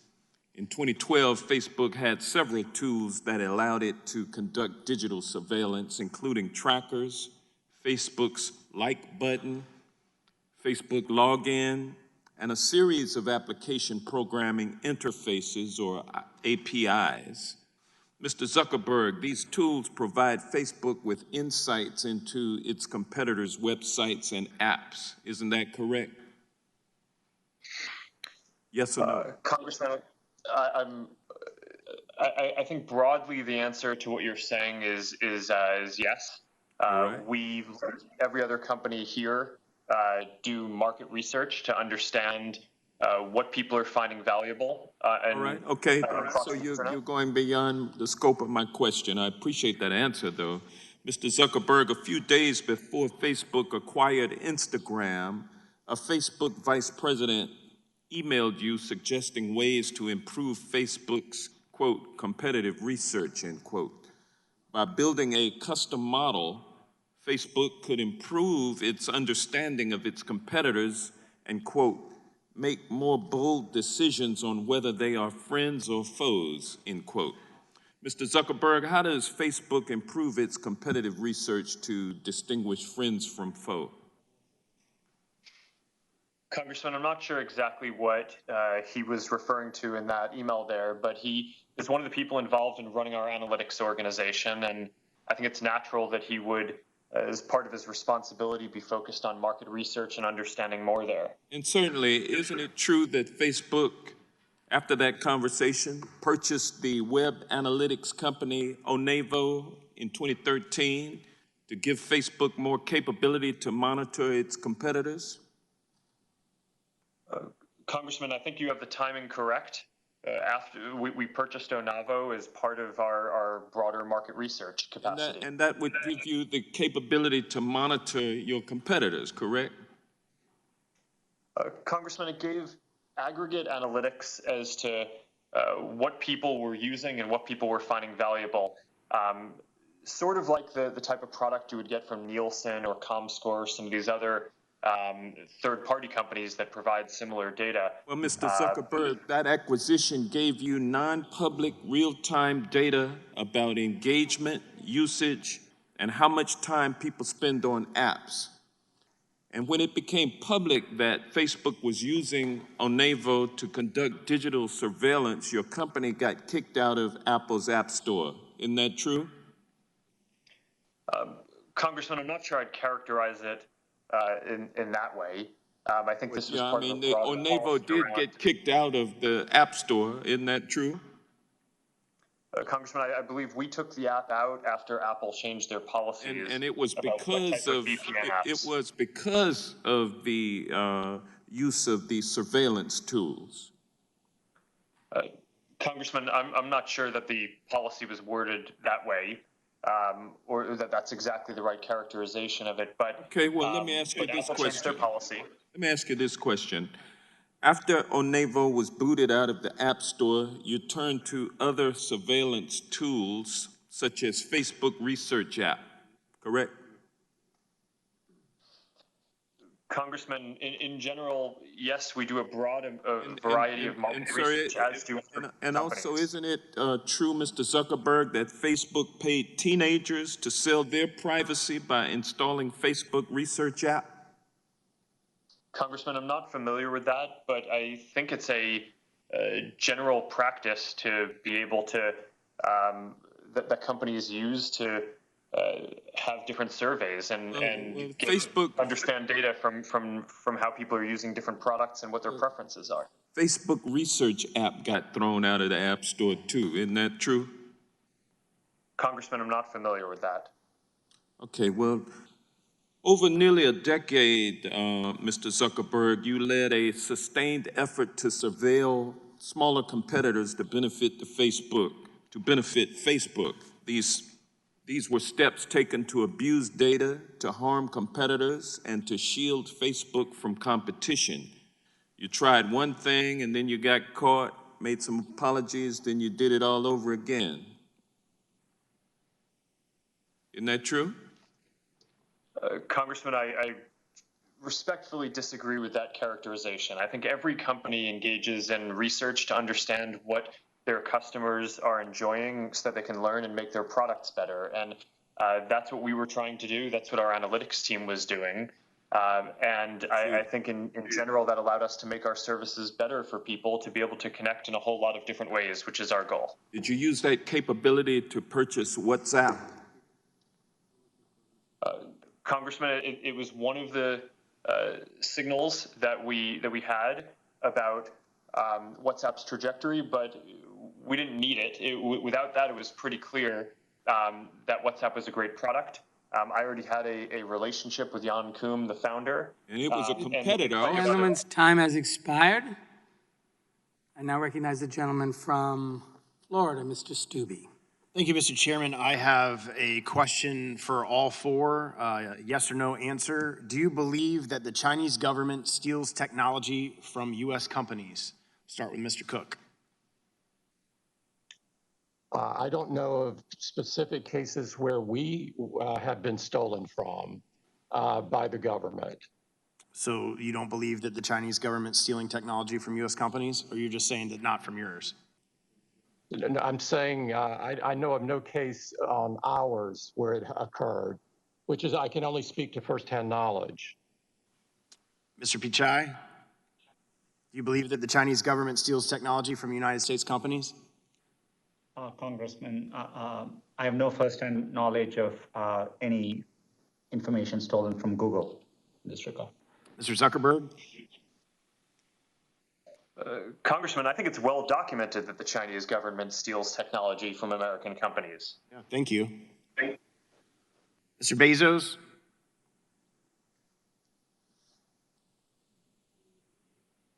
You're on mute. Mr. Bezos, I believe you're on mute.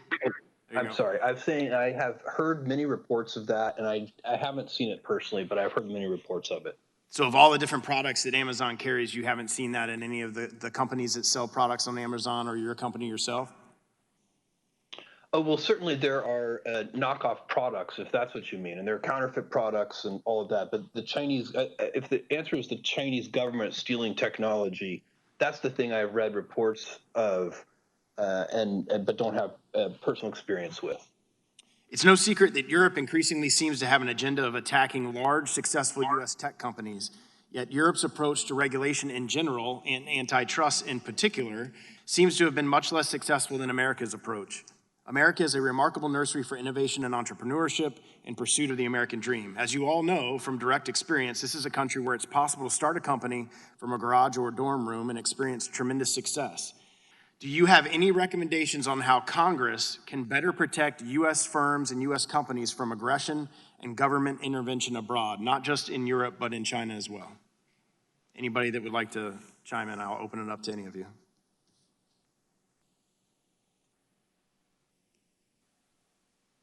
None of you have any recommendations on how Congress can better protect U.S. companies like yourself? All right, well, now I'll yield the remainder of my time to Mr. Gates. Thank the gentleman for yielding. Mr. Zuckerberg, what is a digital land grab? Congressman, I'm not sure what you're referring to. Well, in the emails that your company produced to the committee, there's one from David Weiner in 2014 where he's describing under the mergers and acquisitions advice within the company that you need to engage in a land grab. And he says, I hate the word land grab, but I think that's the best convincing argument, and we should own that.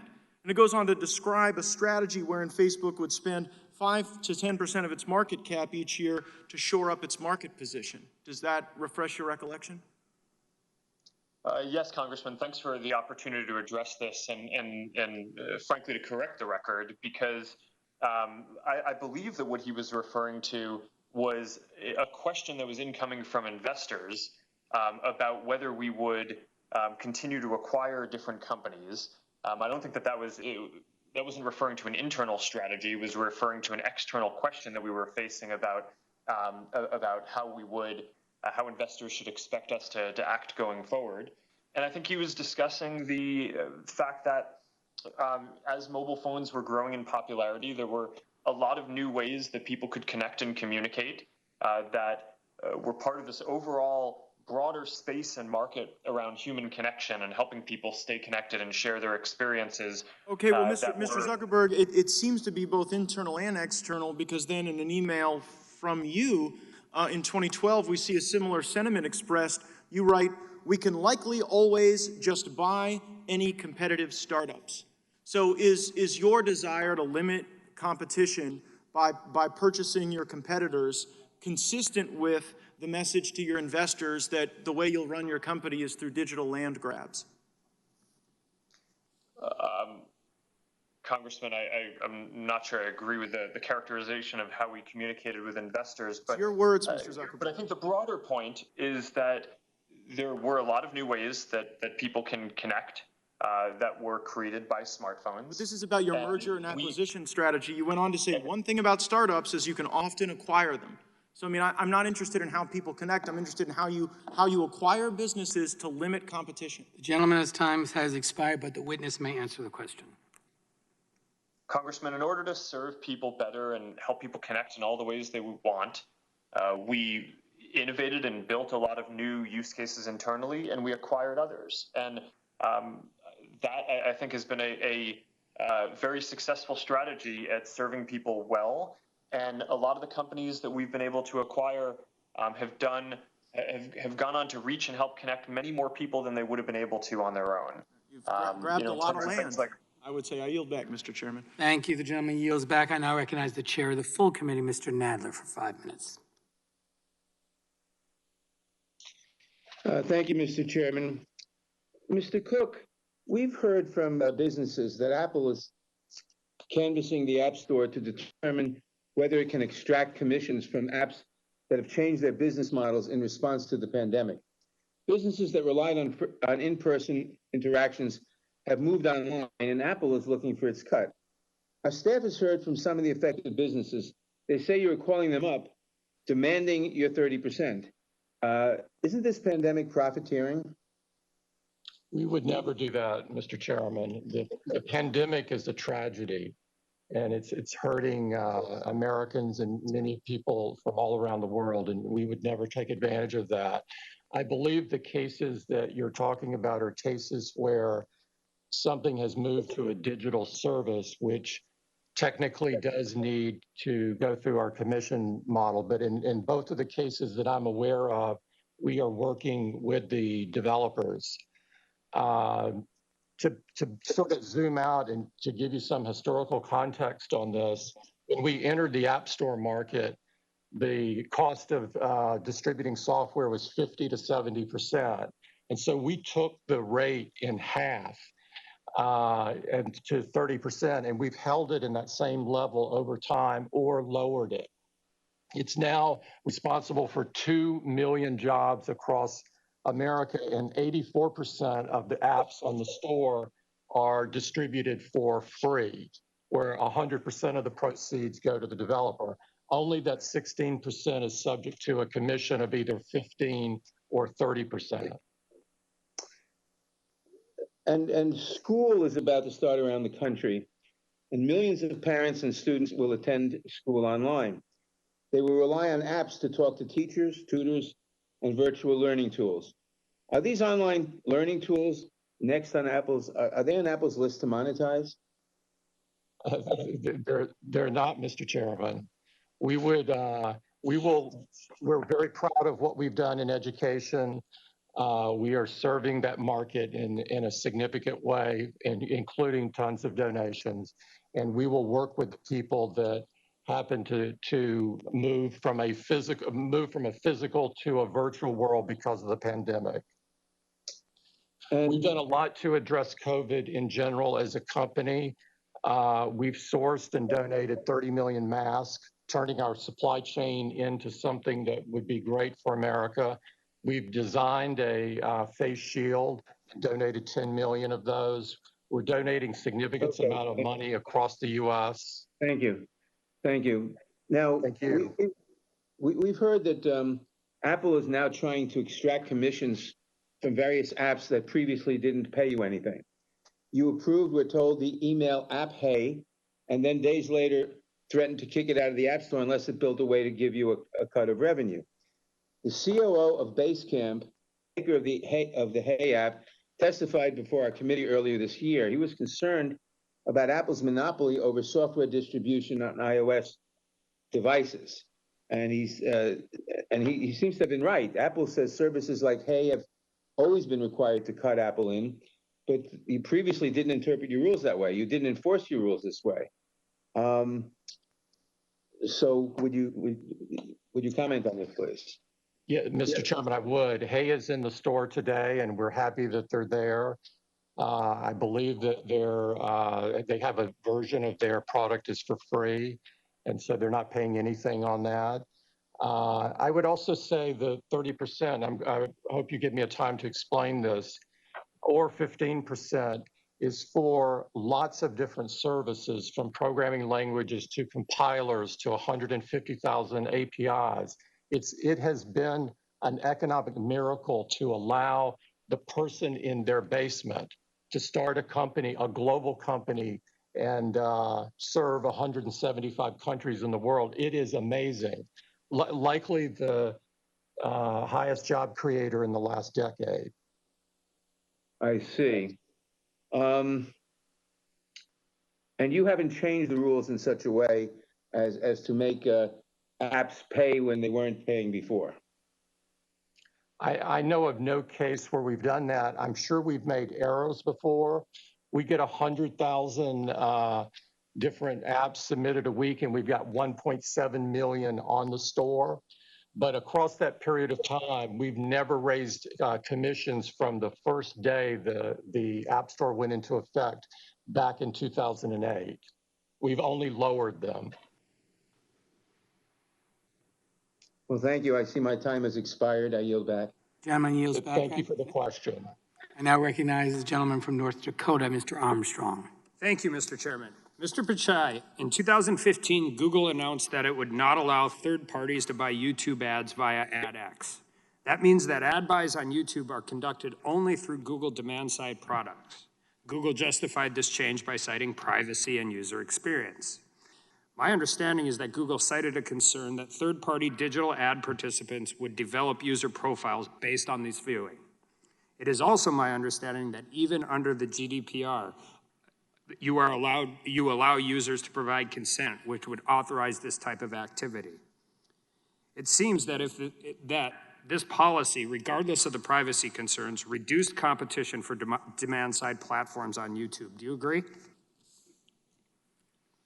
Congressman, we're always looking to improve the YouTube experience. Part of being able to integrate this way is why in YouTube we've been able to innovate with something called TrueView ads. So for users, we give them skippable ads. If they find the ads not to be relevant, they can skip past those ads. And monetizing YouTube well is what allows. Today we have many, literally hundreds of thousands of creators earning a livelihood, and many of them are small and medium businesses. Yep. So we want to support that well, and so we are focused on that.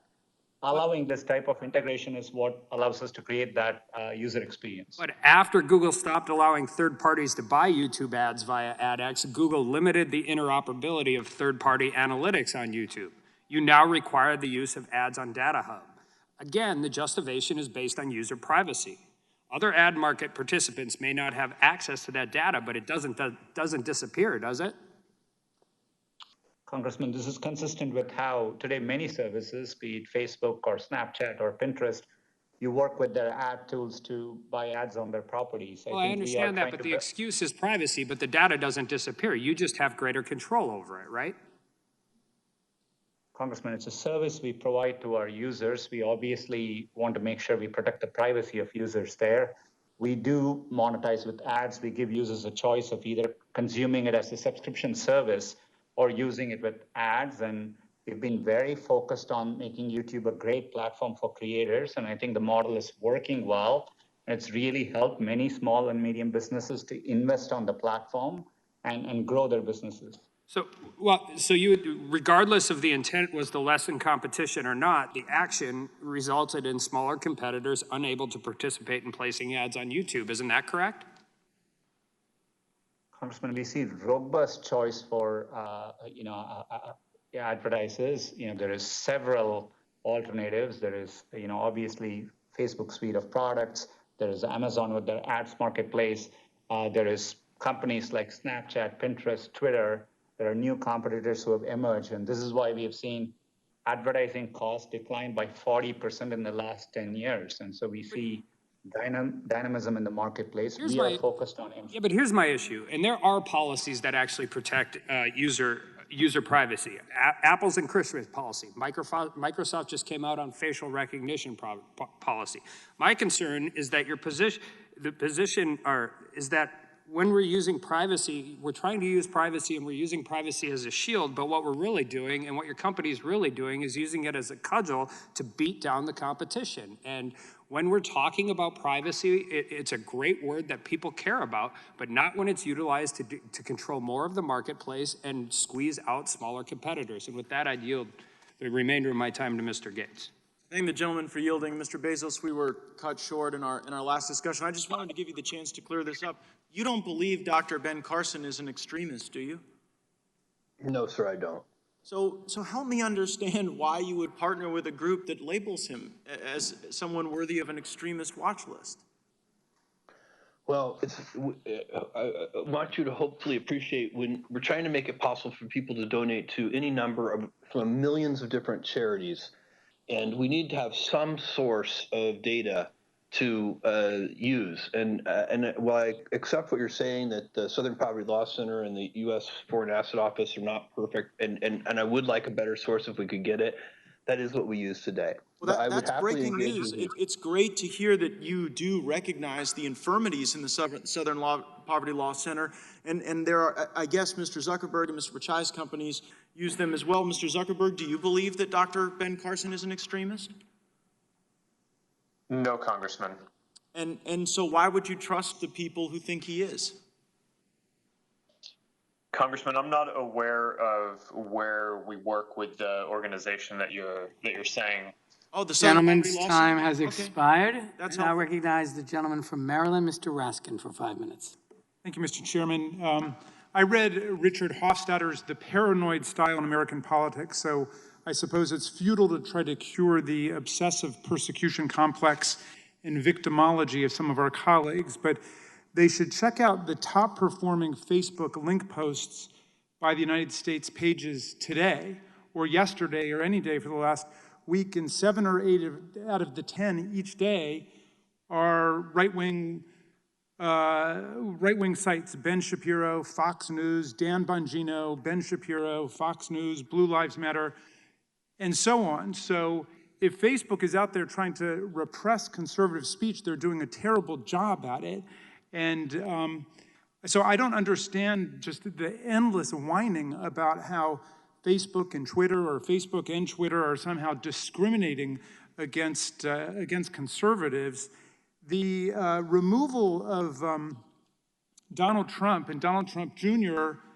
From Twitter, their tweets, was all about their spreading disinformation, false statements about COVID-19.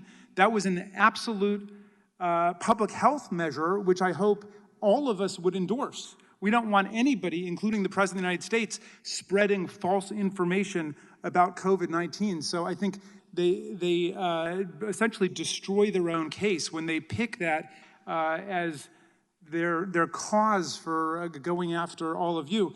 And I don't understand for the life of me the line of questioning about electioneering taking place by some of your companies. If you're opposed to electioneering by corporations, as I am, and you're opposed to Citizens United, then you've got no problem. Citizens United is what gave corporations the power to go out and spend money.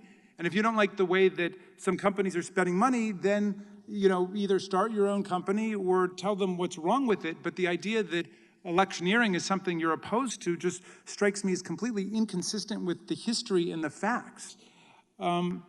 So I want to go to Mr. Cook, if we could. But first, a quick question. Are any of your companies benefit corporations, and is that something you've considered doing? Is there any one of you that have thought about becoming a B Corp or a benefit corporation? Okay, I take it the answer is no there. Mr. Cook, I'm hung up on this whole 30% question that several members have talked to you about, and you said sometimes it's 15%, sometimes it's 30%. Can you explain when it's 15 and when it's 30 and why it's 15 sometimes and why it's 30? Sure. Thank you for the question, Congressman. In 84% of the time, it's 0. 16% of the time, it's 15 or 30. In the case of it's 15 if it's in the second year of a subscription. Okay, so you just graduate from your first year, you're taking no toll, essentially. The second year, it's 15, and then it's 30 after that. Is that right? No. If it's a subscription product, it's 30% in the first year, and then it drops to 15 in the second year and every year thereafter. I gotcha. Okay.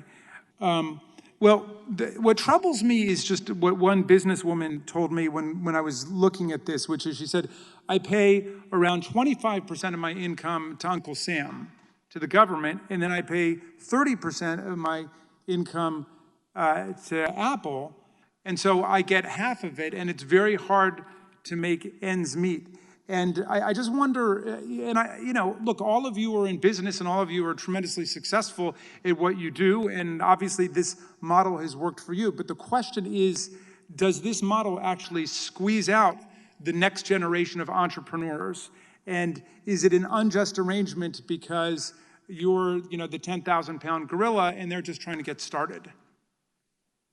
No, I don't think so. In fact, keep in mind we've gone from 500 apps to 1.7 million. And so there's a lot of apps on the store, and a lot of people are making a very good living from it. And you've said that, forgive me for interrupting, but you've said that several times. But that, to me, might just underscore the monopoly nature of your business, that everybody's got to go through you. There's really no alternative. And so, I don't blame you for taking them all, but that doesn't mean that the terms that are being dictated are in fact fair terms. So how would you defend substantively that bargain? That whether you look at it from a customer point of view or a developer point of view, there are enormous choices out there. If you're a developer, you can write for Android, you can write for Windows, you can write for Xbox or PlayStation. If you're a customer and you don't like the setup, the curated experience of the App Store, you can buy a Samsung. Okay, I appreciate that. Forgive me for cutting you off. I've got one more final question for Mr. Zuckerberg. You spend a lot of your time speaking to our conservative colleagues who have this persecution complex that you're somehow going after them. Will you have time to meet with this broad coalition of civil rights groups that are engaged in a boycott because of what they think is the proliferation of hate speech and Holocaust revisionism and other affiliated topics on Facebook? Congressman, yes, I already have taken the time to meet with them. I think that the topics that they're pushing on are important. On a lot of the goals, we agree. These are issues around fighting hate that we have focused on for years, and we are committed to continuing to improve the way that our company works and just continually getting better on these issues. I appreciate that, and I will tell them of your answer. Thank you. Thank you, Mr. Zuckerberg. I now recognize the gentleman from Ohio, Mr. Jordan, for 5 minutes. Thank you, Mr. Chairman. Mr. Cook, is the cancel culture mob dangerous? It's something I'm not all the way up to speed on, but if you're talking about where somebody with a different point of view talks and they're canceled, I don't think that's good. I think it's good for people to hear different points of view and decide for themselves. Yeah, I agree with that. I want to just reference a letter. Barry Weiss, who resigned as an editor at the New York Times, she wrote a letter explaining why she resigned. And I'll just read 3 sentences for all of you, actually.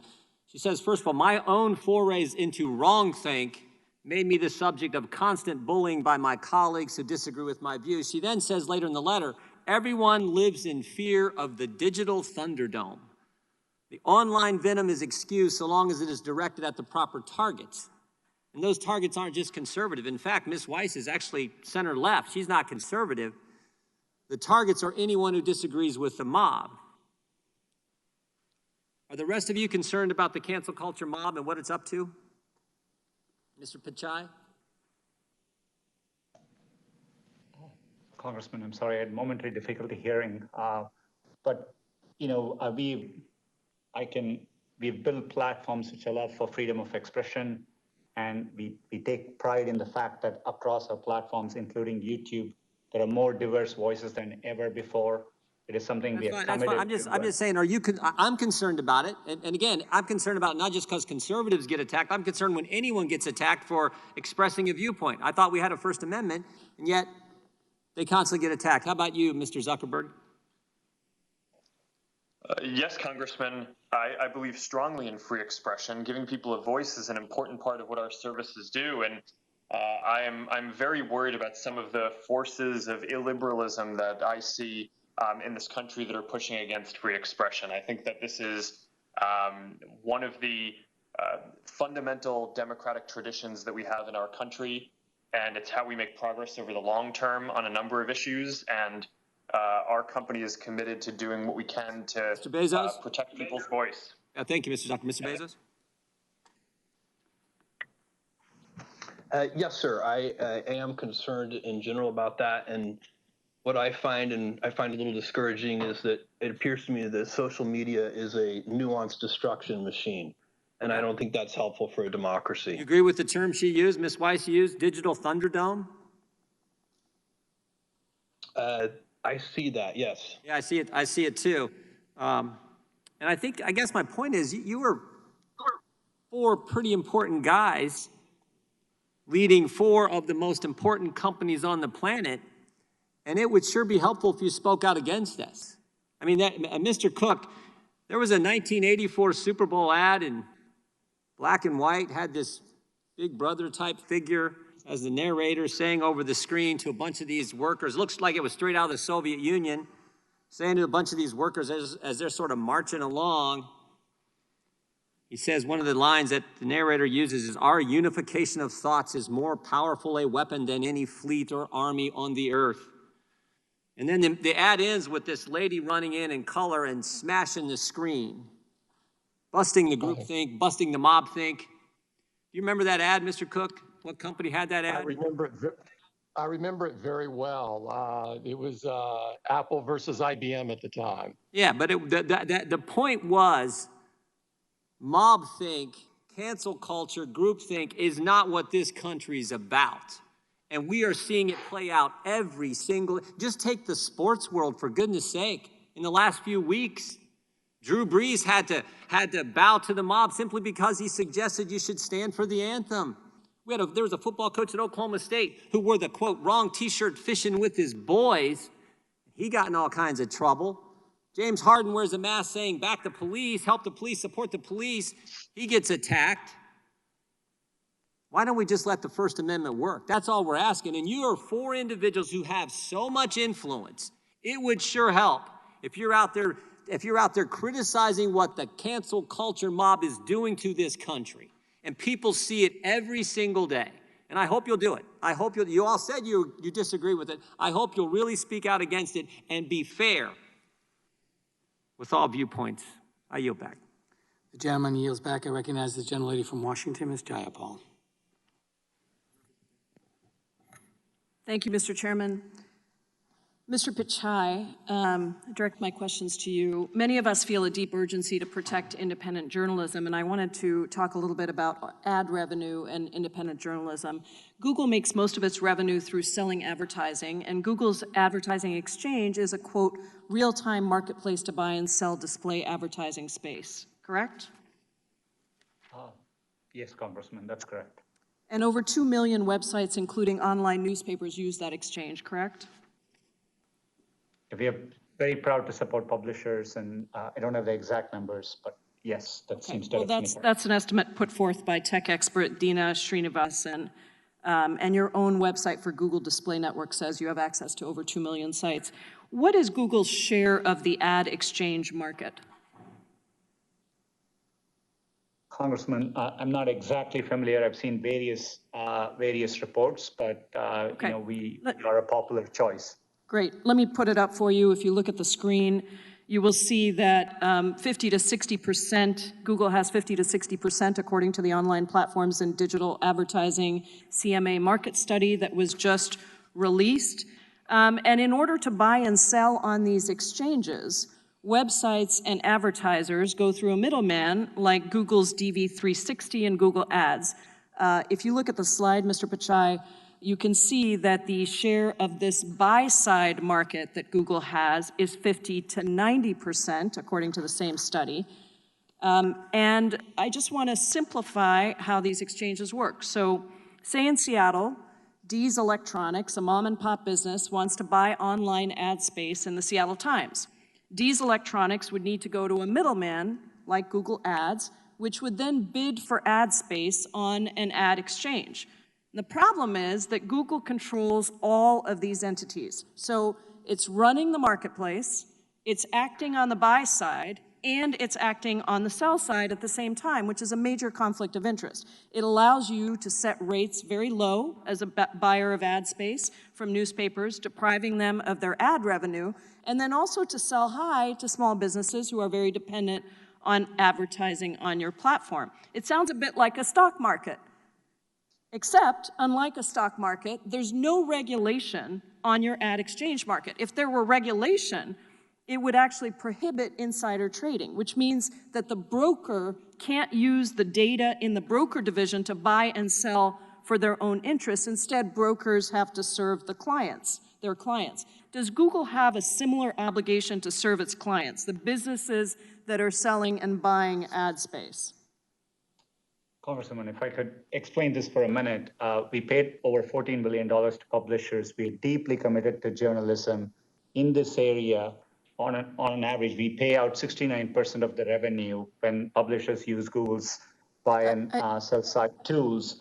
And it's a low margin business for us. We do it because we want to help support publishers in this area. I understand that, Mr. Pichai. What I'm trying to get at is when any company controls the buy and the sell side, I worked on Wall Street a very long time ago, there are reasons that insider trading is regulated, and this ad exchange is essentially the same thing. And without accountability, it isn't meaningful to just care about the newspapers. We're seeing them die all over, and ad revenue is a big reason. Let me put up a graph here that shows that Google's ad revenue is increasingly coming from ads on Google-owned sites and less so from other websites. Can you explain that trend? I can't quite see whether this is net revenue or gross revenue. Obviously, when it comes to non-Google properties, we share the majority of revenue back to publishers, whereas on our own properties, we obviously, we have the inventory. So, but I would need to understand more. I just quickly looked at it. I'm not sure if we can send it. We can send it to you and make sure you have it. Google has not made its search traffic volumes public in years, so there's no way for us to know exactly what's happening here, and there's no way for businesses to verify whether they've been treated fairly or left behind in favor of Google-owned companies. Is Google steering advertising revenue to Google Search? Congresswoman, users come to Google Search. It is that traffic, and that's where our source of revenue comes from. So we are focused on providing users the information they are looking for. We work hard to earn their trust. We know competition for information is just a click away. Thank you, Mr. Pichai. I just want to make the point that independent journalism is incredibly necessary to our democracy, and we want to do what we can to protect it. I want to just ask one last question of Mr. Zuckerberg. Over 1,100 companies and organizations pulled their advertising business from Facebook as part of the Stop Hate for Profit campaign to protest the spread of hate speech and disinformation. But you had a staff meeting earlier this month where you told employees we're not going to change our policies or approach because of a threat to any % of our revenue. My guess is all these advertisers will be back on the platform soon enough. Mr. Zuckerberg, are you so big that you don't care how you're impacted by a major boycott of 1,100 advertisers? No, Congresswoman, of course we care, but we're also not going to set our content policies because of advertisers. I think that would be the wrong thing for us to do. We've cared about issues like fighting hate speech for a long time, and we've invested billions of dollars. And I've talked about today how we have tens of thousands of content reviewers. We've built AI systems that proactively identify the majority. We're now at 89% of the hate speech that we remove before anyone even reports it to us. We're going to continue getting better at that. And I think that those investments over time and the results that we put up will be recognized by people, since I do believe that they are industry leading. And I think that our advertising also is, for a lot of small businesses, the most effective or among the most effective ways that they can find and reach new customers. Thank you, Mr. Zuckerberg. My time has expired, but I would just say that I know you've commissioned your own civil rights audit. I don't think that you've implemented all those recommendations yet. I hope you will move quickly to implement those. This is a critical time as we watched the body of John Lewis leave us here in the Capitol, that we focus on civil rights. Thank you, Mr. Chairman. I yield back. Before I call on the next witness, I want to recognize Mr. Pichai, who I think wants to make a correction for the hearing. The only correction, thanks, Mr. Chairman. There was a question earlier about information with respect to China. I just wanted to acknowledge on record that I recalled in 2009, we had a well-publicized cyber attack originating there, which did exfiltrate some code from there. I just wanted to correct that on record. Thank you, Mr. Pichai. The record will so reflect. I recognize the gentlelady from Pennsylvania for 5 minutes. Thank you, Mr. Chairman. In March 2020, Amazon announced that it was going to start delaying shipments of non-essential products in order to better serve customers and meet need while helping to ensure the safety of their warehouse workers. In practice, however, it appears that this policy was applied selectively, as Amazon appeared to continue to designate its own products as essential, even as it delayed competing products from third-party sellers.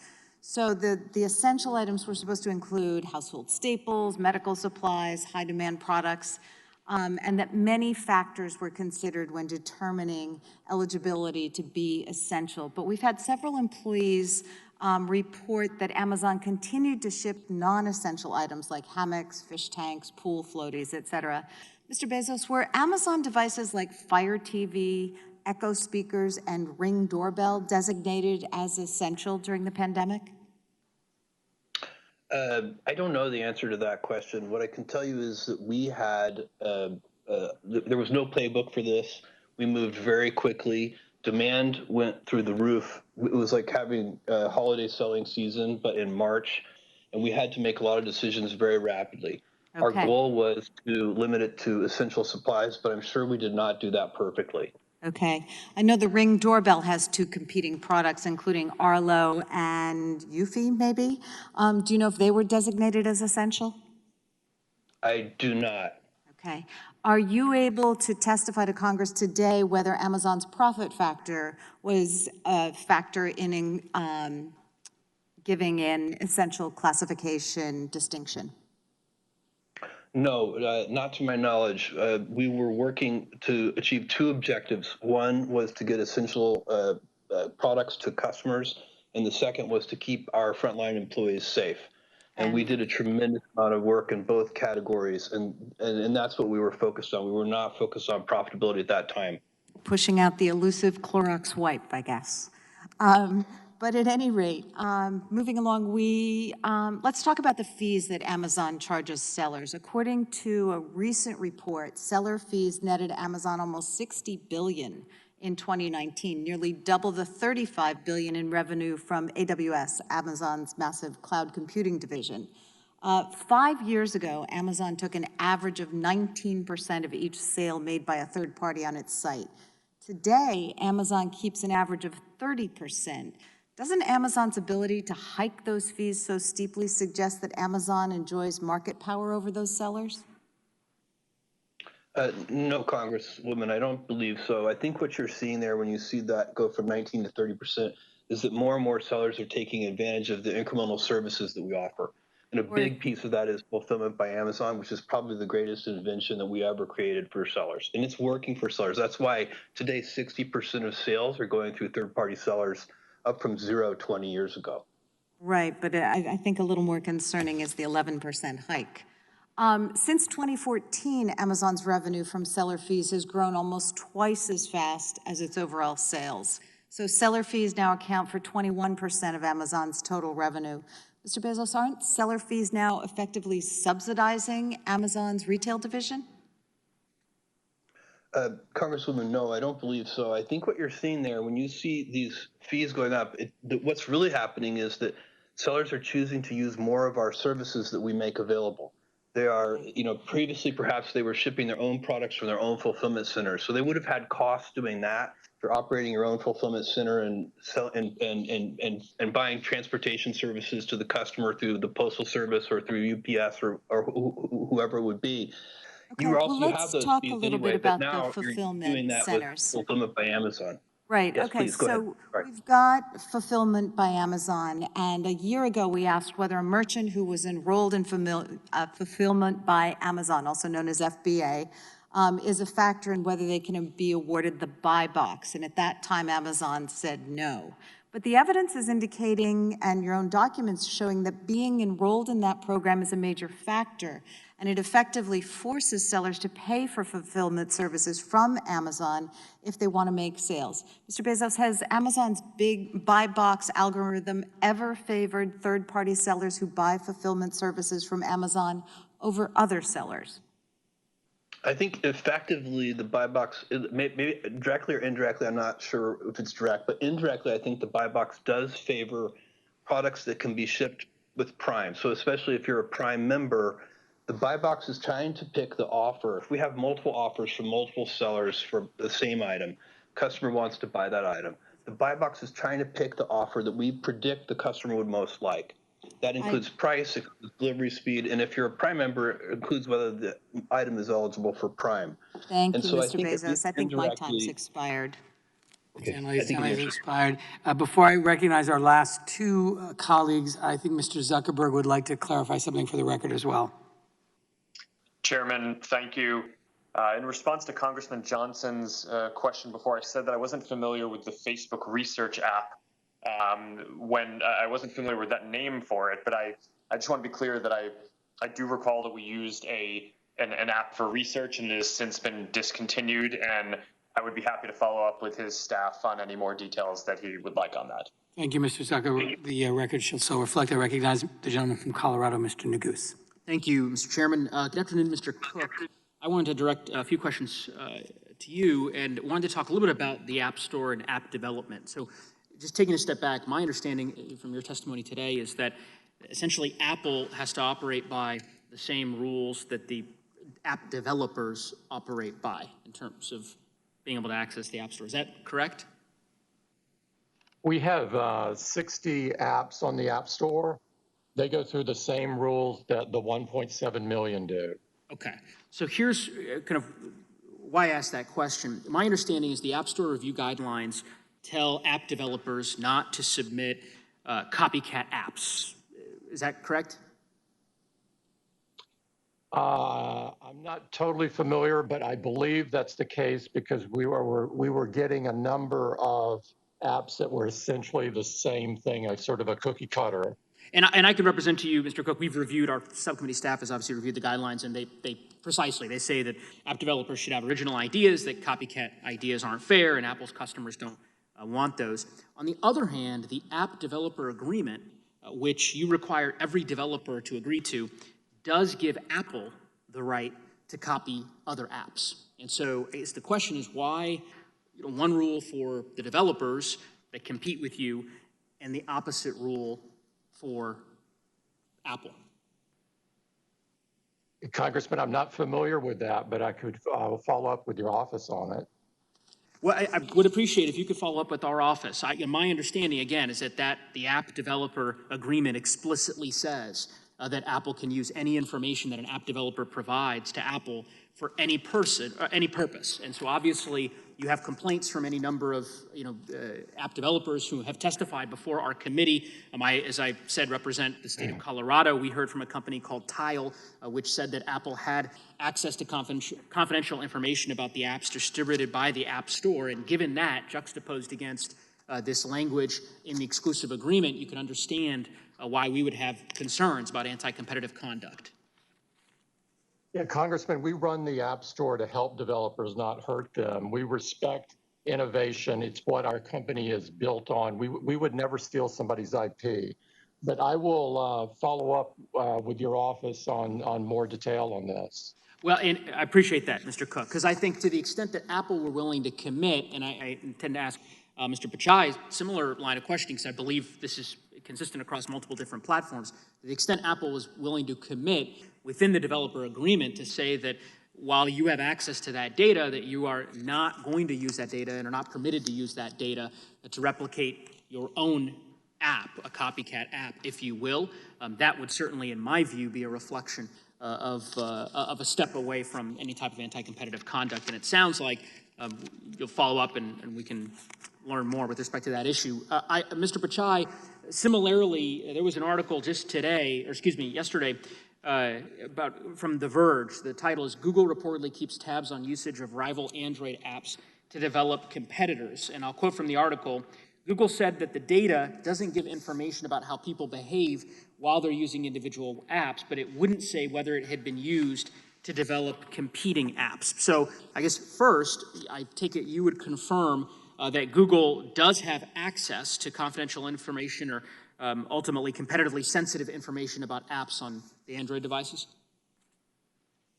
Congressman, if I could clarify this. Today, we have an API which is available for other developers as long as users consent. This gives us system health metrics. This is how we can launch digital well-being features on Android. This is how we understand which apps are using battery, and we can give a dashboard which shows, maybe for crashing or quality control or for battery usage or for digital well-being. So at a high level, this data is available through a public API, and other developers can avail as long as the users give consent to it. So, Mr. Pichai, I just want to clarify, again, I'll quote from this article. The article refers to this data as sensitive data about other apps, including how often they're opened and for how long they're used. I'm not asking how you use that information. I'm just asking whether or not, in fact, what the article alleges it is correct, that you do have access to that data. Yeah, with user consent and the APIs exist, yes, we do. And does Google use and it's that? critical for us to have access to that so that we can maintain the, this is how we understand and we can, improve resource usage of applications. Understood. We can have features like. My time's limited, sorry. I just want to get to this core question. Given that Google does have access to that data, does Google use that data to develop competing apps? And if your answer is no, will Google commit to making the necessary changes within its Android developer app agreements to ensure that developers have that sense of clarity that, in fact, the data will not be used for Google to be able to develop a competing application? Congressman, like other businesses today, we do look at trends, and we, in fact, in Play Store, we do publish the number of installs of application, and we give ranges. And so there's a wide variety of way by which we try to understand what's happening in the market. But I appreciate your concern about making sure there's clarity in this area, and we'll continue to invest and give more clarity. Yeah, I must, I guess, want to just follow very quickly, Mr. Chairman, if you're willing. So I guess I'm wondering if you can just answer that fundamental question. Does Google use that information to develop competing apps? I understand the purposes you've described in terms of how you use the information. I'm just asking if one of those, in fact, is to develop competing apps. The gentleman's time has expired, but the witness may answer the question. Congressman, because we try to understand what's going on in market and we are aware of, popularity of apps, I don't want to, I want to be accurate in my answer, but in general, the primary use for that data is to improve the health of Android. But, and any data we get, we have user consent for it, and we make it available through an API to other developers as well. The gentleman's time has expired. I now recognize the gentlelady from Georgia, Ms. McBath. Thank you, Mr. Chairman. And gentlemen, thank you so much for spending so much of your time with us today. We really appreciate it. And many of you have mentioned John Lewis today and his fight for equality, and that I know that all my colleagues and I will carry on. Very quickly, can each of you simply commit to improving racial and gender equity at your companies, including Black leadership and women in your senior ranks? Just a yes or no answer, please. Mr. Zuckerberg. Yes. Mr. Cook? Yes, I am very personally committed. Thank you. Mr. Bezos? Absolutely, yes. Thank you. Mr. Pakai? Yes, and we made public commitments to this regard. Thank you so much. Mr. Zuckerberg, in 2004, there were dozens of social media companies. Facebook distinguished itself from the competitors by focusing specifically on privacy. You had a short, clear privacy policy. It was just 950 words.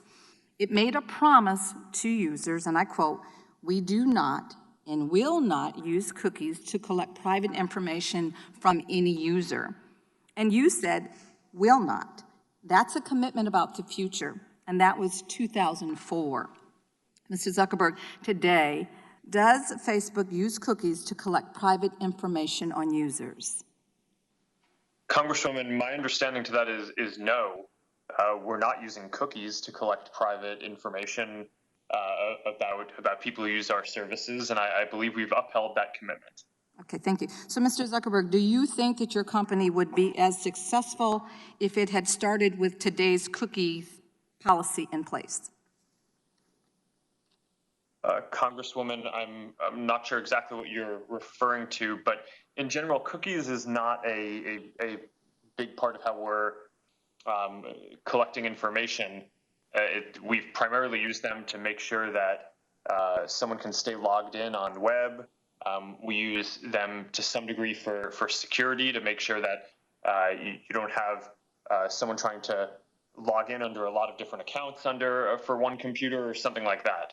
So, Mr. Zuckerberg, once again, you do not use cookies? Congresswoman, just to make Yes sure or I'm no? clear, we do use cookies. Yes or no? We do use cookies. Okay. Yes, we do use cookies. Okay, so Mr. Zuckerberg, the bottom line here is that you broke a commitment to your users. And who can say if you may or may not do that again in the future? The reality is that Facebook's market power grew and Facebook sacrificed its users' policy. Mr. Bezos, my colleagues have touched on counterfeit goods, and I share their concerns very deeply. I'm also concerned about stolen goods. Mr. Bezos, are stolen goods sold on Amazon? Congresswoman, not to my knowledge, although, we're more than 1 million sellers, and so I'm sure that there have been stolen goods Really, Mr. stolen on Bezos? Amazon. Really, Mr. Bezos? I'm sorry? There's not? You don't believe that there is? That surprises me. No, I just said with over 1 million sellers, I'm sure that it has happened. But certainly, I don't think it's a large part of what we're selling. Okay, so Mr. Bezos, basically then you're saying yes. I guess so. Okay, so I want to ask you about information that you require from sellers to prevent the sale of stolen goods. Do you require a real name and address, yes or no? For sellers? Once again, do you require a real name and address from sellers? I believe we do. But let me get back to your office with I'd rather give you the accurate answer, but I think we do. And I'm aware that you are. So, yes, you do require a name and address. Do you require a phone number, yes or no? I don't know if it's required. I think we often have it, but I don't know. So briefly then, how do you verify that each of these pieces of information is accurate? I don't know the answer to your question. So you don't know how many people work on verifying seller verification before the seller is allowed to sell on Amazon? No, Congresswoman, I don't. Okay, then I'm going to ask you, sir, will you commit to reporting all sales of stolen and counterfeit goods to law enforcement and to victims to track large-scale offenders engaged in organized retail crime? To the degree that we're aware of it, we will certainly pursue it. In fact, I would. Sir, can you just make a blanket commitment? Can you just make a blanket commitment, whether you're aware of it or not? A blanket commitment to what? Sorry, Congresswoman, I'm trying to be helpful. Reporting all sales of stolen and counterfeit goods to law enforcement and to victims to track large-scale offenders engaged in organized retail crime. I see no reason why, if we're aware of stolen goods, we wouldn't report it. We would want the correct law enforcement authorities to be involved. Okay, thank you so much. I yield back. my time. Thank the gentlelady for yielding back. I want to thank the witnesses for their testimony today and my colleagues on both sides of the aisle. I also want to acknowledge the extraordinary work of our team, led by Slade Bond, Lena Kahn, Amanda Lewis, Phil Barenbrook, Anna Leinhardt, and Joe Venoy, who have done an extraordinary job throughout this investigation and in preparation for our hearing today. Today, we had the opportunity to hear from the decision makers at 4 of the most powerful companies in the world. This hearing has made one fact clear to me. These companies, as they exist today, have monopoly power. Some need to be broken up. All need to be properly regulated and held accountable. We need to ensure the antitrust laws first written more than a century ago work in the digital age. When these laws were written, the monopolists were men named Rockefeller and Carnegie. Their control of the marketplace allowed them to do whatever it took to crush independent businesses and expand their own power. Well, the names have changed, but the story is the same. Today, the men are named Zuckerberg, Cook, Pichai, and Bezos. Once again, their control of the marketplace allows them to do whatever it takes to crush independent business and expand their own power. This must end. This subcommittee will next publish a report on the findings of our investigation. We will propose solutions to the problems before us. As a great American Supreme Court Justice Louis Brandeis once said, we must make our choice. We may have democracy or we may have wealth concentrated in the hands of a few, but we can't have both. This concludes today's hearing. Thank you again to our witnesses for attending. Without objection, all members will have 5 legislative days to submit additional written questions for the witnesses or additional materials for the record. And without objection, this hearing is adjourned.